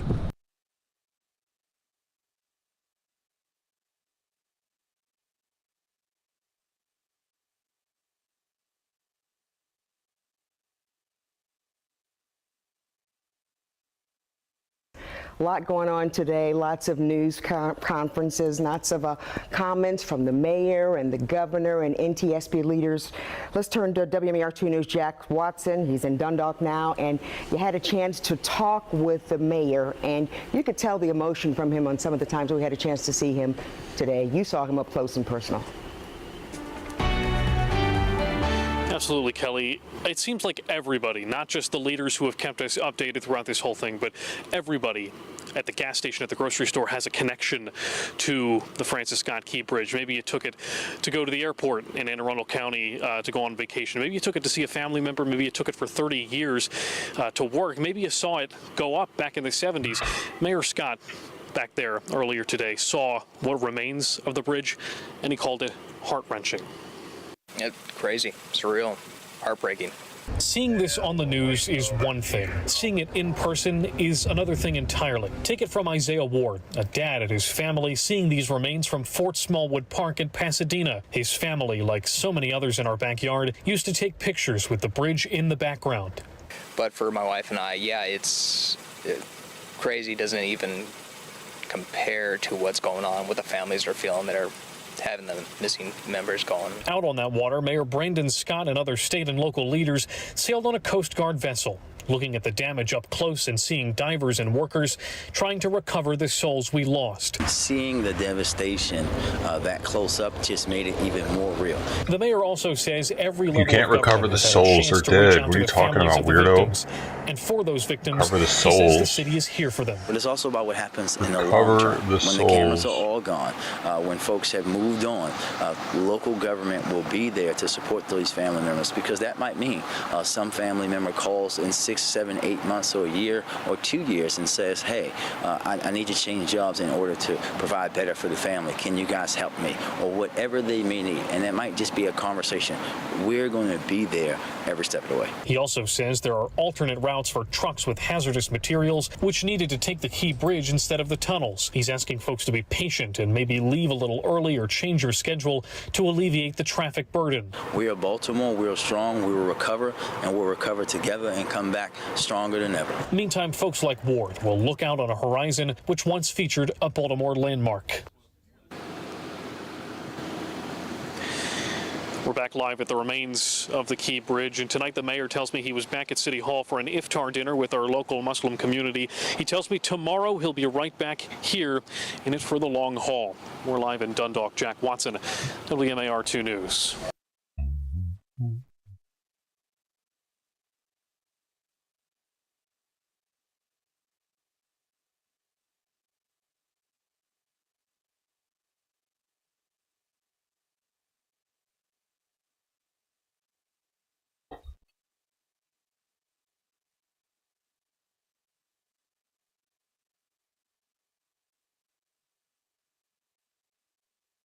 I was literally just walking, and a man came up and punched me in the face. Stories from New York City women going viral on TikTok. I literally just got punched by some man on the sidewalk. Their videos detailing how they're allegedly getting punched in the face completely unprovoked. Several women have posted these Why are they all videos white? describing similar allegations in just the Why last are week. they all looking Hallie Kay whitish? posted about an assault on Monday. She says she had to be treated at a Well, local interesting. medical facility for injuries to the left side of her face. Oh my God, it hurts so Look at this lump on I her can't even forehead, talk. bro. God Olivia dang. Brand posting updates on her own experience earlier this month after commenters on TikTok started connecting the two cases. I did just get a call from the New York Police Department detective. The NYPD says it's investigating the incidents, but says it's unclear right now whether they're connected. Police announced one assault arrest related to Hallie's case, 40-year-old Skyboki Stora, taken into custody. Other users posting like a videos migrant. expressing shock, fear, and even sharing tips for staying safe. His name's like not being Taboki, bro. distracted He's on got to your be a phone migrant. while you're out and about. It's not the first time this type of incident has been reported in the city. When videos like that first started popping up, everyone was sending them to me and like commenting and like adding me and saying like, look, this girl went through something similar. Elio Wagner says she was punched in the face by someone she didn't know last September. So we were kind of like walking toward each other, and he didn't seem crazy or scary or anything. And then before before I knew it, he kind of went at me diagonally and punched me in the face. And damn, man. NYPD data from Bro, last month shows many crimes are down so in the crazy city compared with last year, including shootings, burglaries, and murders. But felony assaults are up. Broken down by week, misdemeanor assaults are up 10% compared to the same period last year. However, this data is not broken down by gender. And some women, like Elio, who carries a self-defense kit, saying in light of recent attacks, they don't feel safer. I love New York, but as a woman, it is very scary. So I kind of feel safer, like carrying something with me to defend myself. That way, in case it happens What again, the I'm hell? not completely defenseless. Do you see what she has? Dude, everything's like... She got the thing that makes the noise, the alarm thing, the spiky thing, this thing. It's all the same thing though, bro. It seems a little nutty. It seems a little like everything's just bunched together. What the fuck, bro? I don't know, man. I mean, maybe like have one thing in one pocket, another thing in another pocket, so it doesn't get like tangled up in your purse when you're trying to pull it out or some shit. I mean, I guess if you just walk with that in your hand. But then you can only use one thing at a time. Like, I want to spray and punch with a spiky thing. Shit. If I'm going to have a spiky thing, I want to spray and spike.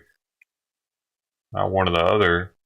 Recent attacks, they don't feel safer. I love New York. It's a nice... Dude, it doesn't come with all that shit on it, weirdo. What are you talking about? Nice keychain.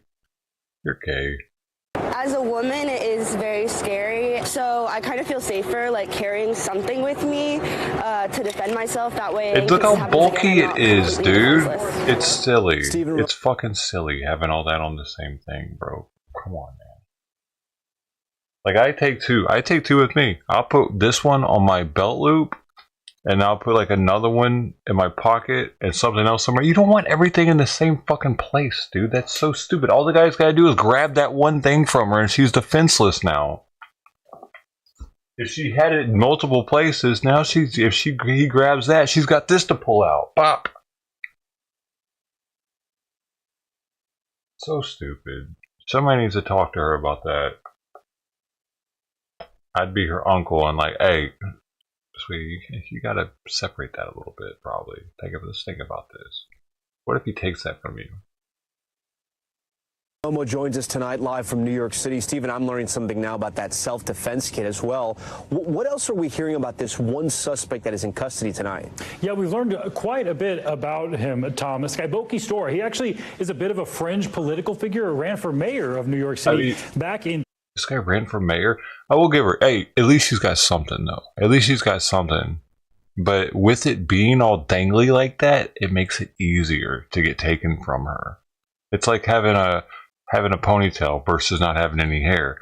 It's way easier for somebody to get control of my head if I would have hair, right? You can grab onto that little leash she has there now. Rather than if it was just in her hand like this, it's way harder to get that out of somebody's hand than if it had a leash hanging off the end of it. Now they can just be like, yank. Like, I got one on my keys that I have just for extreme emergencies, but it has a leash on it. I don't really like that about it. Because they could just be like, pop, no, you ain't gonna spray me with that shit.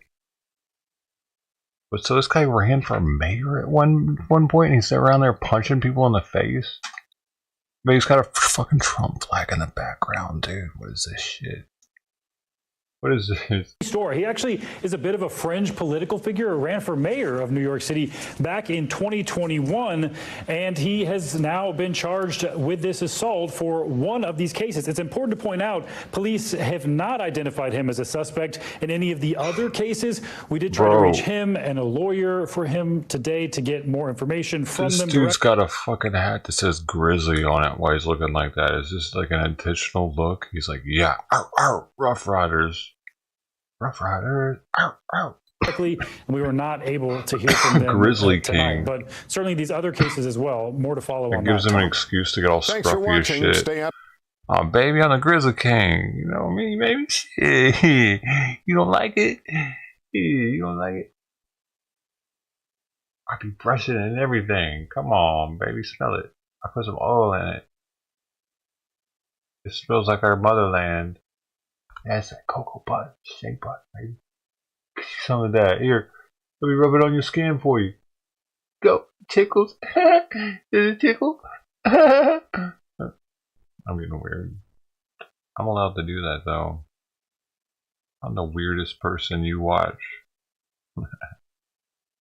I did something.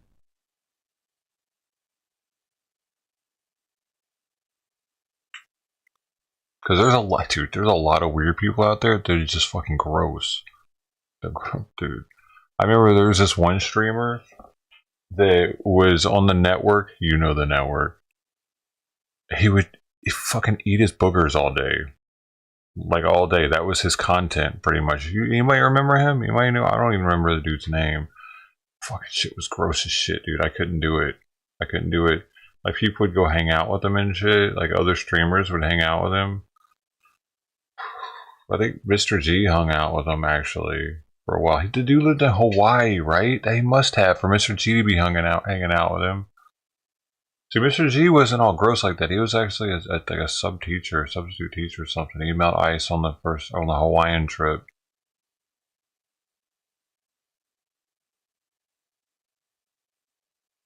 Mr. G is actually one of the reasons why I got the live view, because I saw that he had it out there. And I was like, well, shit, is Mr. G gonna get it? Maybe I'll try one of those things out.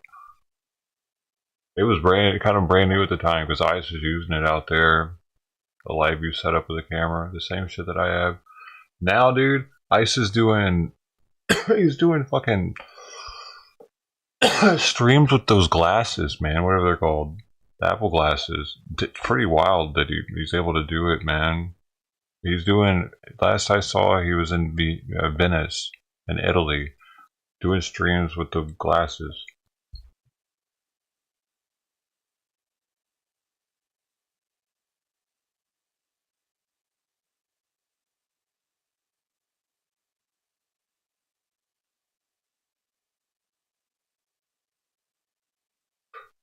The $6,000 glasses. Pretty cool though. Something different.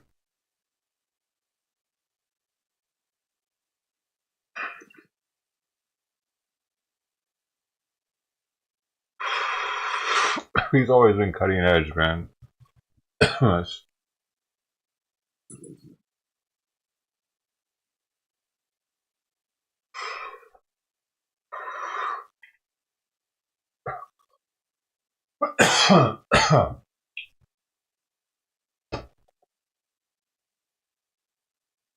Damn, man, I got charges again.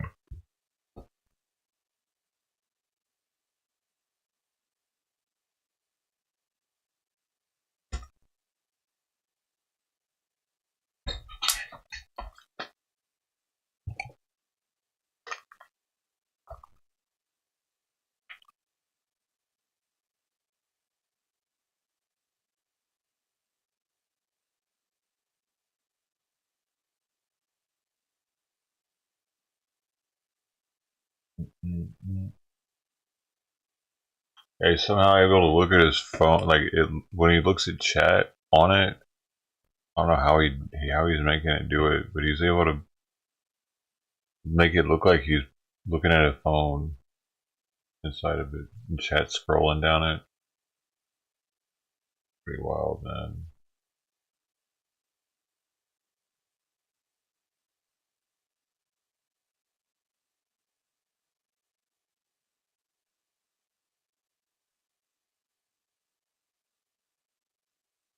Oh, there's a migrant. We're gonna find out. Now arrested the driver at a hit and run that killed an 18-year-old student. This is Zachariah migrant right or here. not a It migrant? happened near Bartow High School this morning. Troopers say That's the driver, the game. Rosado Perez, got into a minor crash at Bartow High School and then took Perez. off. Less than a minute later, they say he then hit Clayball and again drove off. Troopers later found the car involved at Perez's home, but said he had already left in a different car. Deputies say oftentimes they they're not found gonna him get that after spotting the information. new car at Brandon Mall. Because they're not allowed to ask it. The cops aren't allowed to ask their immigration status now, and they don't work with ICE. See, look, illegal. See, I'm not the only one thinking it. Another illegal. 2 people on here are thinking it already within the past hour. This isn't a right-wing channel. It's Tampa Bay. It's in Florida. I guess it could be considered right-wing because Florida's right-leaning. So, okay.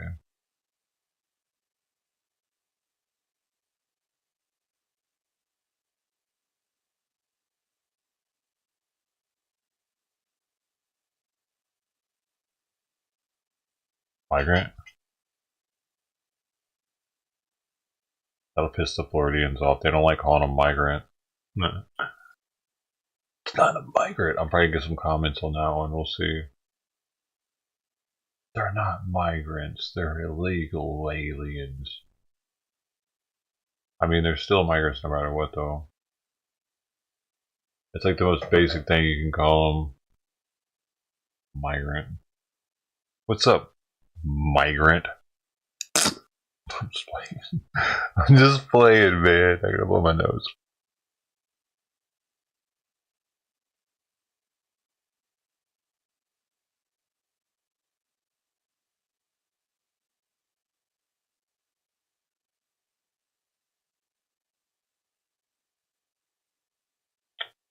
Fucking migrant. I'm not like that. If you come here the right way, there's a mad respect in that because it's such an arduous task. There's so many steps. You have to have people that trust you, that are willing to show that they'll put money up for you just in case you end up reneging on the whole situation and you have to like get some money from the government. I guess I don't know. That way you're there to help offset anything they might need as a sponsor. If you sponsor somebody, none of these people have sponsors, dude. None of them have sponsors. None of them have. None of them. Because the sponsor's supposed to have $22,000 saved up, just chilling in the bank. Now, those are the numbers they want people to have.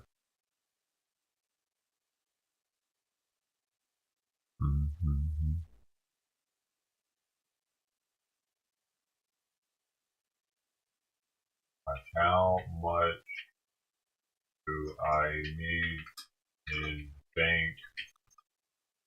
USA sponsor migrant. See what'll come up with that. How much? Here you go. How much income do I need for an affidavit of support? Poverty guidelines. What does that mean? It's the same thing.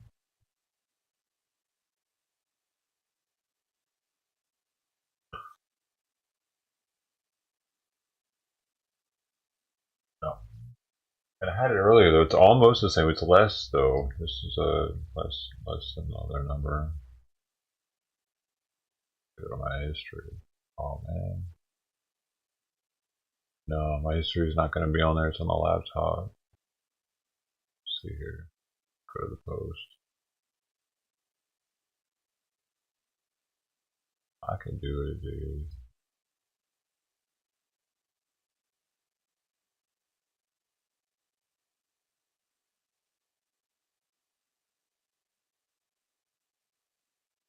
Well, this right here. Green Card Sponsor Income Requirements 2024. How to meet the U.S. government's financial sponsorship requirements. A lot of people don't know about this, man. I know I should probably make a video about it, right? When applying for a marriage-based green card, either the spouse visa process or through adjustment of status, the sponsoring partner is responsible for the incoming immigrant's financial stability. The most common minimum annual income required to sponsor a spouse or family member for a green card is $25,550. Oh, really? So you don't have to have anything in the bank? Wait a second. I didn't realize that. This assumes that the sponsor, the U.S. citizen or current green card holder, is not on active military duty or sponsoring only one relative. And is sponsoring only one relative. So, dude, I thought they had to have savings, though. They just have to show proof that they made $25,000.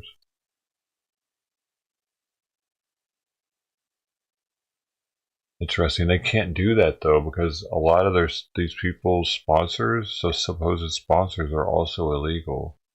So they don't have a paper trail for their money. They don't pay federal taxes. So they can't. I don't know if they have the ability to show the federal government their money if they're not paying taxes, or if they don't file any taxes. They're probably scared to even risk it.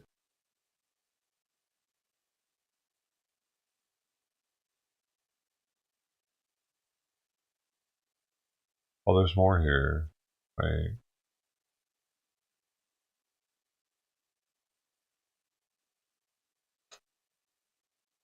Yeah.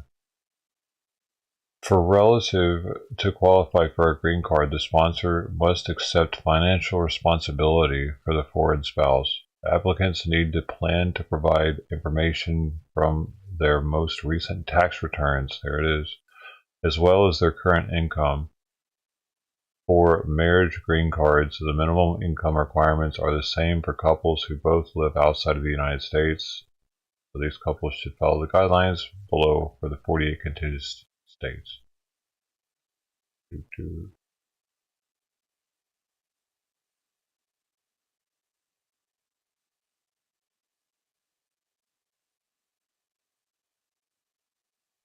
looks like a lot of them are getting rejected or something, man.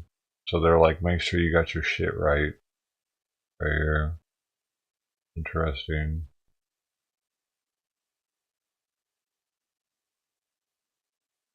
That makes it even harder then, right? Military sponsors don't have to make as much per year. Dude, how many military men are taking advantage of this? They're like, hey, baby, I'll be your sponsor. I guess a lot are meeting women stationed overseas, so they don't have to meet as high a financial responsibility if they're in the military as a sponsor.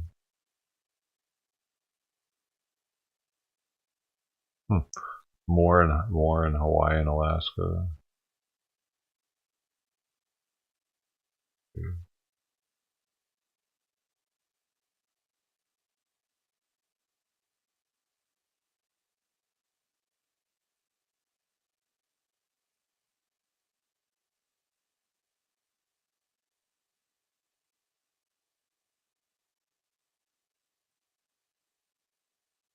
Look at all these rules, man. These fucking rules, and people are just walking straight in. Can you imagine? You're like looking at this, you're like, or you can save up a couple thousand and you can just walk in and they'll give you a bunch of shit. Man, I'm getting confused already, dude. Green cards, a 101. This is fun. How long does it take to get a marriage visa? How much does a green card cost? Affidavit of support. That's what you're just reading about, right?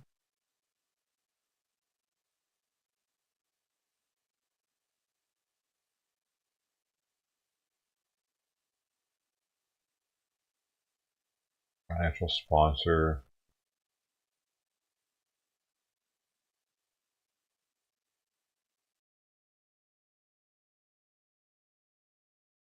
And it takes 9 to 3 months to process it.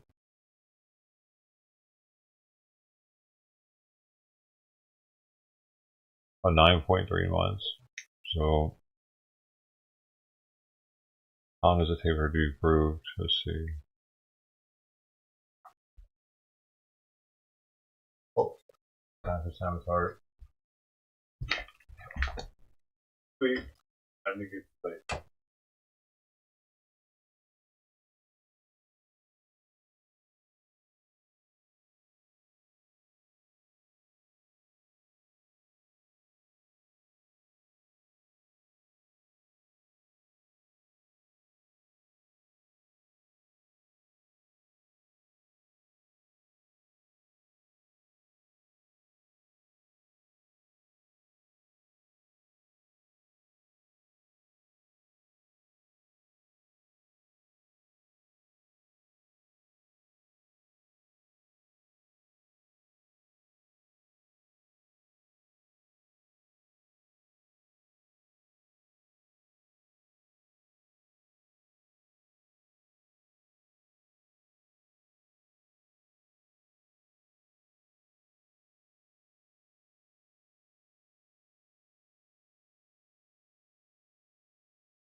Oh, that's a long time.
If you're married to a U.S. citizen, you can apply for citizenship sooner than if you're not married. They incentivize people to get married. Why the fuck is that? That's like a recipe for disaster. Incentivizing marriage. How domestic violence happens. People just get married for benefits.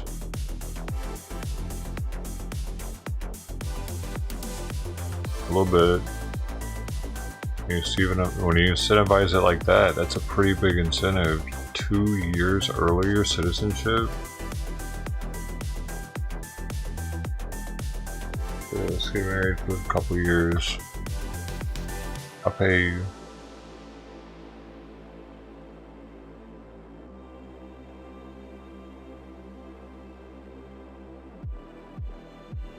Oh, I don't know how those were allowed, dude. Actually, so I'm nervous to restream them. They zoom in on stuff, don't they? Look how much it costs too. $1,700 for an application fee. $1,760, or $1,200 for an applicant living outside the U.S. Jeez, I wonder if they're charging all these migrants all these fees and shit too.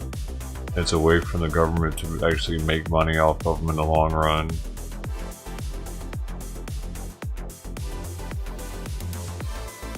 This is crazy.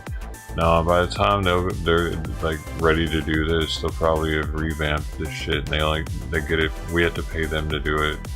We'll pay them to be citizens. As if we get Biden for another 4 years, that's what we're gonna get. We're gonna pay we're gonna pay the migrants to come here, not just give them free stuff. They show up and we hand them a card with money on it. Welcome to America.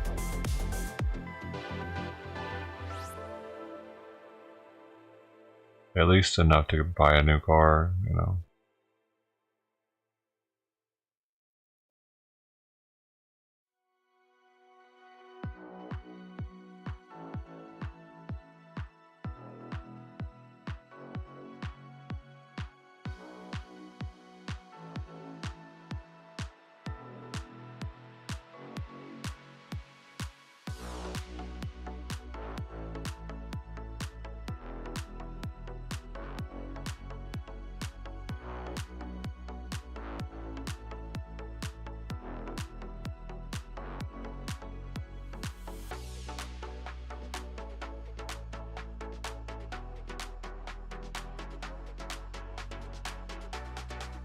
That's funny, dude. Do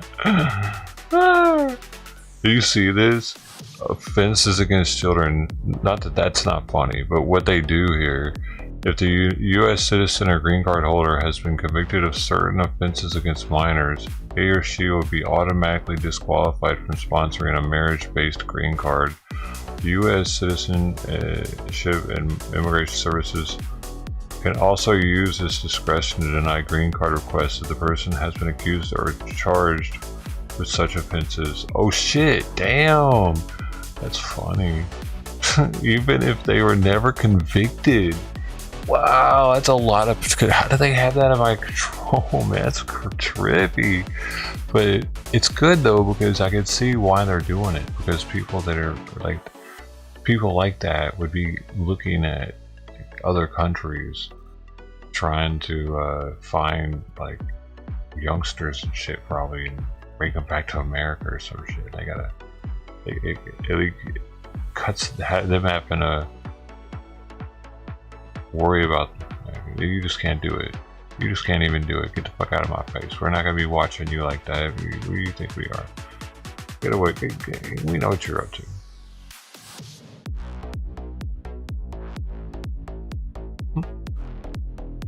Outlaw, you know he'd have gotten him a youngin' by now, wouldn't he? Outlaw would have him. He'd have like a whole church of them. Little 18-year-olds.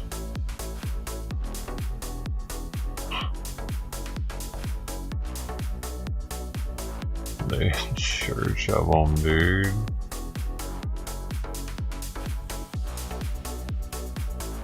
Oh wow. People convicted of certain serious crimes are ineligible for marriage green card. In many cases, it is possible to apply for a waiver. Although for some especially serious crimes, including drug trafficking, no waivers are available.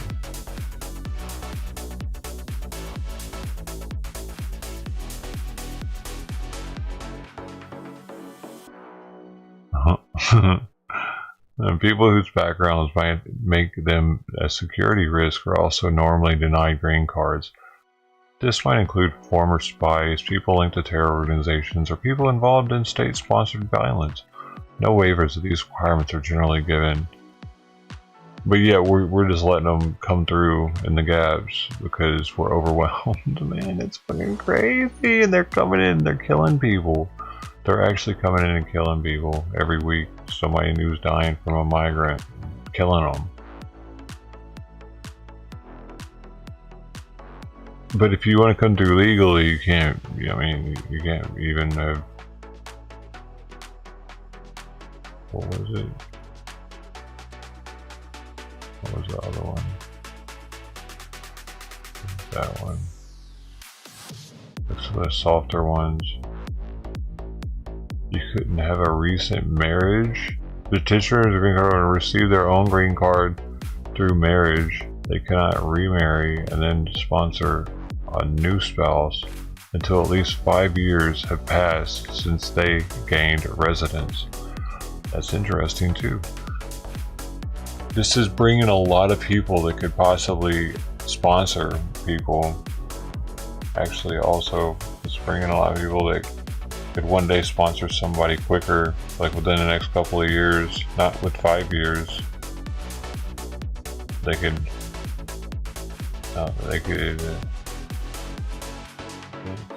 sponsor without having to wait. They just have to get residence and show that they got that money coming in. I just don't know if they have to actually show a federal tax return or not, or if they can show like check stubs or something instead.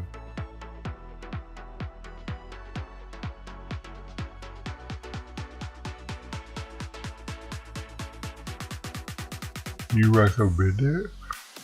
Oh God. Who?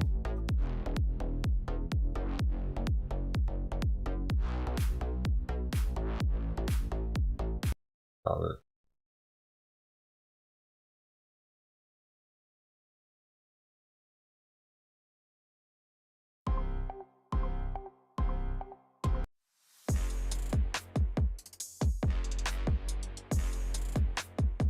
I don't know what I'm thinking, dude. I don't know what I'm thinking.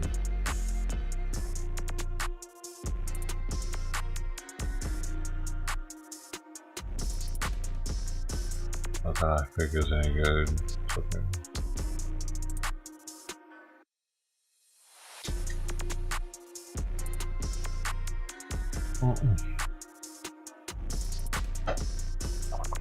People can be denied a green card if they violate certain immigration rules, such as lying to U.S. Citizen and Immigration Services.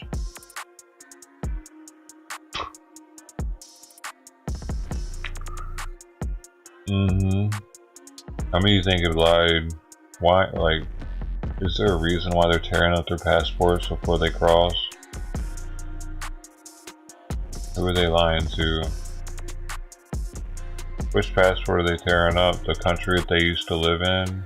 And they're busting out their Venezuelan one? Probably.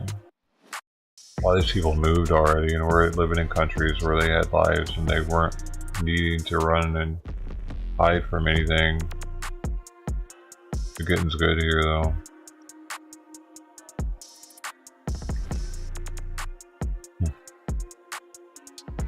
Now we got this damn bridge, dude. $100 million, probably $300 million. Original price was $100 million. That ringy-dink shit. They're gonna build something way better than that, dude. And what the fuck? It's about to get fucked up, man. It's about to get kind of fucked up around the whole country. That's sad.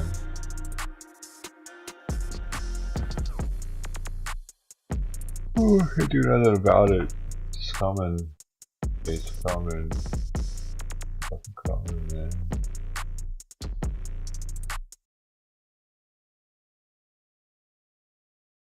It has to come.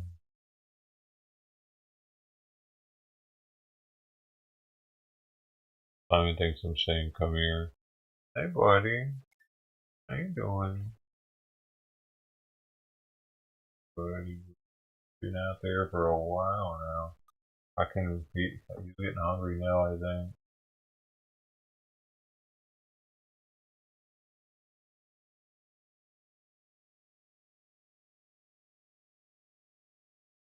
I think I got enough food in him earlier, so he hasn't really been bugging for now. But he's not being too bad.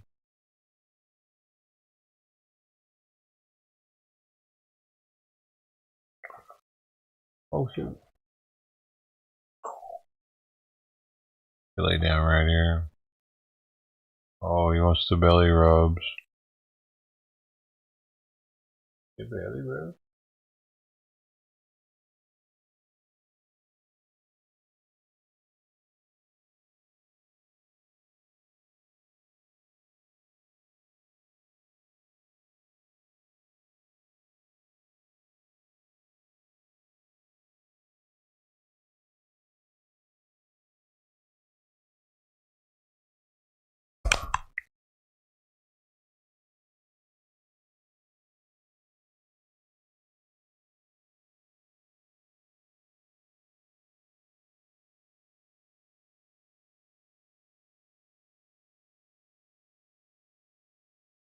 Dude. Tired. I didn't anticipate having to stay out.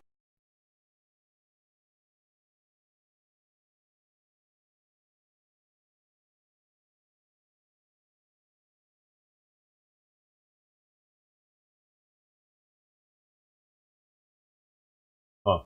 If you are related to a U.S. citizen or green card holder, other than through marriage, you may be able to obtain a family preference green card. Depending on how closely related to the sponsor you are, you could face a long wait before a green card is made available to you. Well, check that out. Well, there's an anchor baby right there. There's an anchor baby right there, dude. So if you have a baby here, it's going to be a U.S. citizen. So you're going to be able to obtain a family preference green card application.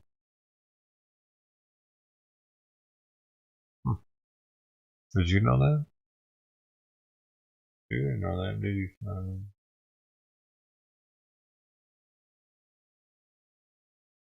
Cool. Oh.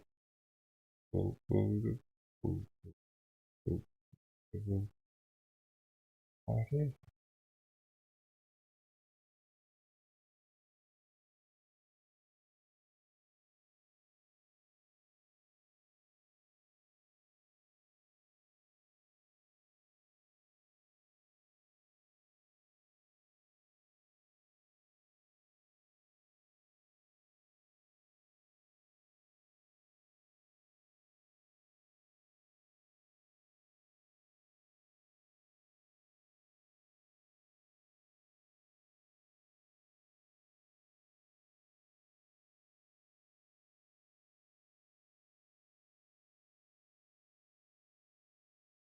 Preferential treatment. What is it called again?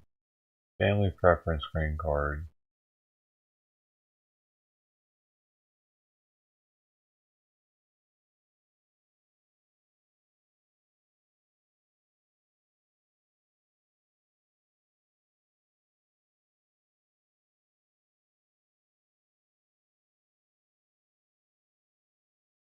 Still happening. Still happening.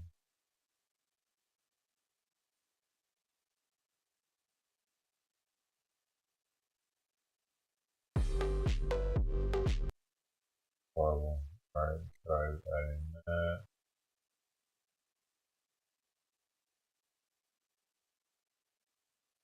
It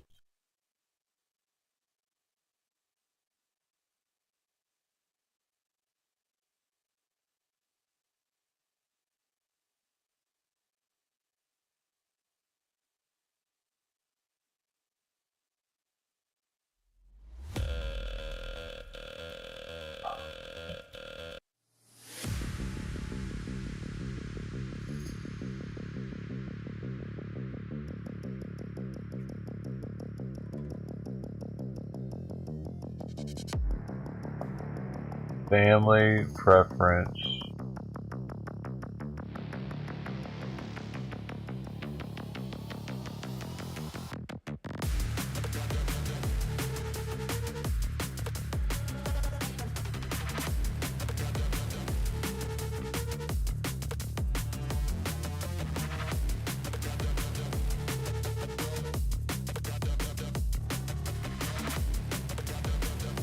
What, Simon? What?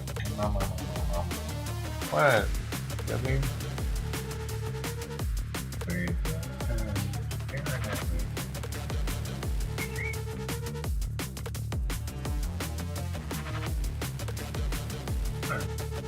What?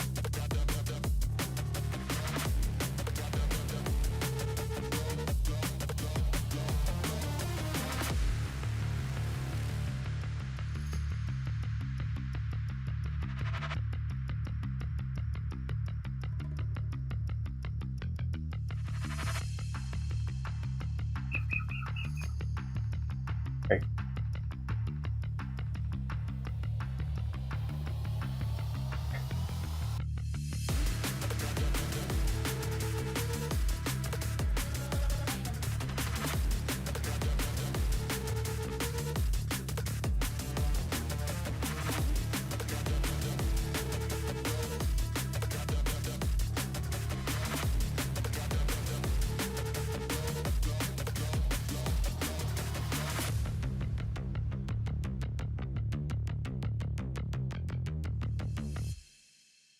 And we have this breaking news on KCAL News at 9 o'clock. A San Gabriel Valley neighborhood's been on lockdown all night long. SkyCal live over the SWAT team trying to catch a dangerous man on the run. And let's get right to Desmond Shaw, who's live overhead. Des? Pat, this is insane. We are off of High Point Street here north of the 60 freeway, the opposite side of where this began, where this has been going on for so long. You see all these members from LA County Sheriff's deputies, special enforcement bureaus. They're now swarming this house. This is now the third house that this suspect has gotten into. We just witnessed moments ago, they threw a flashbang at him here when they spotted him in the backyard. There he is. He's back out again. Well, another flashbang going off right now. Really, really intense, dramatic situation. Now the suspect running again in this backyard. It's a amazing that the suspect, as they're now hung on top of a fence here, how they were even able to get out of that situation. The sheriff's deputies had so many vehicles, so much personnel surrounding this neighborhood on the ground and in the air with their helicopters, and the suspect somehow managed to get out into this neighborhood on the opposite side of the freeway and now into the bushes here on the border of the Whittier Narrows area. You see the helicopter that has been trying to keep eyes on this suspect, and all of these agents out here trying to get this person into custody. A very, very dramatic turn here off of the 60 freeway and San Gabriel, Pat. Absolutely amazing. Desmond, can you fill us in again on what they want this man for? What does he want it for? He's wanted for a lot of different things, Pat. 1 second here, because the suspect, of course, was right below us. We're just trying to reposition here as we come back around. I think I saw him. They might be stuck in these bushes down in here, maybe finally giving up. But we had heard that they were wanted for kidnapping, but it turns out they were wanted for a lot of different other things as well. So maybe Mike has more information on all of those things, but just a really insane turn here near the Whittier Narrows. Mike, yeah, let's go to you to get more information about what we know. We heard about the kidnapping, but got to be a lot more to have all of that, artillery, if you will, out there. Right. So this actually originated kind of as a neighbor dispute. Yesterday, the neighbors accused him of stealing something. Today, the neighbors said they went back to try to get their stuff, and allegedly that's when he pulled a gun on them. That's actually what brought law enforcement to the scene here. But once they were on scene, they said, hey, this is a guy we've actually been looking for a whole host of other issues. That's what brought in the Marshals Fugitive Task Force. So this is a person who has been on the run. He's possibly a parolee at large. He is, wanted for at least a felony kidnapping warrant that we know about. The marshal that I spoke with on the phone earlier said that he has several felony warrants out. So this is a person who is known to law enforcement, who has been running from law enforcement for some time, and kind of by happenstance, his neighbors called 911 on him when he stole their stuff. Allegedly, that was what the neighbor told us. So really a weird chain of events that has kind of led up to where we're at right now. Yeah, and you're looking at video from earlier where we know for some hours this suspect was barricaded inside a structure, then went into several homes. Desmond, we know 1, 2, 3 different homes they went inside. At that point, we actually saw them. And you wonder, how did he do that? How was he able to go from house to house to house like that with all of the, everybody on site there? For hours. That's a question, right, Des? Obviously. Yeah, I have absolutely no idea how the suspect was able to do something like this, because we were talking earlier how it looked like the sheriff's deputies were practically ready for a ground assault with all of the resources that they had out there. We had like 5 or 6 Bearcats. They had this thing called a Rook, this like heavily armored little tractor thing with a huge arm on the top of it, which I've never seen deployed in the field. They had it covered from the ground and the air. They had an assistance from the feds on this as well. So how they were able to get out of that situation and then also apparently cross the 60 freeway, must have crossed the lanes of the freeway into this neighborhood and then got into not just one but another house there. You saw how just as we were coming to air, that suspect got into that third house as well when the authorities finally came here, and I believe he's surrounded in these bushes. They've turned the lights out now. At this point, they may be using night vision to try to have an advantage, but the last we saw was right here in this backyard at the end of this cul-de-sac, High Pine Street, which is right up against the Whittier Narrows recreation area. Would they possibly work in conjunction with a local agency who had canines and let them out? Let them go get him if he's in the bushes hiding somewhere. I mean, other than that. Right. Well, I mean, they've already had all that, which is kind of what's surprising to us. I mean, you've had SWAT here since 2 o'clock. K9 has been out there all afternoon and all evening. They've had a helicopter continuously orbiting this area. So they were there with every tool that they have at their disposal. So it is interesting that he was able to kind of slip their perimeter. The house where he was originally in did back up to kind of a ravine that had a lot of kind of wooded areas. So I don't know if that's the way he was able to get out, but they had everything here. They had K9, they had Arrow, they had the SWAT team, but somehow he was still managed to cross the 60 freeway and get to where he is now. But he was spotted by Arrow, the helicopter that was above. That's the system kind of working here. When he slipped the perimeter, the helicopter was able to guide them into where we are now. It just seems like where he is now that that would be a perfect opportunity for the K9 to go after him. Yeah, and they obviously, I mean, they were throwing flashbangs at him as he was running. So that is an unusual situation situation as well, but they clearly want to take this person into custody. Yeah, you wonder if people were inside these homes. Did they have to evacuate? Did he say anything to them? We know this person has quite the rap sheet. We also know that earlier the neighbor had said they alleged that he was armed with a gun or threatened them with the gun. So you have to wonder what this person has on them. At this point, we've just seen the person, you could see it here earlier, running, it looks like trying to get into this home here with a pretty big pool before they then jump the fence, make it into this wooded area where he now remains. And that seems to, let's get back up to Desmond. Desmond, we see the night sun shining. So they obviously still believe that he's in that wooded area where we see that light? Of the officers on the ground with their very powerful flashlights. They've turned the spotlight on from overhead. I wouldn't be surprised if they're probably tracking him with infrared now at this point. We had a pretty decent look at the suspect underneath the big outcropping of bushes here right there on the western edge of the Whittier Narrows, and it looked like almost like they were sitting down. I'm sure exhausted because this person was hopping over walls into and out of homes, sprinting all over the place, and it looked like they practically had him surrounded, but then I'm not sure if they just thought better of it because they obviously believe this person to be armed and dangerous, so there was nowhere really for them to take cover in that area, so it looks like they may have kind of backed off. And like I said, I'm guessing that they have some kind of heat signature from their helicopter overhead. We haven't seen anyone being taken into custody yet. At this point here, looks like probably the homeowner who's just wondering what the heck is going on with all of this. Wow, very frightening. Yeah, a lot of people there in that surrounding that car there. Des, hold on for a second. We're going to go to Mike, get some more information. Yeah, listening to the sheriff's helicopter let the CHP units know that they are code 4. So there's a very good chance that this person is now in custody. They were holding the lanes of the 60 freeway in both directions because they weren't sure where this guy was running. So the sheriff's airship just let CHP know they're good to reopen the freeway. They just gave the code 4 from the ground. So in theory, hopefully we should be seeing that guy come out soon. You saw he got kind of pinned in there though. When he got into that wooded area, that bush kind of area, they had him on all sides. So the best way that this could have been concluded here. Yeah, it took a long time. And Desmond, I'm sure you just heard what Mike said, that he's heard a code 4, so obviously meaning that they have this person in custody. We just haven't been able to see where he is right now, if they're going to lead him out, right? You'll have flashlights here. Okay. And yeah, I mean, we don't know what happened there under cover of darkness. We don't know if shots were fired by either the suspect or by the authorities on this, so we don't know the condition. But yeah, you're right, definitely much more relaxed stance, and the threat has been disarmed one way or another. But we'll just see if we don't see a suspect let out here in handcuffs here shortly.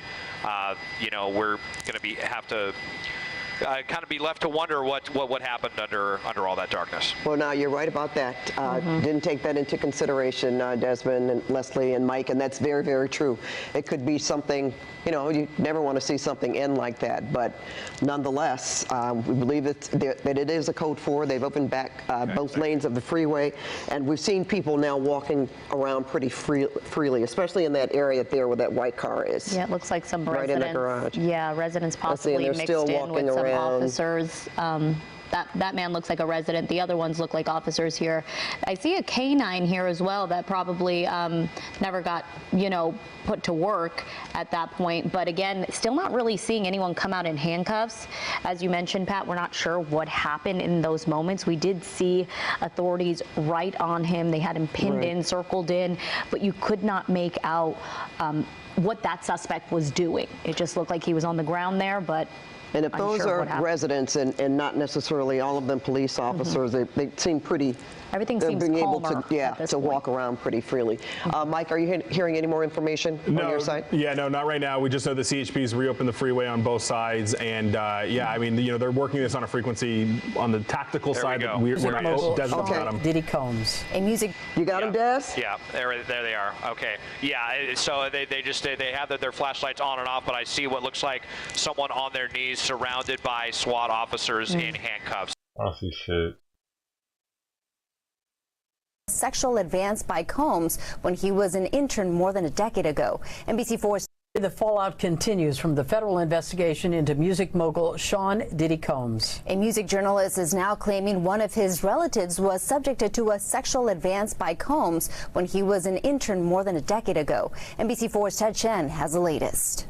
I know this man well enough to call him and say, hey, I need a favor. On MSNBC's Joy Reid show, music journalist Torre said he asked the favor of Sean Diddy Combs about 10 to 12 years ago, and Combs then hired Torre's relative as an intern.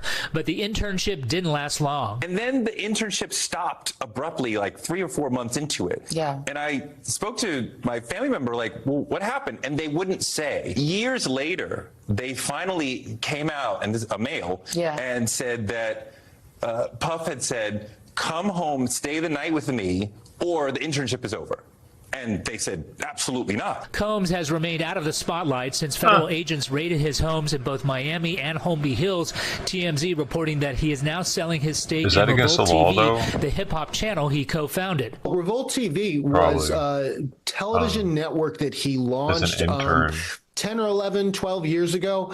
That was intended to be the first black-owned television network. Law enforcement sources are telling NBC News that agents seized phones during the raid conducted at the home in Miami. Combs was reportedly preparing for a trip to the Bahamas when that happened. The investigation involves allegations of sex trafficking, sexual assault, and solicitation and distribution of illegal narcotics and firearms, according to those sources, allegations that were also part of multiple lawsuits. But where those crimes are alleged to have happened is still unclear. The impact on him is enormous and potentially devastating. Combs has not been charged with any crime. His lawyers have called the lawsuits meritless and the raids a witch hunt and a gross overuse of military force. Ted Chen, NBC4 News. This can't all be for civil, though. With all that, there's criminal stuff.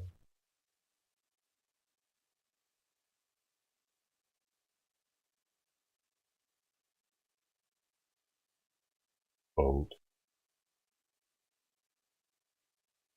Still there, dude.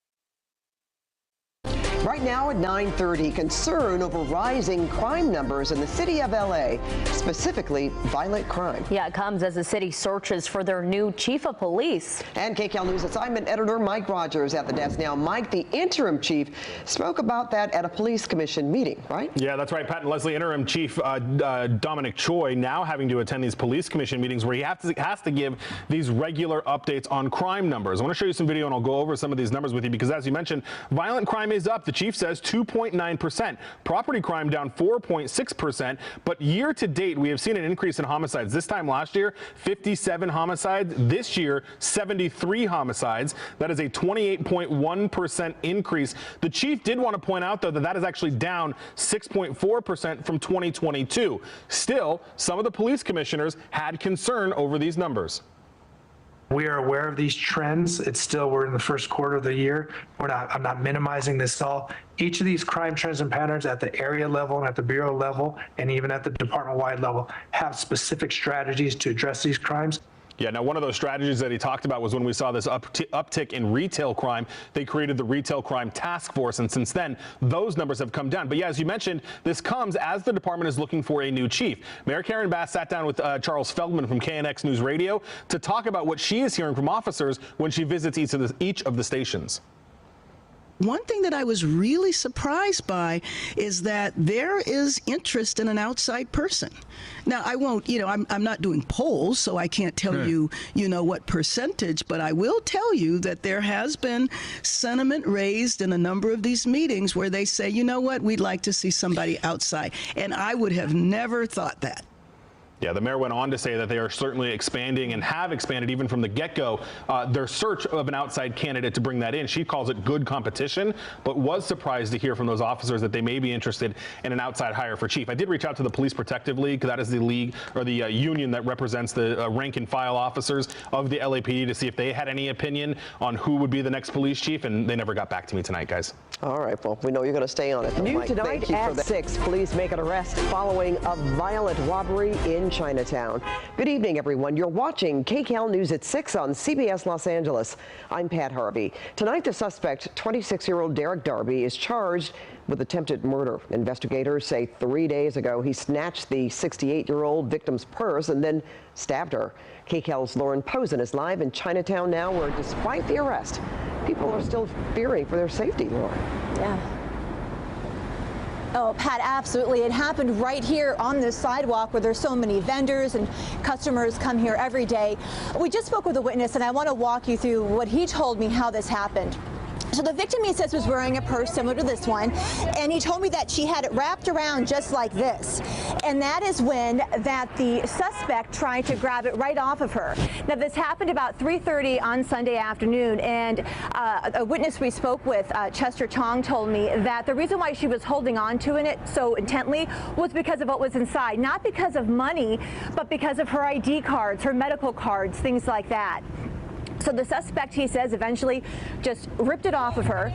He says this woman is so strong, she got up and chased after him, trying to stop him. Other people jumped in too to try to stop him as well.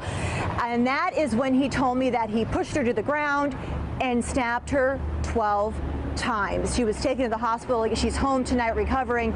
And Chong tells me he's reminding everyone in this community that if something like this happens to you and someone tries to take something, just to let the suspect have it. Jesus, dude. Let them go. Yeah, well, your life is more important than everything. That's important, number one. This guy would have karate chopped him. Carry something, anything you need, like the key, don't step on me. Right, anything you need, a little money. Don't step on me. But was he a migrant? And again, That's that suspect is behind bars tonight on a $2 million bond, charged with attempted murder. And Pat, you mentioned earlier about how scared people are here. In fact, we went to nearly every single shop here. Business owners wouldn't talk on camera. They say they're just too scared. Not only is this affecting their safety, but their business too, because they're scared and customers are too. So we will have for you coming up on KCAL News at 9 o'clock the suggestion from one of the local leaders here, what he thinks could help solve this. We'll have that for you coming up at 9. All right. Pat, we'll send it back to you. We'll look forward to hearing that story as well, Laura. Sounds like a Venezuelan thing. Come up with anything at this point. Thank you. Because they're not going to care about our elderly at all. I don't think. Especially the gangsters that are coming up here from Venezuela and shit. They're going to give a shit about our elderly people. There's not going to be any respect there like that, because it's not their elderly people. It's not their people. That was a white person on the ground and a dark-skinned person that stabbed the shit out of them. I'm starting to see a trend here.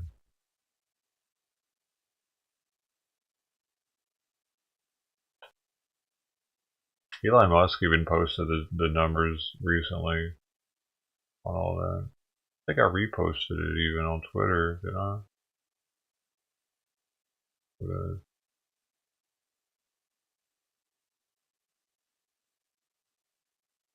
There it is.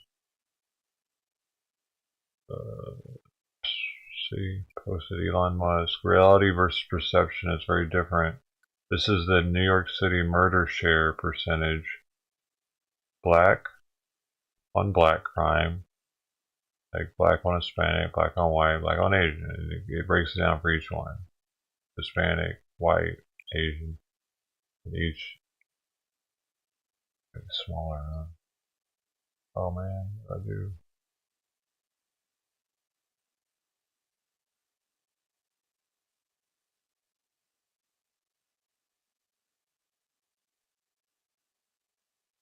That works. So, you see what I mean? Asians are mostly killing each other. Seems.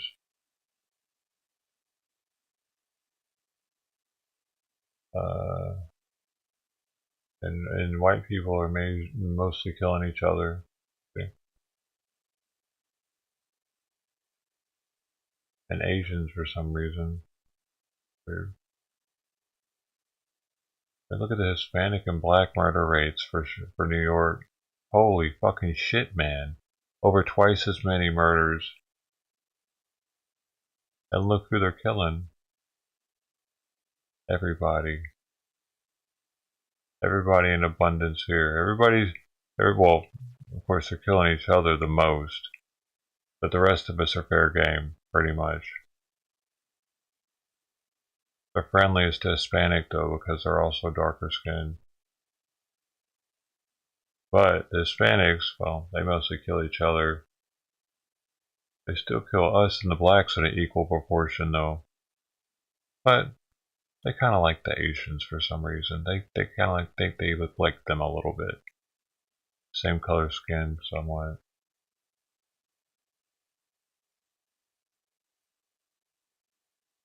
Elon Musk posted this. Is he racist now? Is Elon Musk racist?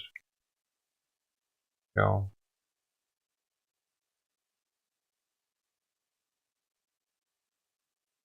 Well, is he punk? I needed that.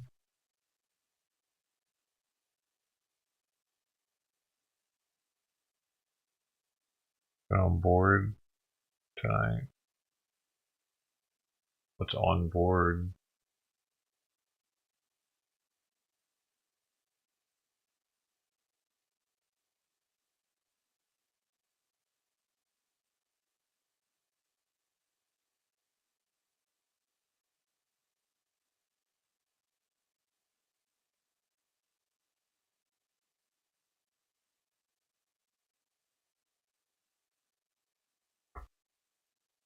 He is from South Africa. Oh, well, okay. Well, maybe he is.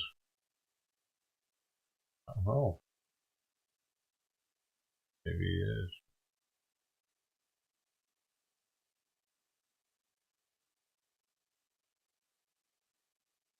Would that make him less racist? Maybe.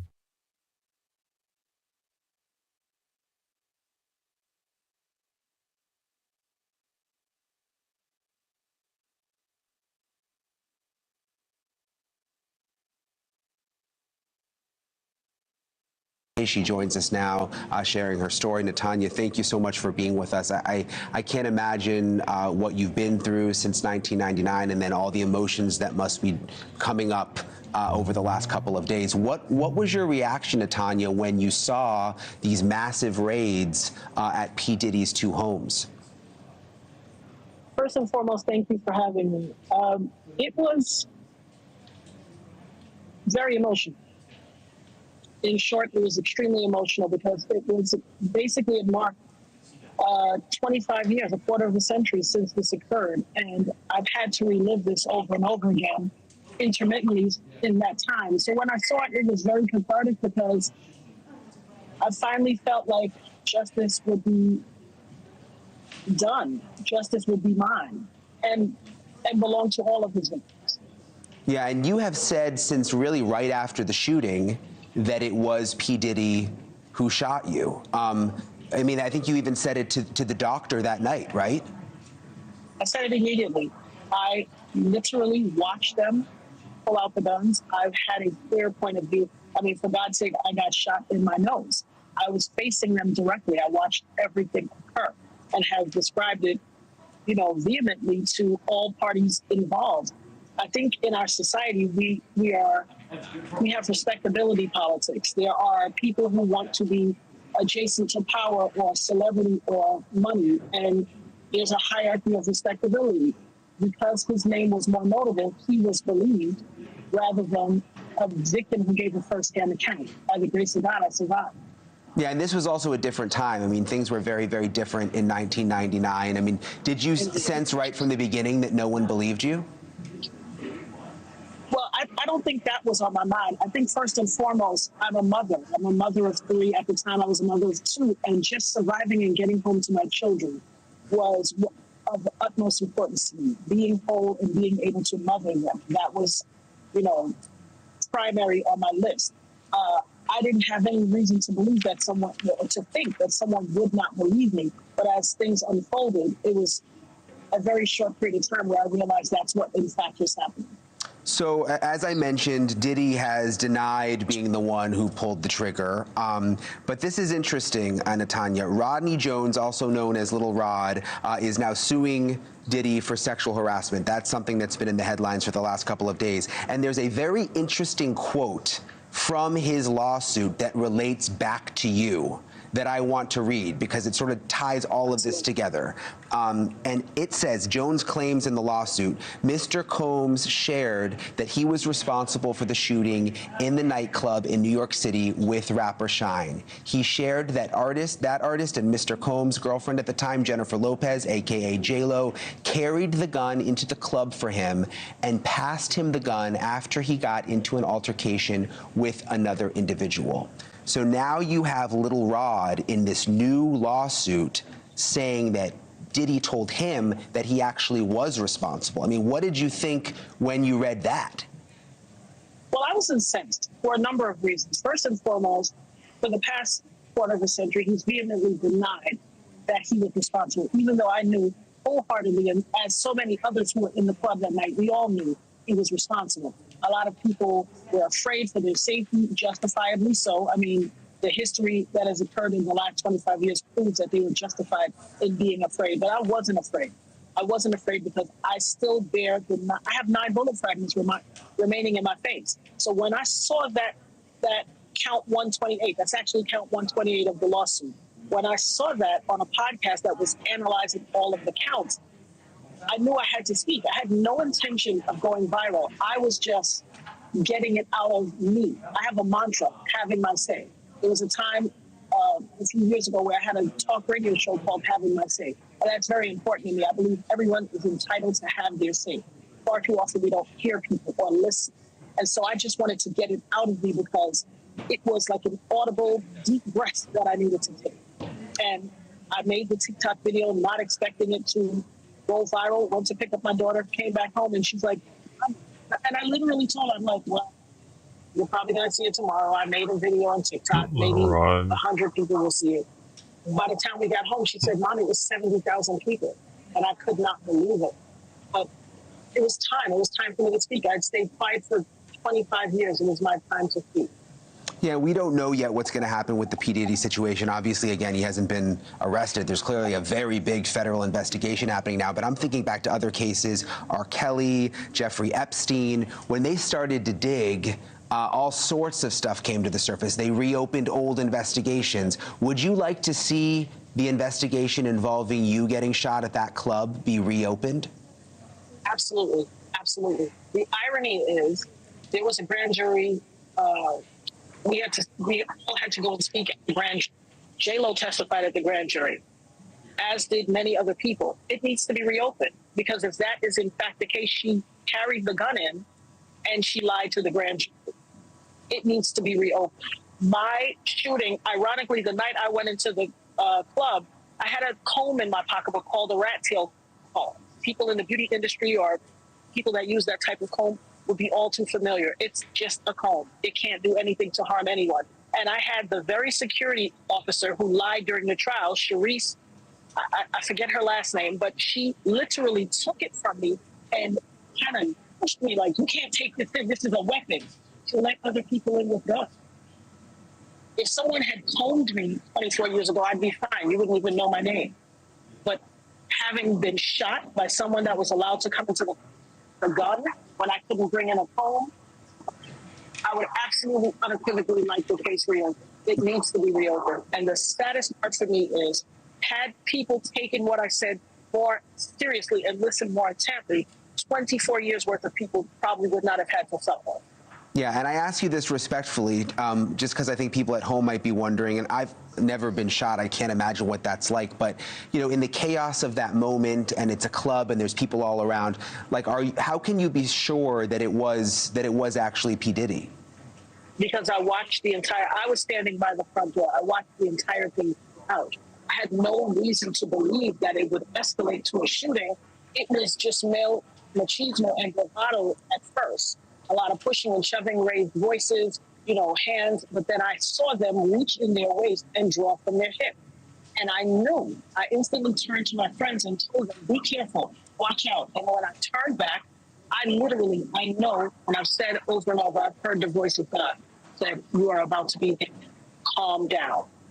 And as I said, no, I looked straight forward ahead and I watched the muzzle flash from both of their guns and I felt the impact to my face instantly.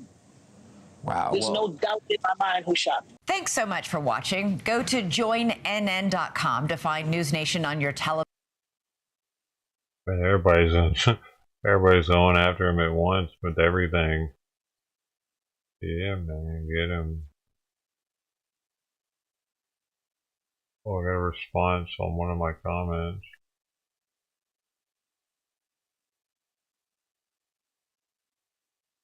Girl.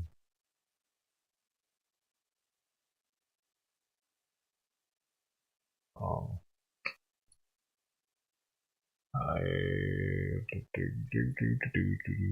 Little Rod.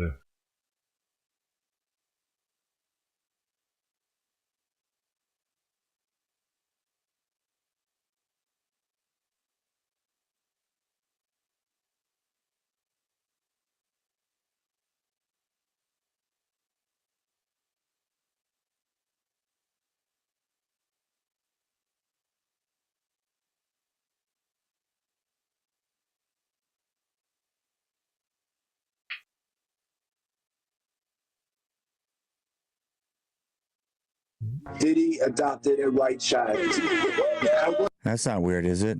Random rapper, multi-billionaires adopting kids. What's wrong with this picture Did here? he I guess really? we found out what's wrong.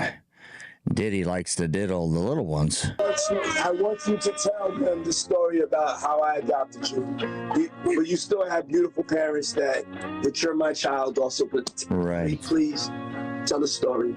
So, I was on the streets, and then Papa Combs decided that he would like to be a caring man. Well, seems off, doesn't it? But not shocking. Yeah. Seems like all the leadership class loves small children. They gave this one up for sacrifice, P. Diddy. They must have had way too much stuffies and squeal-ons. They said, guess what, son? We're giving you up. Have fun, Epstein, or Harvey Weinstein, or fill in the blank Steens. So then he saw me and decided to pick me up and said to come inside and play with his kids. What? To come inside? Hey, but that's like a little bit like borderline suspect. I don't want no. Yeah, he saw the young girl in the streets, picked her up, come inside and play with my kids, get my van, little kid. Nothing to be scared of here. I got candy. What is going on? This on Instagram, like, celebrated. This guy's a hero. He's better than Jonas Salk. We want to get it clear. I adopted you like Madonna adopted kids and everybody else adopted kids. Charlize Theron, everybody that's ever adopted Sandra Bullock. I adopted you because I felt that you could, enjoy also having a black parent to take care of you and help you out. So. What does it matter if the parent's black or white? Why is everybody laughing in the background? This is all weird. You had to see it back then, but no one did because he's a bazillionaire, his own private jet. What do you think's going to happen here? Thanks for being locals. Is this guy going to get burned? Is he going to fess up names? They're going to say, listen, son, you talk, you're going away for life. You don't talk, maybe 18 years. But you're giving up your billions. Ha, ha, ha. Yeah, tell them stop bringing all the minors over here late at night. I live right next to him. Mm-hmm. He do too much. He be like buses, like big-ass buses. You just see all type of shit hop out. Especially at nighttime, like around 3 o'clock in the morning. It gets wild. I'm his neighbor. I wonder if their Homeland Security buses filled with stunning and brave physicians from Sudan who crossed the border, migrants, right? You think? They can't find, the Department of Homeland Security had sent these children off to all these places by the dozens, and they were in front of Congress saying, we can't find them anymore. They are lost. Somehow or the other, we just can't seem to track them down. We can track you down if you're at the Capitol on J6, for sure. Granny sitting in Alaska. I stand with Trump on her Twitter. Boom, nailed. Can't track down these people. We'll never know anything, right?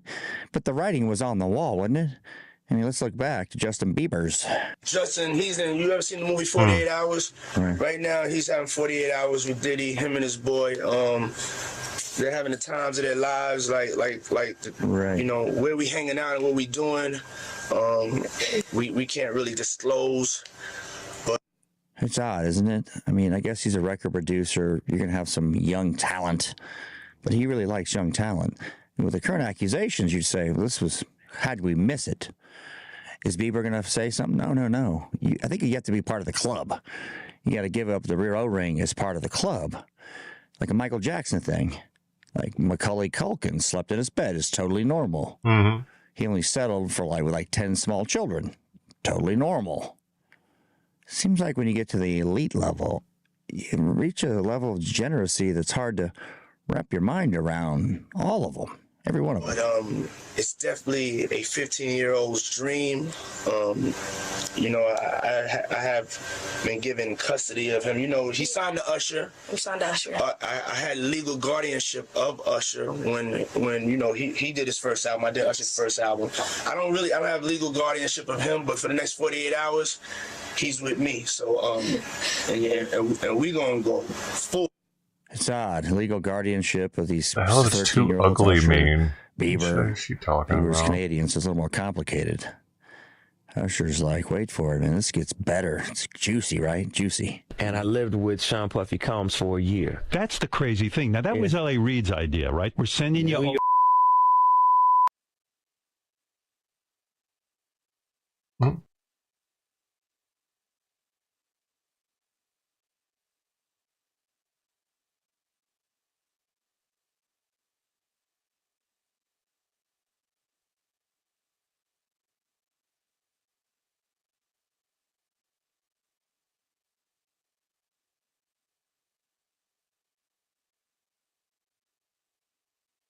Oh, wow, they're looking for him. Somebody else who knew something was wrong is former NYPD detective Derek Parker, who was part of the department's intelligence unit that tracked rappers and their links to crime. It's good to see you, Detective. Thank you very much. We appreciate it.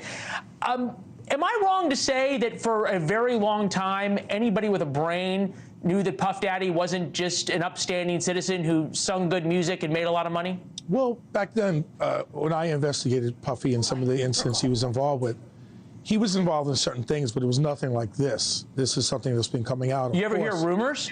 There were always like talk of things at his parties and some of the things that he did, but I never saw that with him.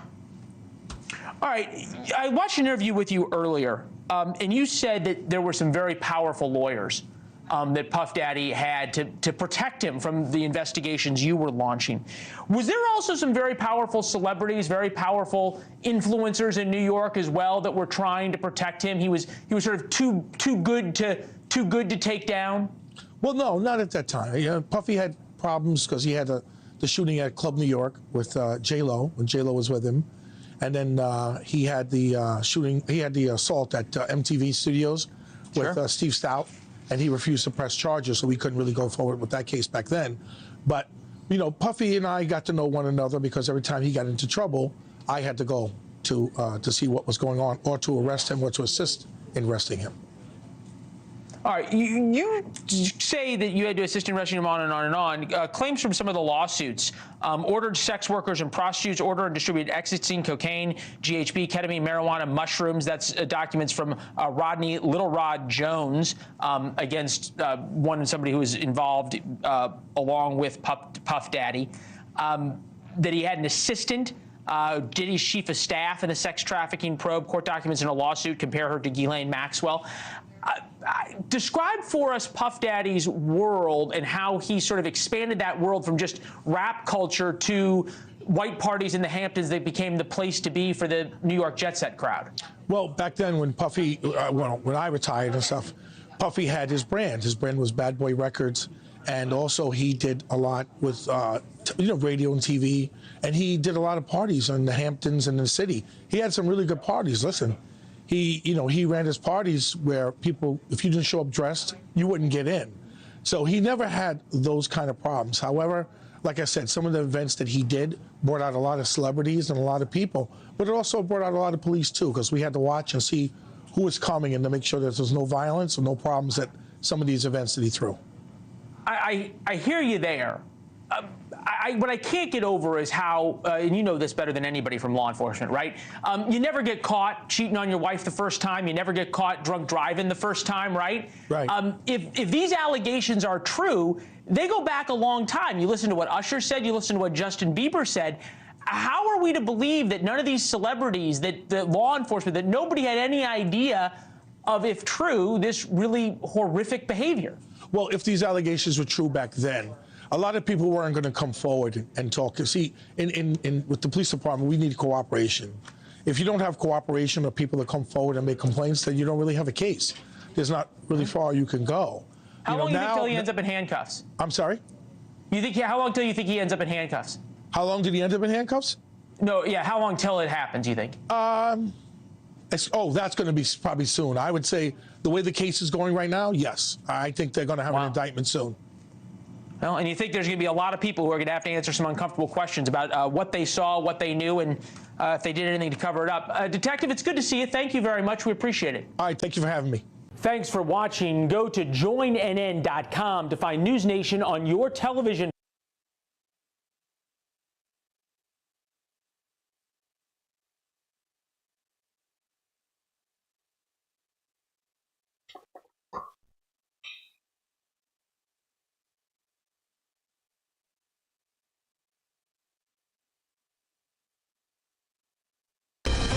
Now to 11, music mogul Sean Diddy Combs is nowhere to be seen. Private security guards at the gates of his Star Island home after it was raided by Homeland Security earlier this week. Good evening and thank you for joining us. I'm Elliot Rodriguez. And I'm Lauren Pastrana. CBS News Miami's Larry Seward is on Star Island as insiders say Diddy's businesses are in crisis too. They see pressure building on all sides of Sean Diddy Combs. Behind me, that busted gate guarded by 2 SUVs and private security is no shield to mounting allegations. Who's the boss? Dudes is lost. Sean Combs' empire, built with music and television production, alcohol and gaming, is shaking in the wake of federal raids on his homes that sources say is tied to a sex trafficking investigation. This is an existential crisis for him, quite honestly. His businesses have already taken an enormous hit from the sexual misconduct cases that have been leveled against him.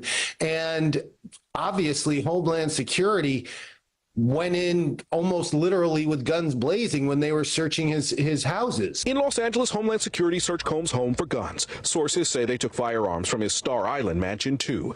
This comes 2 days after authorities arrested Brendan Paul on drug charges. A lawsuit against Combs accuses Paul of being Diddy's drug mule. This 75-page claim by a producer known as Rodney Lil Rod Jones claims there's video and audio evidence that Combs ran a criminal enterprise that involved sex trafficking and distributing drugs and firearms. The suit claims Combs had freak-off parties with sex workers and minors in Diddy's Star Island mansion. Jones claims photos shows Combs with an underage girl. The suit says Diddy's chief of staff, Christina Coram, required all employees to carry pouches to keep Combs high. The fanny packs allegedly held cocaine, GHB, ecstasy, marijuana gummies, and a pink mix of coke and ecstasy said to be Combs' drug of choice. What? The lawsuit says Combs' son Justin and other celebrities partied with Diddy. Others kept their distance. Yeah, what it do? It's your boy Son Lifestyle, and you are watching the We in Miami podcast. On this recent episode of the We in Miami podcast, music mogul Luther Campbell explains how he handled 2 New Year's Eve party invites. Did you party with Diddy a lot? Oh, no, not really. I would go to the party and leave early. Why wouldn't you stay?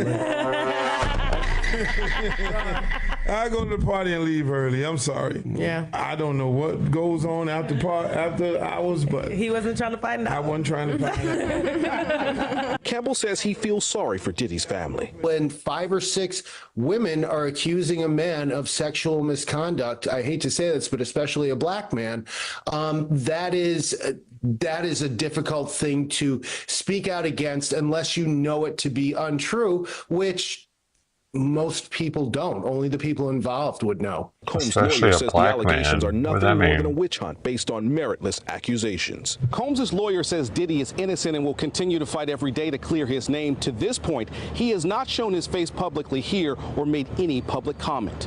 On Star Island, Larry Seward, CBS News, Miami. That's it for me, y'all. Y'all have a good one. Good night. Thanks for hanging out. It's too dead in here. I'm going to sleep. I'm passing out. Passing out, sitting here, talking to myself. Leaving now.